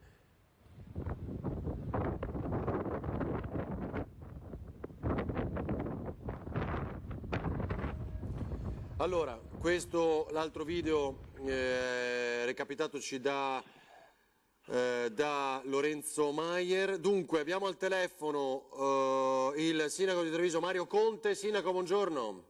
Buongiorno a tutti. Buongiorno sindaco, per dirci cosa, siete vicini a Venezia? Sì, assolutamente, a Venezia e a tutti quei comuni che in realtà in questo momento stanno vivendo attimi e ore di apprensione come Ponte di Piave. Mi sono sentito anche questa mattina con la Paola Roma, nei giorni scorsi con il sindaco Brugnaro, insomma massima solidarietà e massima disponibilità per mettere a disposizione uomini e tutto ciò di cui potrebbero aver bisogno, perché è una situazione davvero di emergenza e quindi è giusto che chi in questo momento non ha particolari problemi si metta a disposizione. Sindaco, grazie. Noi continueremo a seguire ovviamente per l'intera giornata perché c'è grande apprensione, non basta l'acqua alta, stanno arrivando le piene dei fiumi e abbiamo visto che diluvia. Io sento piovere anche qui fuori, non so se me lo potete confermare ragazzi, è San Biagio di Callalta, quindi mi sembra che ci sia, insomma, le condizioni meteo ci creeranno ancora tensione, insomma, per diverse ore. Sì, dobbiamo tenere ancora alto l'attenzione perché la situazione è ancora in fase di evoluzione, speriamo che migliori perché in questo momento per esempio a Treviso non sta piovendo e quindi è un segnale positivo. Mi unisco anche all'appello del governatore Zaia, meno leoni da tastiera e più generosità e più solidarietà, quindi quello che sta succedendo nei social è veramente vergognoso tra scarichi di responsabilità e fenomeni di tutti i tipi. Quindi io invece da Veneto dico che siamo fortunati ad avere un governatore come Zaia che da 5 giorni praticamente vive con gli stivali in mezzo alla laguna girando da un paese all'altro, quindi io credo che questo sia il momento del rispetto, del lavoro, di rimboccarsi le maniche e non certo di fare accuse e di mettere fake news che tra l'altro disturbano anche i soccorsi. Certo, grazie davvero Sindaco di Treviso Mario Conte, buona giornata. Grazie a tutti. Buon lavoro. Allora, ecco l'immagine ancora è la cripta questa invece che ci invia Lorenzo Maier e a quello che ci risulta non è allagata la Basilica di San Marco, la cripta di Basilica di San Marco per i livelli sinora raggiunti, quindi questo un po' rincuora, ma dopo i danni dei giorni scorsi e quella cascata, la ricorderete molto bene all'interno della cripta stessa e che vuol dire che dopo lascia il sale su tutto quell'ambiente. Però c'è anche questo video che ci fa vedere che un'infiltrazione ovviamente c'è, guardate. Allora, sentivo parlare sottovoce, ma del sistema antincendio ipotizzo della Fenice. Filippo Fois, vai Filippo, sei in onda tu. Eccoci Ferdinando, noi come avete visto poco fa eravamo con il sindaco di Venezia Luigi Brugnaro di fronte alla facciata d'ingresso del Gran Teatro La Fenice, adesso invece ci troviamo con il sovrintendente del Teatro La Fenice Fortunato Ortombile, ci siamo spostati nel backstage potremmo dire del teatro. Anzi, ce lo facciamo spiegare direttamente da lei, Ortombina, dove siamo? Noi siamo alle Porte d'Acqua, si chiamano. Questo era l'antico ingresso del teatro dove arrivavano le gondole e dove adesso tutti i materiali arrivano su barca e potete vedere che il nostro pontile si vede a fatica perché è sotto 70 cm d'acqua in questo momento. L'altra sera quello che è successo qui è che queste paratie che ci coprono fino a 1,83 per più di un'ora c'è stata una cascata per tutta questa lunghezza con 4 centimetri che ha fatto andare l'acqua nel sotterraneo, per fortuna, nel sotterraneo, nel senso il teatro in sé non è stato danneggiato, ma il sotterraneo dove c'è tutto il comparto, il governo elettrico del teatro era 300 metri, per 300 metri quadrati c'era 1,5 metri d'acqua. Che danni ha provocato? I danni dal punto di vista della quantificazione stiamo parlando di milioni di euro adesso, non posso dire esattamente quanto, ma siamo nell'ordine dei milioni di euro. Ma il danno grave è che senza l'elettricità, con che anima tutte le funzioni tecnico, artistiche, amministrative del teatro, il teatro è una grande, meravigliosa casa ma abbandonata. Perché il teatro non è agibile adesso? Il teatro non è agibile per il pubblico, noi stiamo facendo una corsa contro il tempo perché per la grande dimostrazione e slancio di solidarietà che abbiamo da tutto il mondo, a partire dalle nostre consorelle fondazioni liriche italiane che ci hanno già devoluto incassi, ma per accogliere il pubblico il giorno 24, quando vogliamo e dobbiamo fare l'inaugurazione, abbiamo ancora tanto da fare, abbiamo ancora bisogno di tanto aiuto. Oggi fortunatamente l'acqua si è fermata molto prima di scavalcare la paratia, però vedo che alle nostre spalle, se riusciamo a far vedere, si sta continuando a lavorare. Cosa c'è qui? Queste sono infiltrazioni. Purtroppo oltre l'1,83 arriva proprio la cascata d'acqua, ma ci sono infiltrazioni tra i muri e il pavimento della calle fuori e qui lungo tutti gli spigoli che fanno entrare, che per il permanere della pressione, il problema è che qua c'è una pressione anche orizzontale che permane per molte ore, per molti giorni, e questo è un altro aspetto del fenomeno, purtroppo più perverso perché è più silente e più nascosto, nel senso che tu non vedi da dove entra l'acqua ma ti entra. E qui vedete la falegnameria che l'altra sera è stata, qui c'erano 80 centimetri d'acqua, che fa sì che tutte queste macchine dei nostri falegnami sono da buttare e dobbiamo trovare delle altre. Qualcuno che forse non è molto esperto di teatro si chiede: ma cosa ci fa una falegnameria al teatro? Ma serve naturalmente per le scenografie. Serve a costruire le scene, senza delle quali non si fa teatro. Bene, io la ringrazio Ortondina, le auguro naturalmente buon lavoro, naturalmente ci sarà parecchio ancora da fare, ma insomma entro il 24 vediamo di... Sì, in questi giorni abbiamo interrotto qui l'attività artistica e musicale, l'orchestra, il coro e i cantanti li abbiamo trasferiti al Teatro Comunale di Treviso, dove stanno provando con il maestro Chung. Alla volta di mercoledì dovrebbero tornare e dovremmo ricominciare le prove qui, e poi di giorno e di notte continuiamo a cercare di riattivare il teatro per renderlo frequentabile dal pubblico il giorno 24. La Fenice è rinata dal fuoco 2 volte, nel caso di questo teatro adesso rinasce anche dalle acque. Bisognerà rinascere anche dall'acqua, certamente. E questo è un segnale... Grazie Ortondina, è stato molto gentile. Un segnale molto forte, grazie Filippo Fois. Grazie, anche far vedere che cos'è la storia, l'importanza e la tradizione di un teatro che ha la sua falegnameria per costruire le scenografie. Allora, ci piace ricordare anche questo, così come abbiamo già fatto di tante altre categorie, sempre e comunque al lavoro in condizioni ben più che semplicemente critiche. Giovanni Leoni, presidente dell'Ordine dei Medici del Veneto, scrive: non so se rendo, post di Federico Sandrini, nonostante l'alta marea, infermieri, medici, operatori sociosanitari e soccorritori del 118 di Venezia continuano a salvare vite. Complimenti ai colleghi e a tutti i soccorritori impegnati in questo terribile momento. Guardate, vi ricordate che l'abbiamo vissuto praticamente in diretta questo momento anche nei giorni scorsi con Ilaria Marchiori, oggi l'abbiamo visto con Filippo Fois, il lavoro delle idroambulanze che se hanno l'acqua eccessivamente alta non riescono neanche a passare sotto i ponti, quindi poi devono affrontare un'emergenza in una città sotto emergenza a piedi e quindi devono raggiungere i luoghi in cui le persone hanno bisogno in condizioni davvero difficoltose. Adesso cerco di mostrarvi altri video. Aggiornamento da Giampaolo Bottaccin: a Ceggia il livello dei canali è sotto controllo, non si segnalano criticità, hanno inviato a Mestre una squadra di volontari. San Donà di Piave segnalano problemi all'idrografia minore, il Piave per il momento è sotto controllo, il sindaco per ogni eventualità è allertato. San Michele al Tagliamento, la rete idraulica secondaria è in difficoltà, innalzamento mareggiata per venti forti. Alle 13:10 situazione critica per tutti i corsi d'acqua interni, hanno invaso strade e case.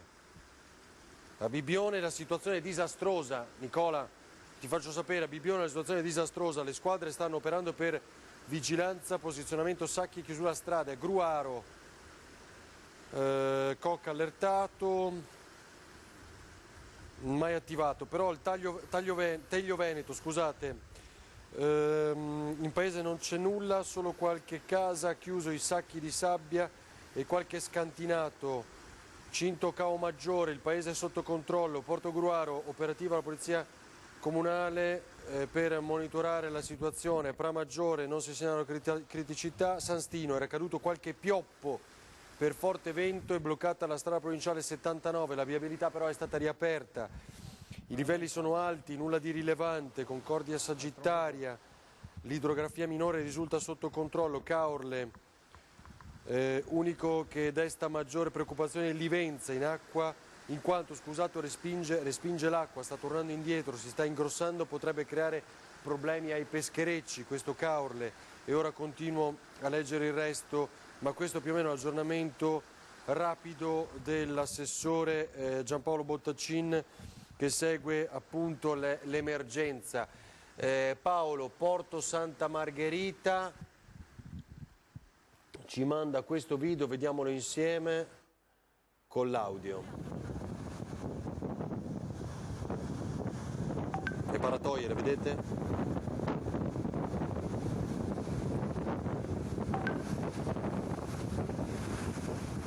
E le onde del mare laggiù vedete molto più impetuoso. Passo, scusate, molto rapidamente ad altri video.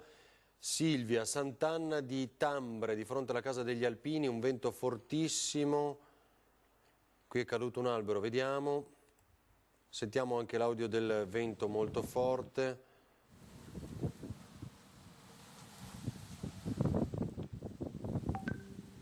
Capisco appunto qui anche la pioggia molto forte.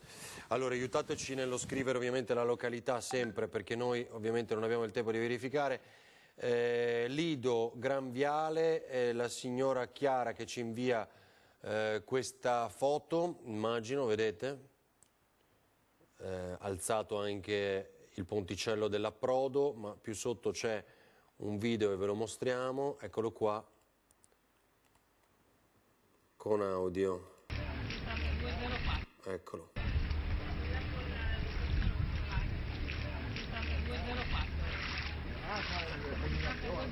Sempre al Lido, no? Ipotizziamo 7 giorni di solidarietà, viviamo Venezia, la vedete le iniziative, il negozio comunque ha chiuso le proprie porte per evitare che entri altra acqua. Leonardo, sì, eravamo lì poco fa, a zona Fenice. Allora, Nicolò. Va bene, insomma, qua ce ne sono tantissimi. Adesso dateci il tempo di dare il giro ai tanti servizi, video che ci raggiungono, gli operatori bancari di Chioggia, spiaggia Caio, gli ho chiesto dei video. Operatori bancari di Chioggia, e questo è il video, e questa è la foto? Questa è la foto che ci è appena arrivata, Chioggia. Va bene, grazie. Allora ditemi dove dobbiamo andare? Lucio Zanato, non dimentichiamo il Piave appunto. Qui un altro video di Lorenzo Maier. Questo però è il Piave. Appunto, no, eccoci Tiziana, qua. questo è il Piave Lambioi. Guardate il Piave, scusami. Lucio, scusami, il Piave Lambioi che citava poco fa Tiziana Bolognani, non so se lo ha già raggiunto, guardate che condizioni è, ricordate questo muretto, questo argine che veniva superato là dove poi si creano le sabbie mobili che citava Tiziana Bolognani, nelle quali è rimasta impantanata nei tempi di Vaia. Guardate che diluvio, quanto è grosso il Piave e con che velocità scende in questo momento. Piave a Lambioi. Vai Lucio.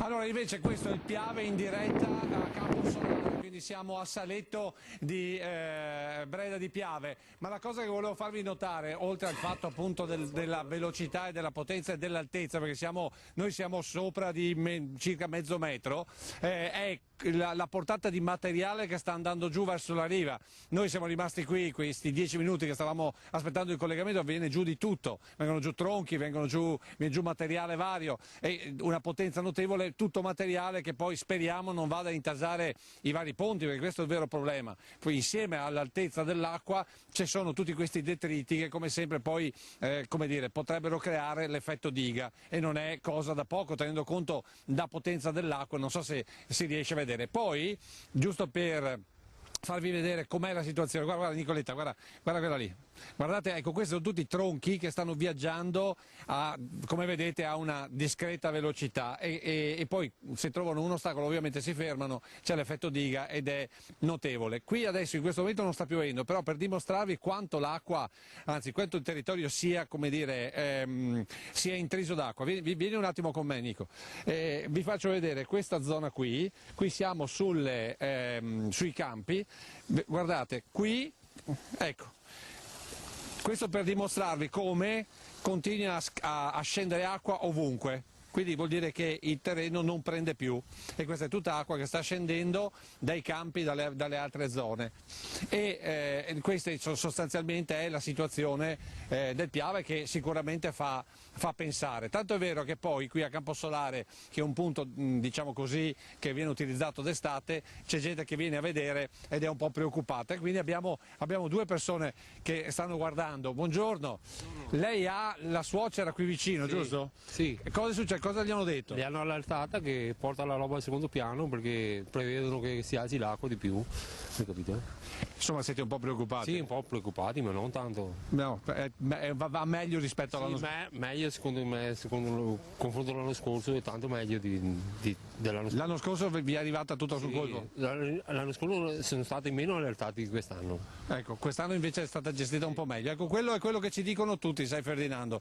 Quest'anno c'è stato, come dire, un maggiore anticipo, un coordinamento, la presenza dei sindaci, abbiamo sentito prima quello di Ponte di Piave, però volevo farvi rivedere ancora una volta questo Piave e vi faccio sentire per 30 secondi il suono, perché questo è il Piave che fa veramente paura.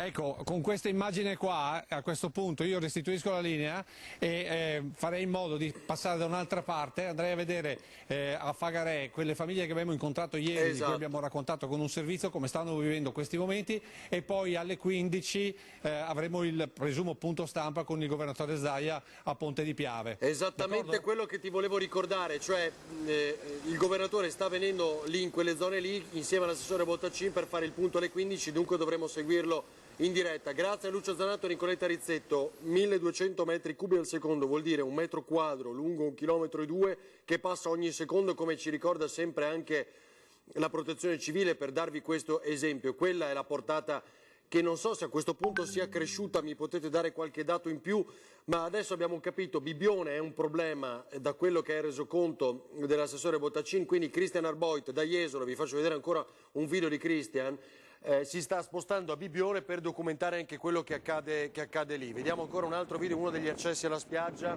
con Christian.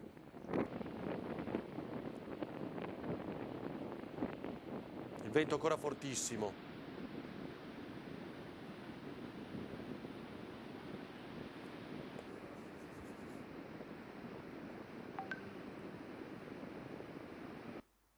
Allora, questo è Jesolo, dunque, poi ci dicono che il video di Pellestrina ha colpito molto, lo faremo rivedere se riusciamo a ripescarlo. Silvia però ci deve scrivere da dove manda questo video, intanto lo vediamo. A me sembra il litorale, non so se Jesolo, magari mi aiuterete voi a individuare. Questa è la situazione dal mare. Stefania, che cosa ci invia? Venezia, vicino a Fusina, vediamo questo video qua. Allora, scusate qualche istante, tutto in diretta, eccolo qua. C'è Di Piazza. Allora, sindaco di Trieste Roberto Di Piazza, buongiorno, ben trovato. Buongiorno, ben trovato a voi e naturalmente la massima solidarietà del sindaco e di tutta la città per quello che sta succedendo purtroppo in questo momento nel nostro paese e nella più bella città del mondo. So che lei ha mandato un messaggio al sindaco Brugnaro per esprimere solidarietà e disponibilità. Beh, Luigi è un carissimo amico, una persona che stimo moltissimo, che sta facendo un grande lavoro. Gli ho detto che la città e il sindaco per qualsiasi cosa sono a sua disposizione naturalmente. Non sapevamo che lei conosce molto bene Venezia perché ha fatto il lagunare lì. Io ero a lagunare nel 73 pensa, e naturalmente il comando era Lido, gli Alberoni, poi Malcontenta, Isole di Sant'Andrea, conosco molto bene Venezia, ho passato dei momenti, mi sono anche innamorato mi sembra in quella volta di qualche veneziano. Senta sindaco, quando ha visto quelle immagini che hanno sconvolto il mondo, quel vaporetto sulle fondamenta, cosa ha pensato? Guarda, la morte nel cuore, perché io, siccome sono abbastanza grande, ho vissuto anche il 66, che è stato un momento drammatico anche per Venezia, e vedere queste immagini, ripeto, della più bella città del mondo mi ha fatto un male incredibile. D'altra parte ci sono anche dei quadri del Settecento che già facevano vedere Venezia sott'acqua, dopo tutte quelle polemiche, Mose sì, Mose no, non servono. Adesso bisogna rimboccarsi le maniche e mettere a posto questa città, oltre che questa città naturalmente Grado, Bibbione, Jesolo, che hanno avuto altrettanti danni. Adesso la preoccupazione, Ferdinando, è cosa succederà con il problema delle acque che arrivano dalla montagna. Questa è un'altra preoccupazione, perché i fiumi in questo novembre è un mese bastardo sotto questo punto di vista, perché ogni anno abbiamo avuto dei problemi enormi. Io ringrazio il buon Dio che grazie anche al lavoro che abbiamo fatto in questi anni a Trieste non è successo nulla, però sicuramente sono cose che ti fanno male, anche perché siamo uno dei paesi più belli del mondo e abbiamo delle cose straordinarie, Venezia in primis. Bisognerà fare un ragionamento su Venezia. Venezia deve diventare un qualcosa di straordinario, che deve essere culata, deve essere coccolata, e bisogna fare dei progetti veramente molto Sindaco, le chiedo l'ultimo flash davvero e grazie per questo suo intervento e il sostegno alla città di Venezia, al Veneto tutto, da Trieste. E mi segnalano qualche problema, non so se anche lì l'acqua alta è arrivata, invaso le rive. Guarda, oggi è un disastro, sta piovendo da ore, sta grandinando da ore. Adesso vado giù anch'io in piazza a vedere la situazione, però so che più di un'acqua alta non mi arriva, capisci? Cioè saranno 30 centimetri in piazza, qualche disagio, ma non avrò danni, capisci? Questa è la cosa che mi tiene un po' tranquillo, mentre purtroppo, come sai, Venezia 1,92 m di acqua alta è folle, insomma, no? Se ci pensi, no? Mentre, ripeto, noi a Trieste avremo qualche piccolo problema, qualche scantinato, ma alla fine non ci sono problemi. A Muggia invece e a Grado, sai che abbiamo avuto a Grado decine di milioni di euro di danni e Muggia anche è finita sott'acqua. Ripeto, in ultima analisi non dovrei dirlo per scaramanzia, ma la città non mi preoccupa in questo momento. Grazie davvero, Sindaco. Buona giornata a voi, buon lavoro Ferdinando. Grazie a lei, era Roberto Di Piazza, sindaco di Trieste, che ha voluto esprimere la solidarietà al Veneto e a Venezia, Venezia di tutti, Sant'Elena a Venezia. A proposito, riusciamo ragazzi a passare subito sul computer un altro video che ci hanno inviato i telespettatori, sentiamo.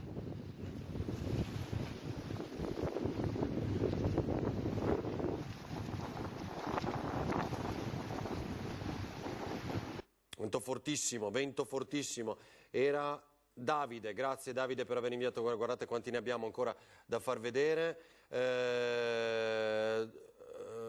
spazio quello che sta succedendo nelle nostre montagne, ma non siamo in collegamento in diretta da stamattina, Silvia, forse si è persa qualcosa.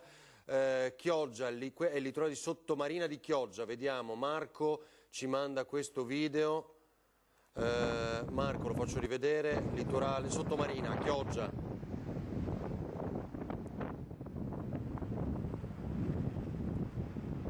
Questa è la situazione.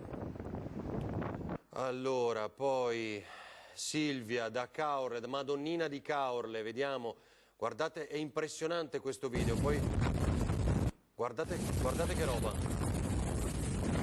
guardate queste onde e anche a questa telespettatrice diciamo di non rischiare per girare video di questo tipo. Silvia, era Caorle, anche il video di prima che credevo fosse Jesolo. Nick, da dove ci manda questo video? Non ce lo scrive purtroppo, vediamolo, è un camera car, quindi a bordo dell'automobile, sulla costa, vediamo dove.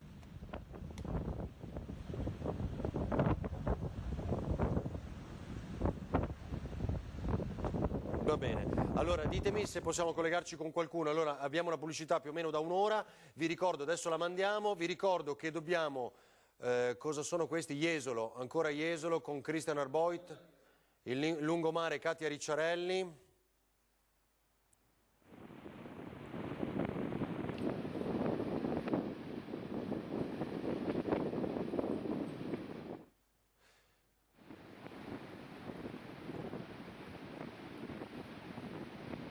Guardate la sabbia.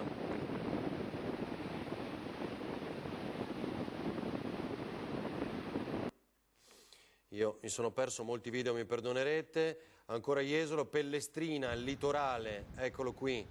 Ancora un altro video. Vedete anche ora le persone in spiaggia vicino al mare, pericoloso. Teniamo le immagini, ragazzi.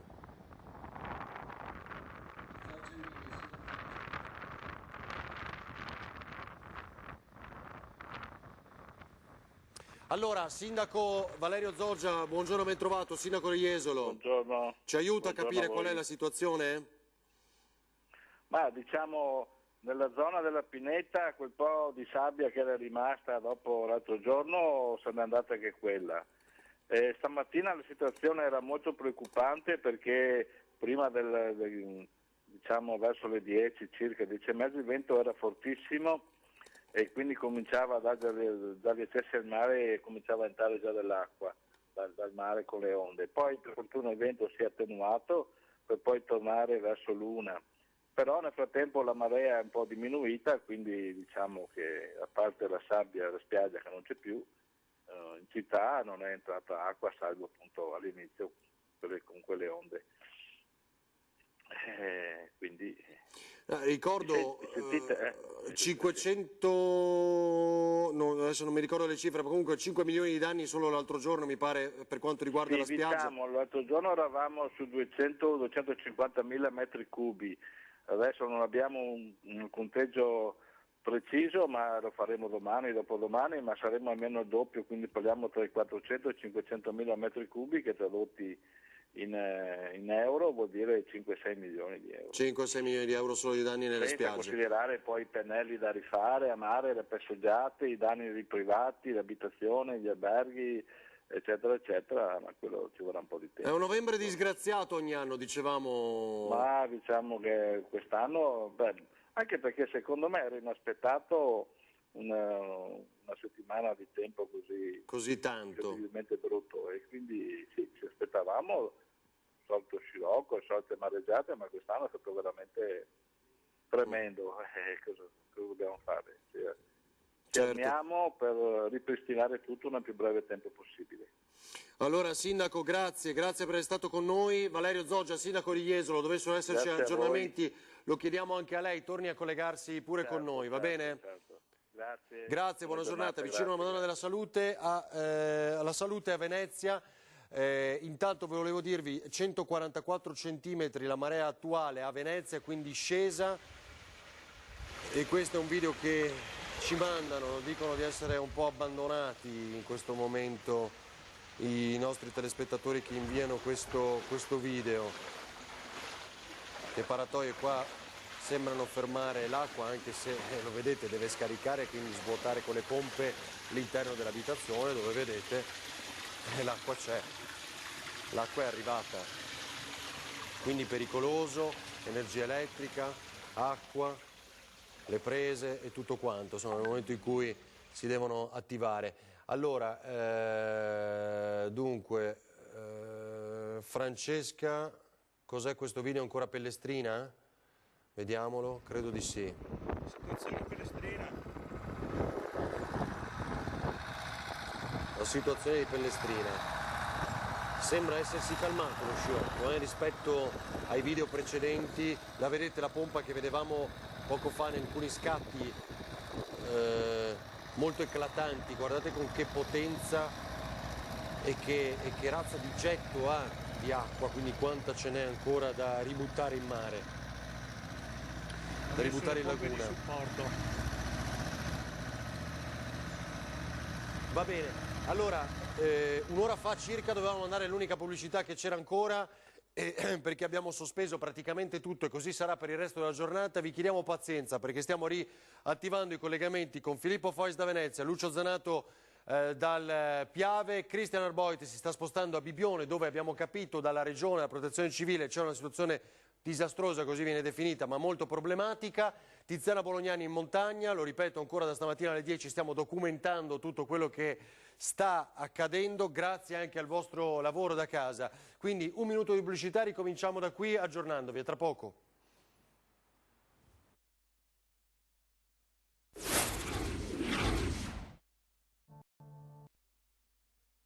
Allora, torniamo in diretta con la nostra edizione straordinaria, sono più di 4 ore che vi raccontiamo il Veneto in diretta, cosa sta accadendo. Benvengano tutti gli aiuti ai cittadini di Venezia, noi siamo in prima linea, Allo stesso modo ci aspettiamo lo stesso genere di aiuti per altre città, insiste Luigi Di Maio, Ministro degli Esteri.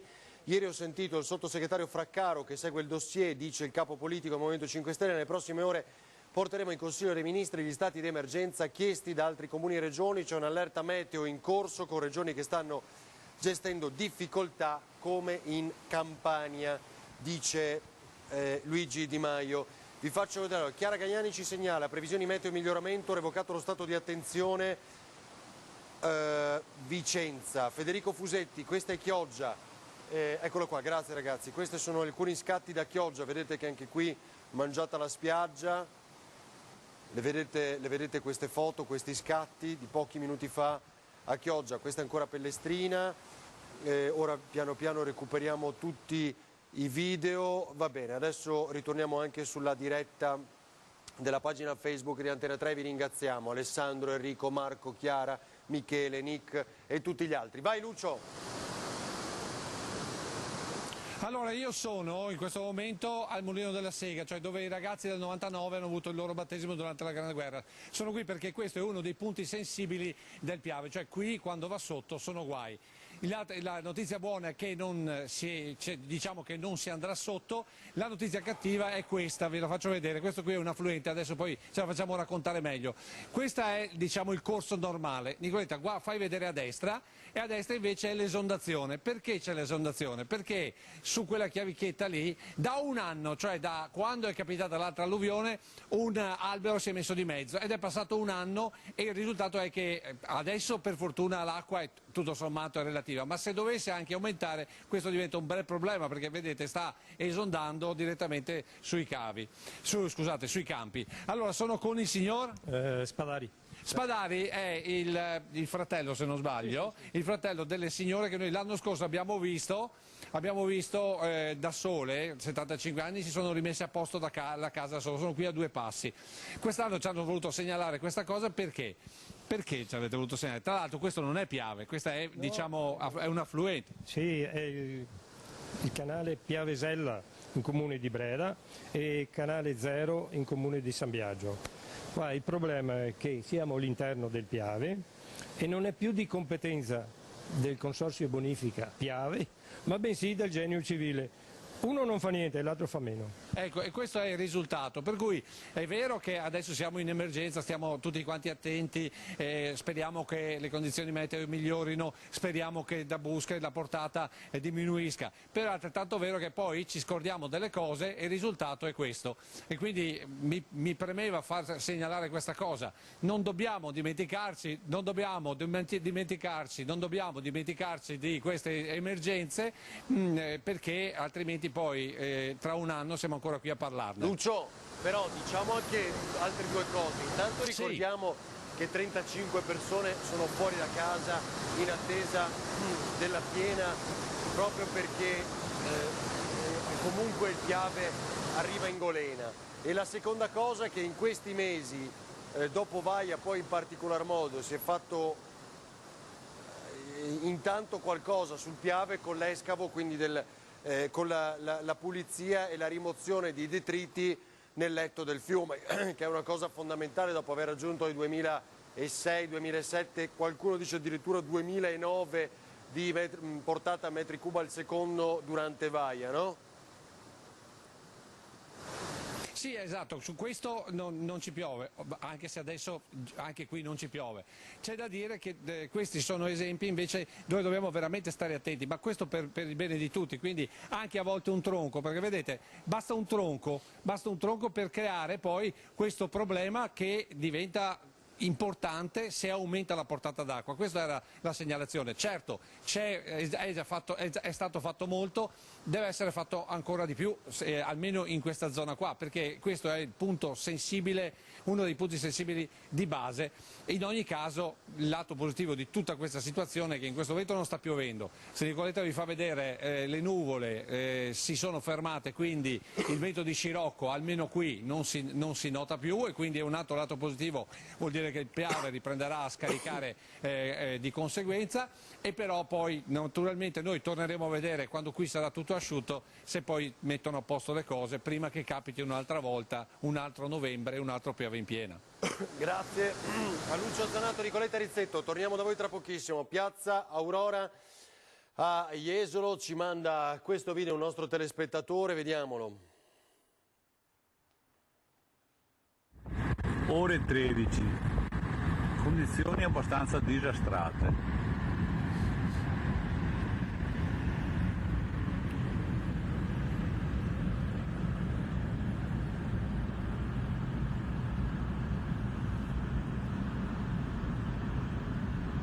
Bello. Oh, arriva, ma su ben? Sì, ma già di fare.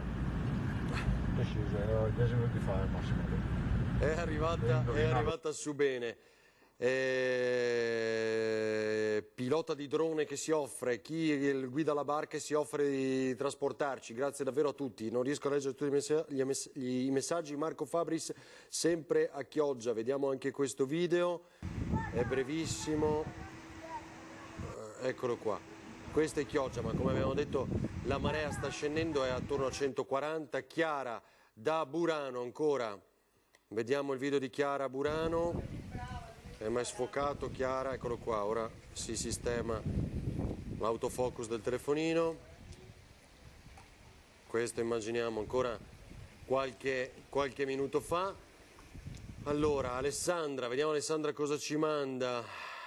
Caorle, infatti avevo riconosciuto il campanile, vediamo qua.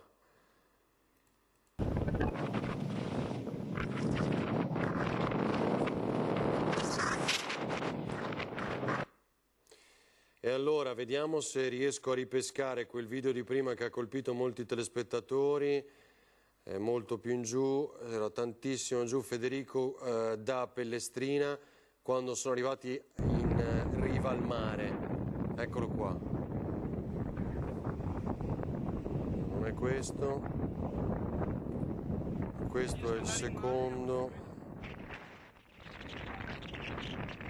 eccolo qua.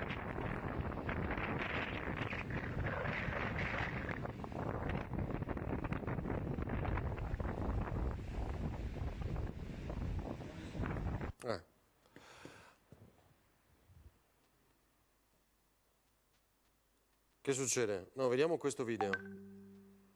Restiamo su questo video. L'audio? Ah, si è tolto, avete ragione. La diga non si vede più. Federico, scappa via, Stempio! Qui la potenza del vento del mare era ben chiara. Allora, interrompiamo, andiamo da Filippo Fois, ancora a Venezia con Sandro Ponchio. Filippo, dove siete ora?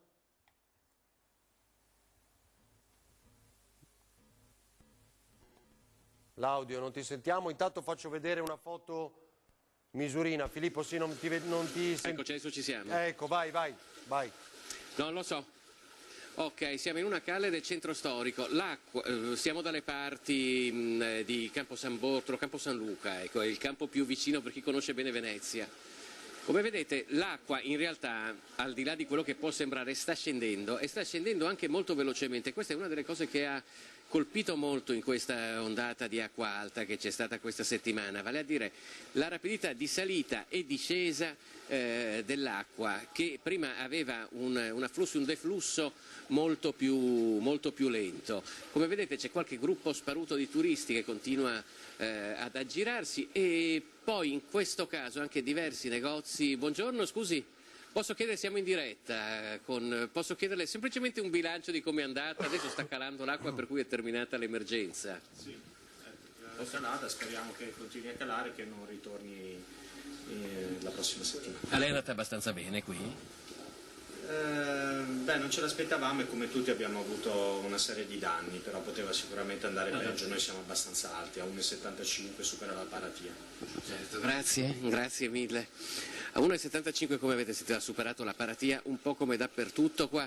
Ci sono diversi negozi chiusi naturalmente, però all'interno vediamo delle persone che stanno evidentemente aspettando pronte ad ogni evenienza. Questa è una strada comunque tra l'altro di grandissimo passaggio, visto che da qua si può raggiungere Piazza San Marco, ma in questo momento, come potete osservare, naturalmente è deserta, i negozi sono tutti chiusi, dentro ci sono i gestori, in questo caso ecco, guardate, vi faccio vedere perché ci sono ancora delle pompe che stanno funzionando per svuotare l'acqua che comunque c'è dentro i negozi. Vediamo qui se possiamo... Buongiorno, scusate, siamo in diretta. Posso chiedere... Un disastro? Un disastro. Ma adesso è finito?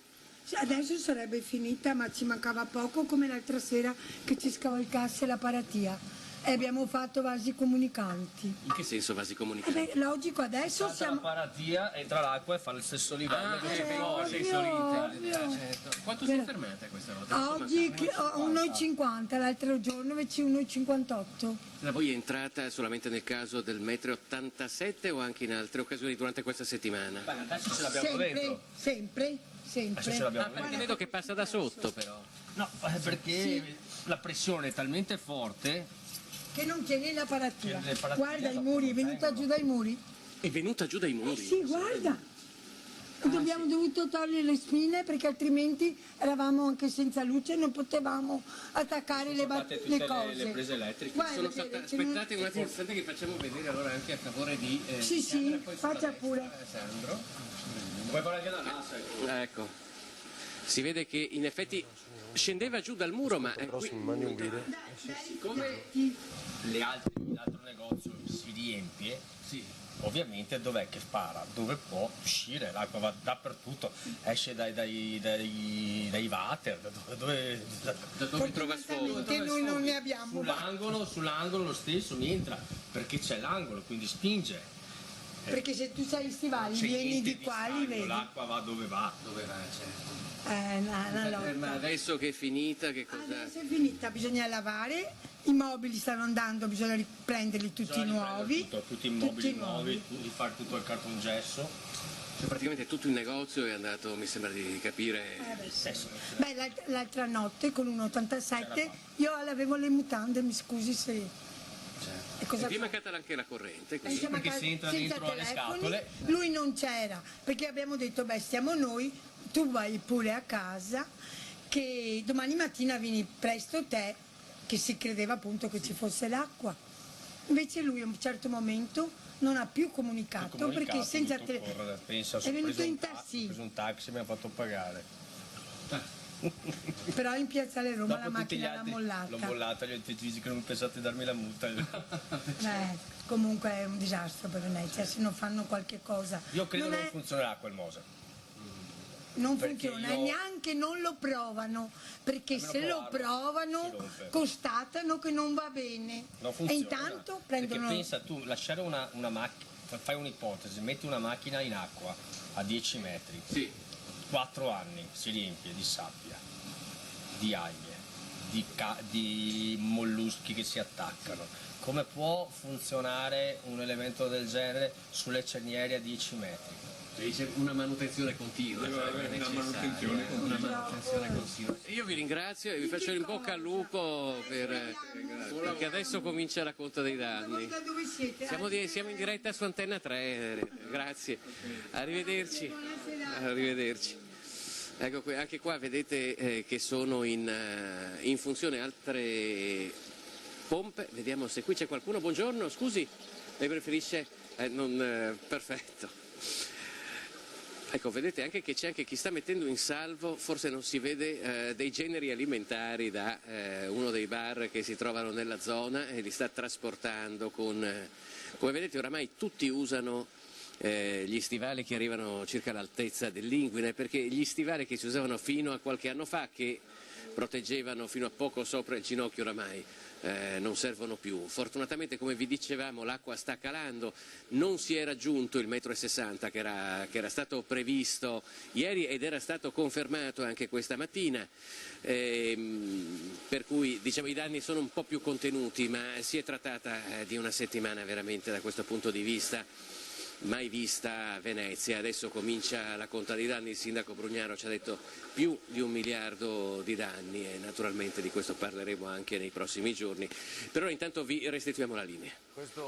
Questo senz'altro, grazie a Filippo Fois con Sandro Ponchio. Io torno sul computer a Misurina, linee elettriche interrotte, l'Enel porta dei generatori, ci scrive questo telespettatore mostrandoci anche alcune fotografie, le possiamo vedere, grazie ragazzi di Misurina, ma ve ne faccio vedere altre ancora, eccolo qua, con i generatori che vengono portati a Misurina, e questa è la situazione attualmente nella località di Montagna. Grazie a Diego. Arianna ci scrive in diretta da Torcello, vediamo questo video. Ecco la condizione, in diretta vuol dire poco fa, di fatto.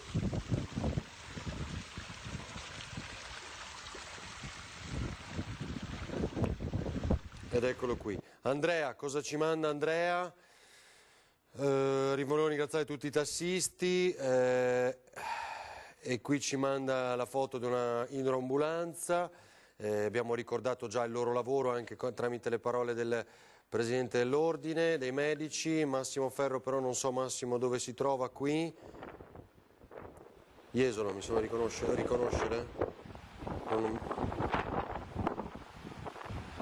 Mi sembra, sì.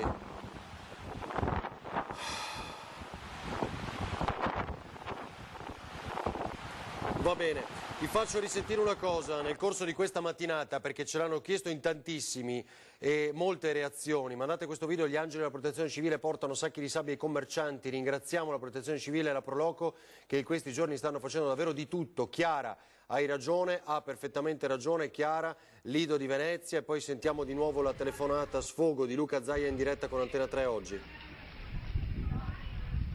In condizioni di criticità, guardate, gli uomini della protezione civile al Lido aiutano, era proprio la zona che vedevamo poco fa in un altro video, questa è un'altra angolazione. Murano,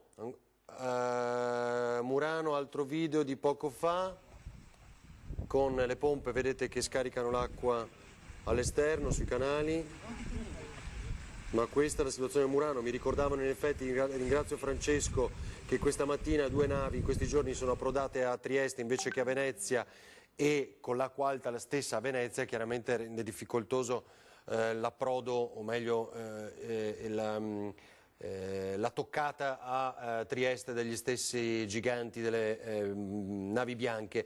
Il video di stamattina a Burano di una casa, della mia casa, ci scrive Silvia, all'interno dell'abitazione è così, adesso è un po' scuro il video ma vediamo, guardate le mattonelle saltate, le avete viste? Eccola lì. Tutta l'umidità, i danni di questi giorni a Burano. Tirato fuori tutto dai piani più bassi, un casino. Grazie per questa segnalazione anche. Bibbione ore 12:30, oltre alla marea ci sono i tronchi spiaggiati della piena del Tagliamento. Nicola ci manda questo, ecco, è il video di prima, grazie Nicola, abbiamo capito perfettamente, il camera car era questo, i tronchi spiaggiati, guardate. Grazie Nicola per la precisazione. Allora risentiamo lo sfogo di Luca Zaia in diretta con Antena 3 questa mattina, social e il tema Mose. Partiamo dai social, cioè tutte le stupidaggini che circolano e che costringono noi a smentire palesi stupidaggini, quindi state attenti a non condividere, a non diffondere. In questi casi è anche procurato allarme, cioè si rischia una denuncia, ve lo diciamo con chiarezza, oltre a spaventare inutilmente la popolazione e a dire stupidaggini colossali. Sfogo sui social di Luca Zaia in diretta. Io ne ho anche un po' le scatole piene di tutti questi premi Nobel della meteorologia, dell'idraulica, dell'ingegneria, di tutto quello che è, cioè, i social veramente fanno vomitare. Ecco, voglio dire che per stabilire una marea con una previsione sbagliare di 3-4 centimetri piuttosto che le previsioni che facciamo che sono quasi perfette, lo dico io se non perfette, questo è frutto di tutto il lavoro che abbiamo fatto in tutti questi anni mettendo in piedi una macchina con modelli previsionali che quando sono arrivato io in regione non esisteva, avete capito? Non esisteva. Poi mi domando come si possa dare la patente a degli imbecilli che hanno addirittura l'ardore di scrivere che è ora di finirlo di fare le città in mezzo al mare per sfruttarle solo turisticamente, riferendosi a Venezia. Ma come si fa? Ma sta gente qua bisogna togliere non solo la patente dell'utilizzo del computer, ma anche la cittadinanza. Allora, così il governatore Luca Zaia questa mattina, credo un'oretta fa, o qualcosa del genere, in diretta con Antenna 3. Vi ricordo che tra circa mezz'ora sarà a Ponte di Piave, dove ci sono Lucio Zanato e Nicoletta Rizzetto ad attenderlo, per la conferenza stampa, l'unità di crisi volante, immaginiamo, con tutti i tecnici e l'assessore Bottacin per fare il punto della situazione dei danni. Caorle, prima di sentire anche l'altra parte dello sfogo durissimo di Luca Zaia, che fa un po' di chiarezza sul tema Mose. Caorle, vediamo il video di un nostro telespettatore ancora.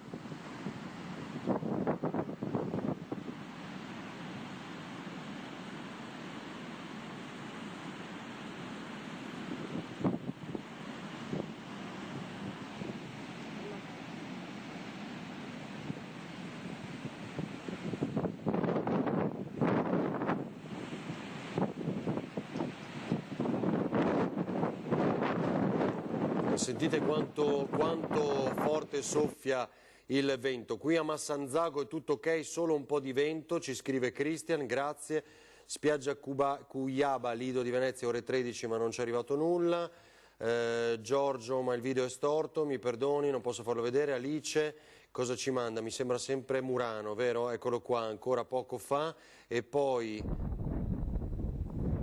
Murano, guardate, dall'altra parte delle fondamenta, da una parte all'altra del canale, ma è tutta acqua, a dire il vero è difficile distinguere. Dunque, in attesa di ricollegarci con i nostri inviati, vi ricordo Tiziana Bolognani con Paolo Bottero si sta recando sulle rive, sulle sponde del Cordevole, quindi arriveremo tra pochissimo a vedere anche il fiume che si sta ingrossando, anche perché avete visto il Piave poco fa, Lambioi, che cosa è diventato. Non ho più guardato la nostra chat, Torcello l'ho fatto vedere? Credo di sì, non mi ricordo. Riaperti i ponti a Vicenza, questo di Francesca è sempre Pellestrina. Allora mi mancano altri video, avevo Daniele Garbin, cosa ci manda? Strada Ponte di Debba, vediamo che cosa succede qua. Daniele, aiutaci a capire, poi spiegheremo dopo. E la situazione, queste sono le immagini in diretta con Filippo Fois e Sandro Ponchio, grazie da Venezia. Ora riascoltiamo, ma prima facciamo un minuto di pubblicità e torniamo pronti per la conferenza stampa che sarà alle 15 con Luca Zaia, Giampaolo Bottacino e tutti gli altri a Ponte di Piave, quindi vicino al Piave. Si stanno ingrossando i fiumi, arriveranno a valle, in pianura, nel pomeriggio, nel tardo pomeriggio, quindi preoccupazione anche per le piene mentre continua a piovere. Abbiamo visto che attualmente a Ponte di Piave però per fortuna non piove, dobbiamo capire nel Bellunese cosa sta accadendo e andremo con Tiziana Bolognani. Pochi istanti e riascolteremo lo sfogo di Luca Zaia anche sul tema del Mose, tra poco.